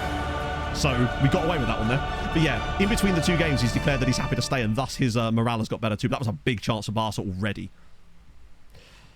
I'm trying to stay positive here. I'm just really concerned that the same old shit's going to happen that happens every time. But, you know, I find that we tend to grow into these matches. So we keep it tight. They've still not had a shot on target, by the way. Because that one's off the post. Possession's not amazing, but we're sort of killing it softly at the moment without really doing much ourselves. But sometimes, you know, strangling a game isn't the worst way to progress through.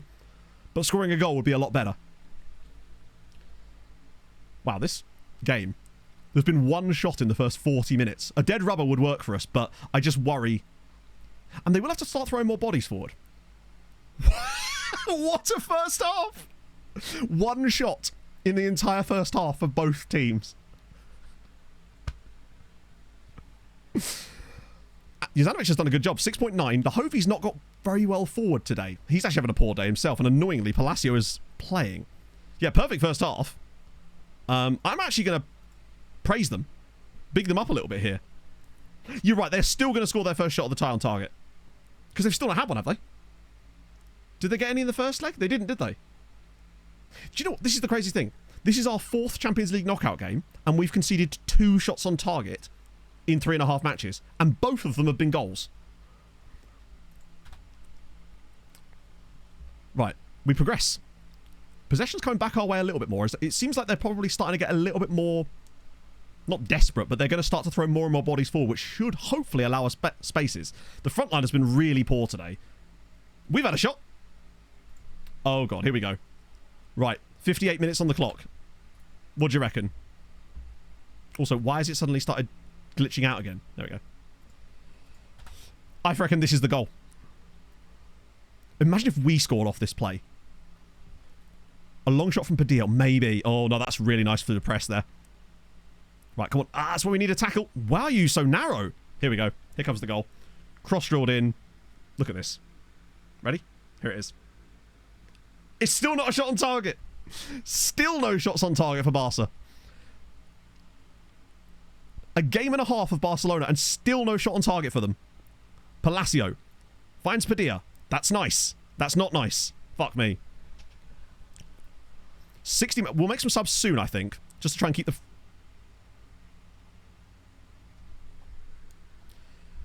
FM. Oh, it's offside. It's offside. It's offside. Oh. It looks very offside, but you can never tell because the camera swings wildly around at the last second there. But why on earth did we have so much space? I'm guessing the only reason he had the space. Wow, that was only narrow, but he's very offside. He shouldn't really be scoring from that kind of angle, really, but oh well, we move. Right. Did that just count that? It was still very good pressure, which is worrying, because we've been really bad today. Which is concerning. Like, we've only had 2 shots in the whole game, which is really bad for us. We really have just sunk off. But we hang on in there. 3 years is madness. Oh, anyway, I've missed the last 2 weeks Aiden, as I was in Mexico on my honeymoon, so I'm off to watch a full day's worth of VODs. Wait, drop it in. Go on, get a big header. Yes! Come on! Their goalkeeper makes the mistake. Barca 0, Sirens 1, and this is what dreams are made of, baby. Aiden, thank you very much. Sorry, I was really tense there. The AI keeper has messed up for Barca. Krustev with the cross.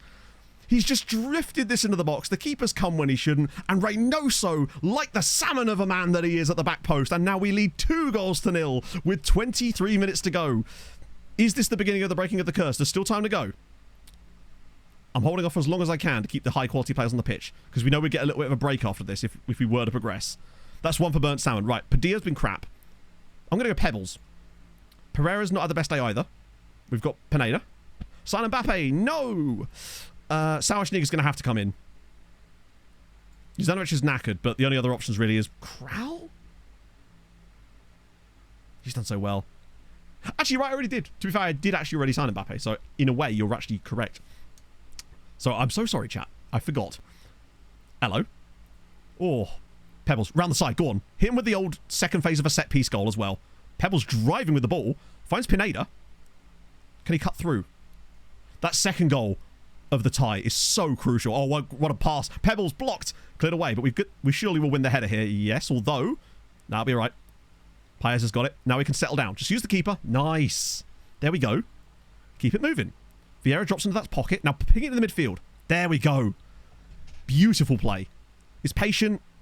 Oh, look at the space outside. Here we go. Sauerschnig now is cut inside. Goes back to his left foot. Can he get another goal? Sauerschnig! Oh, it's a really weak effort. I think freshening ourselves up with the subs has definitely helped. We've improved since the substitutions. 2-goal advantage now on the tie with 5 minutes to go at the Nou Camp. If we kept Barcelona over 2 legs to having 0 shots on target, that would be insane. We're going to, aren't we? We're actually going to do it. Oh my god. Still playing. They actually have one. In the last second of the game, they finally got a shot on target. We've got the win. Didn't deserve it on the night? Absolutely not. But we got the result. Reynoso when it mattered most. So we've conceded 3 shots on target in the knockout stages of the Champions League so far. We are a defensive fortress. I wonder if Jezanovic is actually the man for it. We might even get better with him in there now. They never came close. They just never offered anything. The one chance they had in the whole tie was offside. Krustev with the morale boost. He got that brilliant assist. He was great. I thought Sawishnik looked really good off the bench too. Over the 2 legs, we were the better side. We deserved to win. Based on the first leg performance, we deserved to win the tie. The fact that we didn't concede to them is surprising. Actually, to be fair, we didn't even consider full XG. I can't believe it. Into the quarterfinals. That was, yeah, that literally, the save that he made at the end of that was the first save he's made in the entire knockouts. Ajax don't beat Bayern. Atletico are through. Man City do get the victory over Liverpool. Now, the question is who we're going to be playing in the next round, but we are through again. This is progress, right? It feels like we're going somewhere. Another £8 million. Palacio is going to miss the next game. I think no matter who... There we go, that's also helped, which will also help the morale for the rest of the team. And it means no need for a recap, which is good, because I would have been really fucked if that had been the case. I fancy us against City as well. I actually feel like City are not as... When was the last time City won the... It wasn't even that long ago, was it? Bring on the Flugelheim. It's literally 2 seasons ago. Tumbleward, thank you for the follow. So who's actually through? Oh, we don't know the other legs yet. So there's still a chance that it could be some of these guys too. Right. City do still have Quasi, yeah. So Bayern are through, Atletico are through. I'd love Atletico. Or Bayern. I reckon we could take Bayern as well, actually. I don't think they're that good. I feel like we're actually pretty good against City normally, to be fair, as you say. The only time that we've been really bad against City was that second leg, the 5-0, where everything went wrong because the game, like where we held all those random back pass. Right, so intake, what we saying? It's Real Madrid are the ones that really worry me. I think they're the best side in the world right now in this game. I feel like that's the one that I'd be like, I reckon 3-star. I reckon 3-star. Reasonable. Nothing major. 3-star. No big deal. Come on. Oh, Jesus. We've got a guy called Carlton Gat. We do have a Norwegian in here. Somehow. Seaman... What a name. I know it's Seaman Burns, but Seaman Bones is a glorious name. Oh. Anyone else? Wow, literally... Oh, no, we do. We got Ronan Marashal. Some Grecs. Lots of Grecs. Buttigieg. Vasallo. Seaman Burns is... Don't get it in your eyes. It's... related... Ooh. I don't believe so. He does love everybody, though. Christ on a bike. He loves a bit of Mbappe. Big fan of the BAP. So, we'll obviously sign them all up anyway. Because that's just what we do now. But maybe Seaman Burns will actually turn out to be decent. But yeah, if we sign them all up, it means that at some point they'll probably end up useful for the loan farm. Decent. I mean, it's not horrendous. But there is actually, yeah, but there's a 3-star guy. I mean, it's pretty horrendous. But everything's relative with us, really, isn't it? Like, the youth intake is unlikely to be that good ever again. Yeah, it's because of the long youth contracts that we've got in Malta. It just makes it way easier to have these kind of guys knocking about without having to worry about extending their contracts every 2 years. That was more of a quality of life thing that Hadrian put in for me. Since most of these guys are never going to make it, of course, but it does mean that by the time they turn 17, they usually do end up in the loan farm.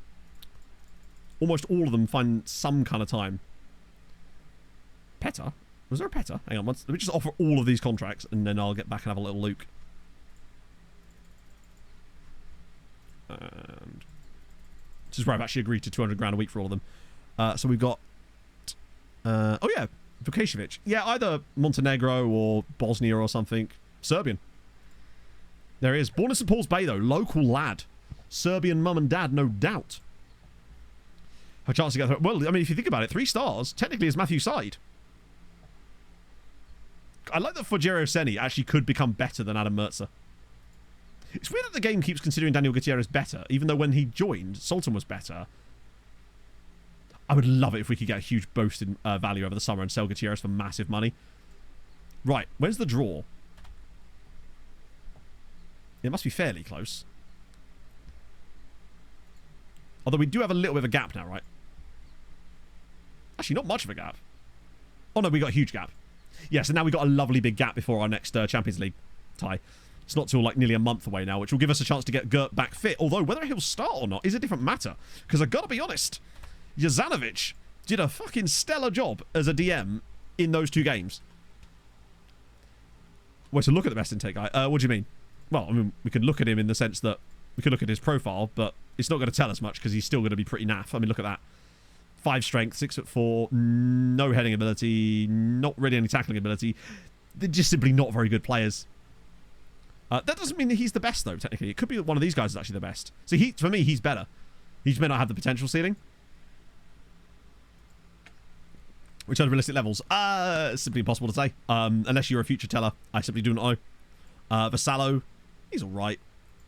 Out of all intakes, well, that's Matthew Side. That is the answer, basically. But no, the game doesn't provide you with a way to do that, but the answer is Matthew Side. There's simply no way that we've had anyone that's better than him. I mean, I can't think of how. Are you a future teller, good sir? I'm a clairvoyant. But just call me Claire. That's my jet setter voice. I will be using it a lot from now because, as you know, I am a jet setter. I suddenly start treating you like I treat Pog. This is how I act around Pog a lot of the time. If I get like a meme that I'm happy with, I'm like, right, yeah, I'm going to run that into the ground. Right. Let's see. Arsenal through. Galatasaray through. Milan through. And Dortmund through. Oh, chat. Now then. Real Madrid are out. We're cooking on gas here. Galatasaray and Dortmund are through. Milan are through. Big sides like Real Madrid, Paris Saint-Germain are out. Is the path clearing for a little cheeky Ramiro Rojas? You love to see it. Even better. The £8 million man. Okay. That does mean we'll still play Man City. But at least the path has seemingly opened up a little bit. Oh, what we got? Right. Rijeka and Goodyear. I could actually see this being like a 4-1 victory for Rijeka now. It just feels like that. Come on, Bick. Do it. Cook Brighton. Just burn their pier down again. Let's have it. I hate when I say that and then nothing happens because we've got to wait. Because of other stuff. Right. I reckon I will actually want Dortmund. I want revenge on them. 2-0 win away from home. Oh, the fortune as well. Baron and Salt Islay give Goodyear the win. This is looking very good for a quarterfinals appearance for Goodyear. They are going to have to play better than that, though, to qualify. Come on. 1-1 draw. Oh, no, it's a penalty for Brighton. I have a horrible feeling this is going to be Brighton's only shot on target, and Birkikara will have like 2.6 XG. I take it back. Fucking hell. So Birkikara out. They just failed to cook. They ran out of any ability to do anything, which is a shame because I thought they were right there. But it's more coefficient. What are we up to now? 15.7. 15.7 points, and we still have Goodyear with another round at home and potential progression to the next round. We could be looking at mid-16 points, maybe even 17 if we carry on at this rate. Are France still cooking? No, we're gapping France again here. Yeah, we're nearly 2 points clear of France now. I think we're likely at this rate to get that 6th spot off of them. Also, what about on the year? Yeah, we're unlikely to get 2nd anymore, I don't think. Germany, yeah. 20. Imagine. Sorry, Zach. No. We got through. We won both legs against Barca. How did Nice play? I don't know. Were Nice even in it? Were Nice even in the Champions League? Oh, Nice beat Tromsø. That's unfortunate. 3rd on the year. I think we're 4th on the year behind Spain and Germany and England. But still, it ain't bad. Particularly as I feel like we could have even had more points. We were unlucky not to get top 8. Which would have given us, we'd have got bonus points for getting top 8. Which is where England's cheaty point. Matt Hadrian completes coaching qualification. Love to see it. Off you go again. We're going to make a coach out of you. You any better? Slightly. Yeah, we got Gyat, which is the main thing. That's all I really wanted out of this, was to get Gyat. So, Seaman Burns has signed... I'm never going to get bored of saying his name. Has signed a contract with us. Oh. You can manage Man City? Yeah. You can manage You could manage the Toon. At this point, I might not even want to. I might just keep you. Hey, wait. Hang on. Did the other one not count? Well, okay. Hello, Wills. How's it going? He's going to do it. He's going Continental C license. Look at him, the mad lad. He's going to be Continental A license by the time we even get rid of him. I really hope that you do end up joining another Maltese side at some point, if we can sign you up, which we will do, obviously. God, I'm so glad we actually got through. Also, shout out to FM for actually not fucking us. Like, I asked for it, and it actually did give us what we deserved over 2 legs. So we got to hold our hands up and say, it's actually happened. Now, whether that continues or not, I don't know, but it's just nice. It's nice to feel that. I was Quasi. I got excited then. Then again... Wait, you're marginal. Need to offer you guys that again. Maybe I just need to ask nicer.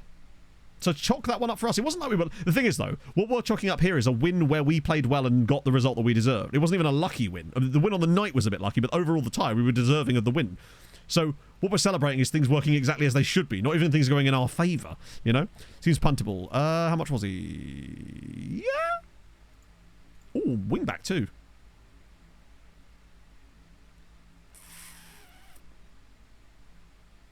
I don't see the need to punt on him, but I definitely will shortlist him. Just save that one for the summer. Tusiak, though. He feels like a guy that's going to be like next gen. International experience affect player development. What, you mean like the player getting international caps? No more than, say, the act of them playing in that game will do. It's not like suddenly you're international and therefore that improves the player development. Them playing some games for the national team isn't going to harm the development, but it's not like going to make that much of a difference. He's fun. Both of these two are fun, actually. I really like him. And also Tusiak. Fun name. I wouldn't be surprised if he's up on the next gen. Svetanov, I really like Svetanov as well. Turns out he's facing the game, though, which makes me sad. I've been looking at you for... Oh, no, I was going to say for years, but... Oh, no, he's that DLP that we really liked, but way too expensive. Zimmer, 3.1 million. Yeah, he's not... I don't know what he is, but he ain't it. Oh, hang on, Fixstyle.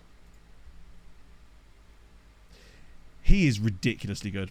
Goodbye, go Wanakers. I think the best one in the game so far is... Actually, I'm trying to think who... Oh, yeah, it's Everton Krustev. Literally, this guy here. Although I think Hubanov could be good too. But yeah, Krustev is probably the best Bulgarian player in the game.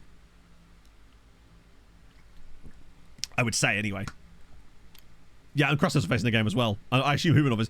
Fixstyle is insane. Great agility and balance for 18. Pace is okay. Stamina's really good. Work rate's brilliant. Solid tackling. Marking is decent. Positioning is okay. We can improve that. Good crossing. Dribbling's a little low. Great mentals. Driven personality. If this guy's got any potential, he's getting it. Can't wait to try and sign him in the summer. We can't sign him yet, though, unfortunately, because of that annoying thing. Jaden Goris. Bit overpriced. Kent Viken. He was the other one that wasn't as good, wasn't he? I'm a little bit annoyed that we haven't seen the other Norwegian guy yet.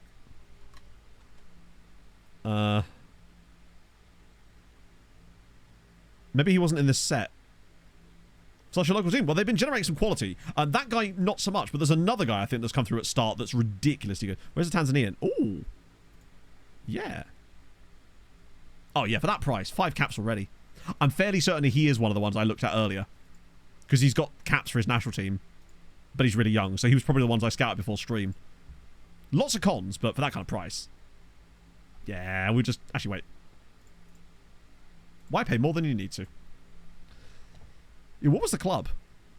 Oh, yeah, there's no way in hell I'm scouting these. Oh, I may as well start scouting them now, but there's no way in hell I was scouting them before. He's got a lot of cons, doesn't he? You we already looked at. You have a cheap release clause, but if I recall, you were just a little bit bad in everything that you do. Gvozdenovic.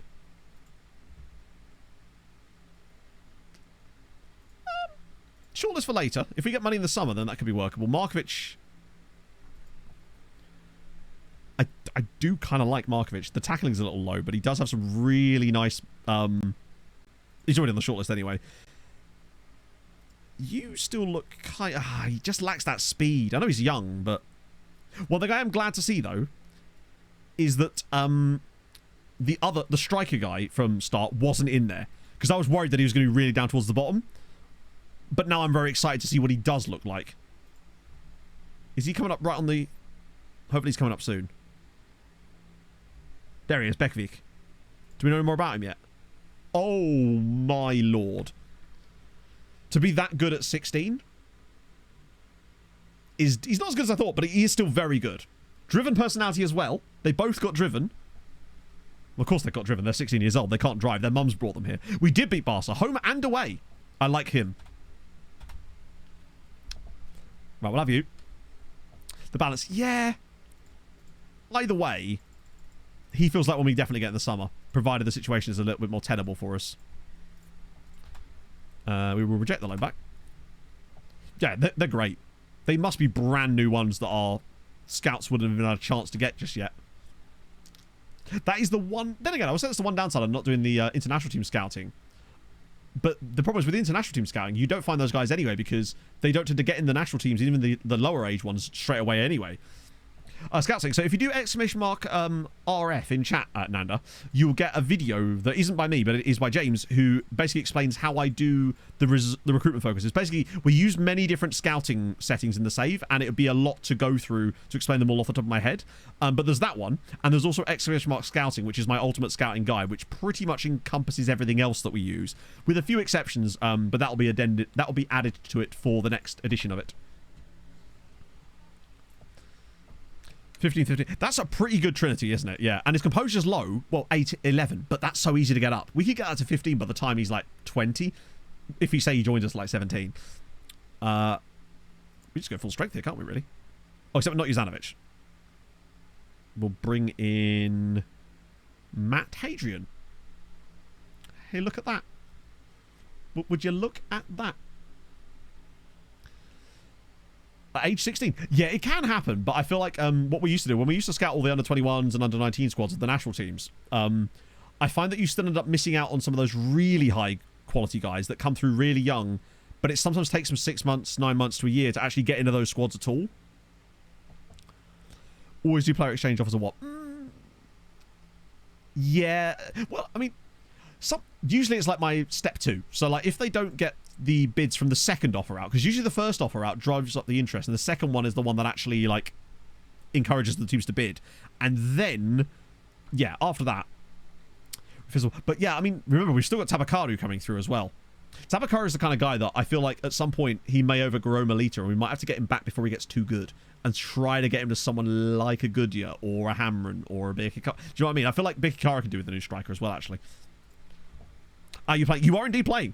You're going to get your squad number and everything, which is going to be 90. Because reasons.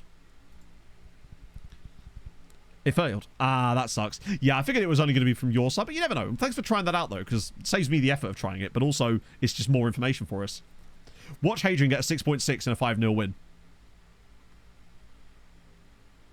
He actually put a 7 in a 3-0 win. Palacio, Padilla, and Pereira. Padilla has another absolute monster game, though. Still needs to score a little bit more, but he's doing all right, is old Padilla. Has not been very good in Europe, I must admit. He has been quite poor in Europe. Unlike... Actually, who is our top scorer these days? What are the stats looking like? Is it Reynoso or is it Pereira still? Yeah, Pereira 22, Reynoso with 21. Bizarre was actually on there too. Padilla's underperformed quite a lot. Pineda's done all right. Could do with some more assists out of Pineda, though. No, but yeah, I feel like Padilla's the kind of guy that starts... Then again, Padilla doesn't have a lot of physicals to lose. So I feel like he's actually not going to... We're not going to notice him dropping off as much. Just because he's not that great physically as it is. So he's just going to become more and more Ngonch, basically. When is the draw, damn it? Oh, it's there. Okay, cool. We'll go to that then. So at least you know who we've drawn for next stream. Because we're right in the middle of that dead bit in March where there's just like no matches, basically. Yeah, Pereira has done well. I suppose he could do with a better loan club. But yeah, the issue is basically, I 100% agree. The problem comes down to, though, big win for Sweetie. That's massive. Also, Tarshin and Hibernian, get out there. You're not allowed. There's some guys that I feel like are good enough for a better loan team. The issue is if we bring them back, there's no guarantee we get them that loan team, and what's more likely to happen is they end up just rotting in our reserve squad. And I'd rather have them have a loan team than not, right? Oh.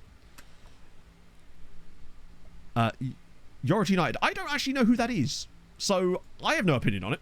But I did see something about it. But then I went as far as to say, I don't know who that is, and then moved on to something else. BC intake, yeah, it was shit. As is the reason. The best player was 3-star, even though he wasn't at the very top. I hope that Tarshin and Hibs will eventually fall away. I think we still have to play both of them. We have to play Hibernian, so that should hopefully help. Although that is a game that we have to rotate for, so, you know. The sooner we get that 6th place, the better, man. Saying Unganch wrong. Oh, please do, Mr. Linguini. Inform us on how we say Unganch. Is it just Unganch, or is it Unganche?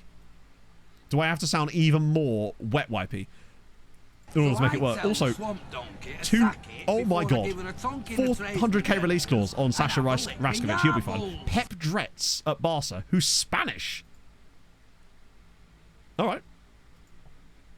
And then Salisu Ikechukwu of Wolfsburg. Some good players in there. Some more wet wipe. Oh, you know I can. Bazatron, thank you for the follow. Don't try me. Don't test my wempiness. I was wemping before you were born. We did get Gat, and we got a Norwegian guy whose name is Seaman Bones in the youth intake, or Seaman Burns. Either way, it's great. So there's always, I might just show that off in the recap video for no other reason than his name is Seaman Burns.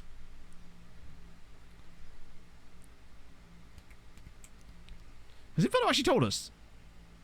So is it Enganche? Do we have to say it as Enganche? I'm not doing that. I might even actually make it more anglicised than it currently is. I might genuinely call it Enganchi. To see how many people I annoy with it when I use it on another stream that you guys weren't here for, or were here for, and thus then were in on the joke. It's a bit like me saying Sporting Lisbon. Right. We kind of need to win this, just to be sure. Ganch. Just say Ganch. In Ganch. It's Gareth! Thank you for the 17 months. I have no idea why you're not streaming from your bathroom now that you've clearly shown it's possible. Give the people what they want. Oh, maybe I will. Maybe I will. Don't fall in your own joke again. I would never do such a thing, Leaf. I don't know who you're talking about, but it ain't me. I'm getting hints of Nganchi. Full strength. Oh, Zanovic is back. Maybe we've just accidentally... Maybe Gert's absence is actually going to allow us a weird peek into the future where, in fact, Jozanovic is the ultimate ball midfielder, perhaps.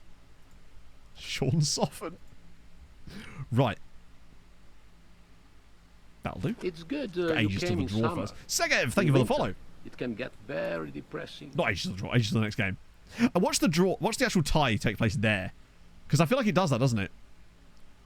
Sean Gunch. That was my best Sean Ditchy. Okay.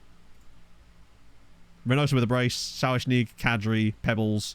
3 assists from Krastev. When man wants to, man can do it. 19 assists this season for Krastev. I told you this would unlock him. I feel like he and Lahovi next year could have 20 assists each if they play the whole full year like that. Crowmal! Thank you for the 5 months, friend. How is your Thursday going? Is it as good as mine? Oh, dear. Wait, who's the other one then? Goodyear a better win. Just saying, Goodyear a better win that. Oh. It's also more games for us to play. Hopefully that doesn't interfere with our Champions League success. Which is admittedly yet to happen, but we're getting there. I'm just glad we're into the...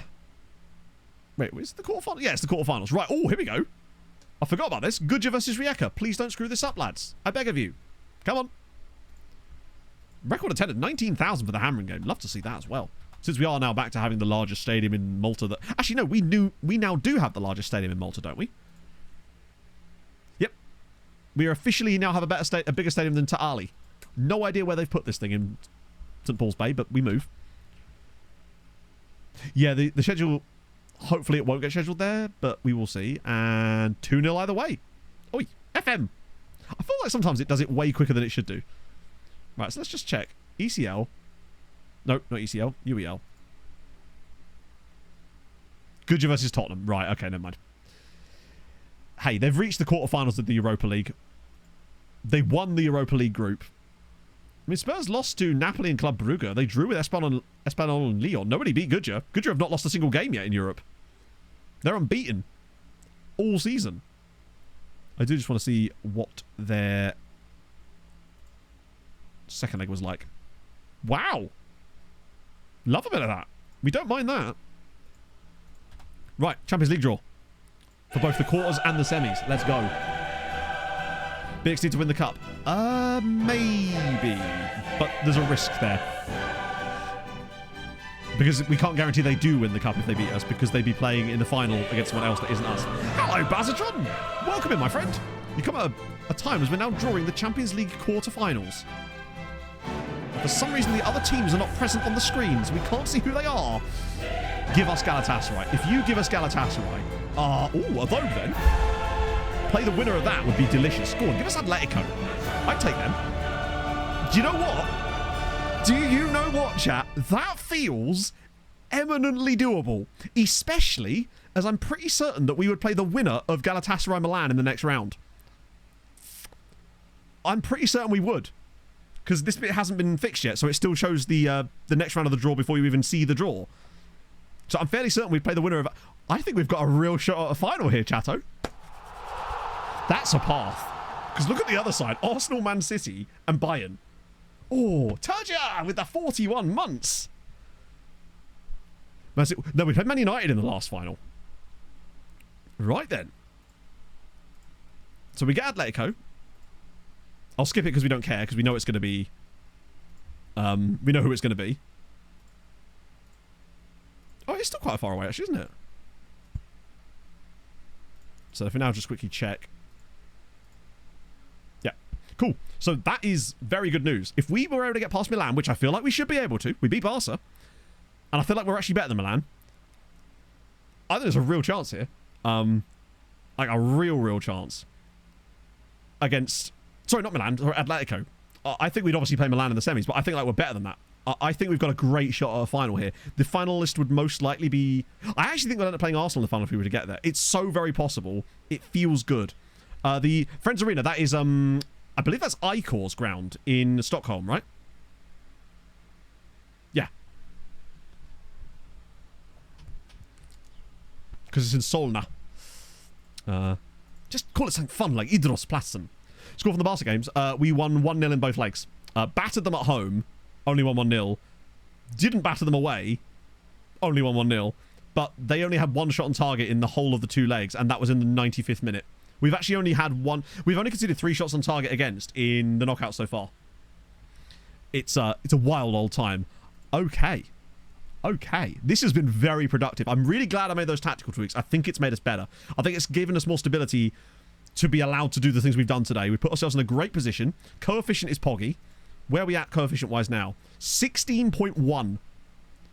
That, and we still have 2 teams left in Europe, remember. We could easily... I reckon there's every chance we could get to the mid-17s this season, because if we were to beat Atletico and Milan just to get to the final, say we drew 1-1-1 or something, that would still be another 1.2 points right there. And then there's good stuff as well. Oh, thank you, Duncan. It's very kind, friend. It's a shame, actually. We were just about to get going. I'll just save it again to be sure. Okay, so that means Sunday... It's Judgment Day. It's Next Gen Day. It's us trying to get to a Champions League final and finally exercising some demons. And that would mean that on Tuesday's stream, we would get potentially Champions League final, maybe even the Europa League final, unlikely, and Malta at the Euros, all in one stream. Oh, sexy times. Right, I'm going to go full screen. I know. Now that I'm a big-time actor, I shouldn't really have to do this anymore. I just need to sit on toilets for a living. So let me go and find someone that's streaming this afternoon. We know Gavin's not streaming because, well, he's in here. I know who we're going to raid. We're going to raid Ches. I haven't raided Ches in ages. It's nice to see Ches streaming some FM. What a lovely guy he is. Like, genuinely, one of the nicest people. There we go. Chesnoy Gaming. Well, am I jet setting off to later? I was thinking I might jet set later off to McDonald's, perhaps. Although, actually not, because Pog finishes work really early. I might go to, like, Madeira. Jet set off there for the day. Sit on a toilet. You know, how I vibe. Enjoy the Continental tour. Oh, I will. I bet that'll be fucking amazing. Anyway, thank you for joining me today, friends. This has been extremely fun. Despite the stresses of FM, we've come out of it on top, and that's the main thing. Because you're not a top, you're, I guess, the bottom of it. That's how it works, right, I suppose. Anyway, I'll see you guys very soon. Hold your gun. Capybara. Carlisle, honey.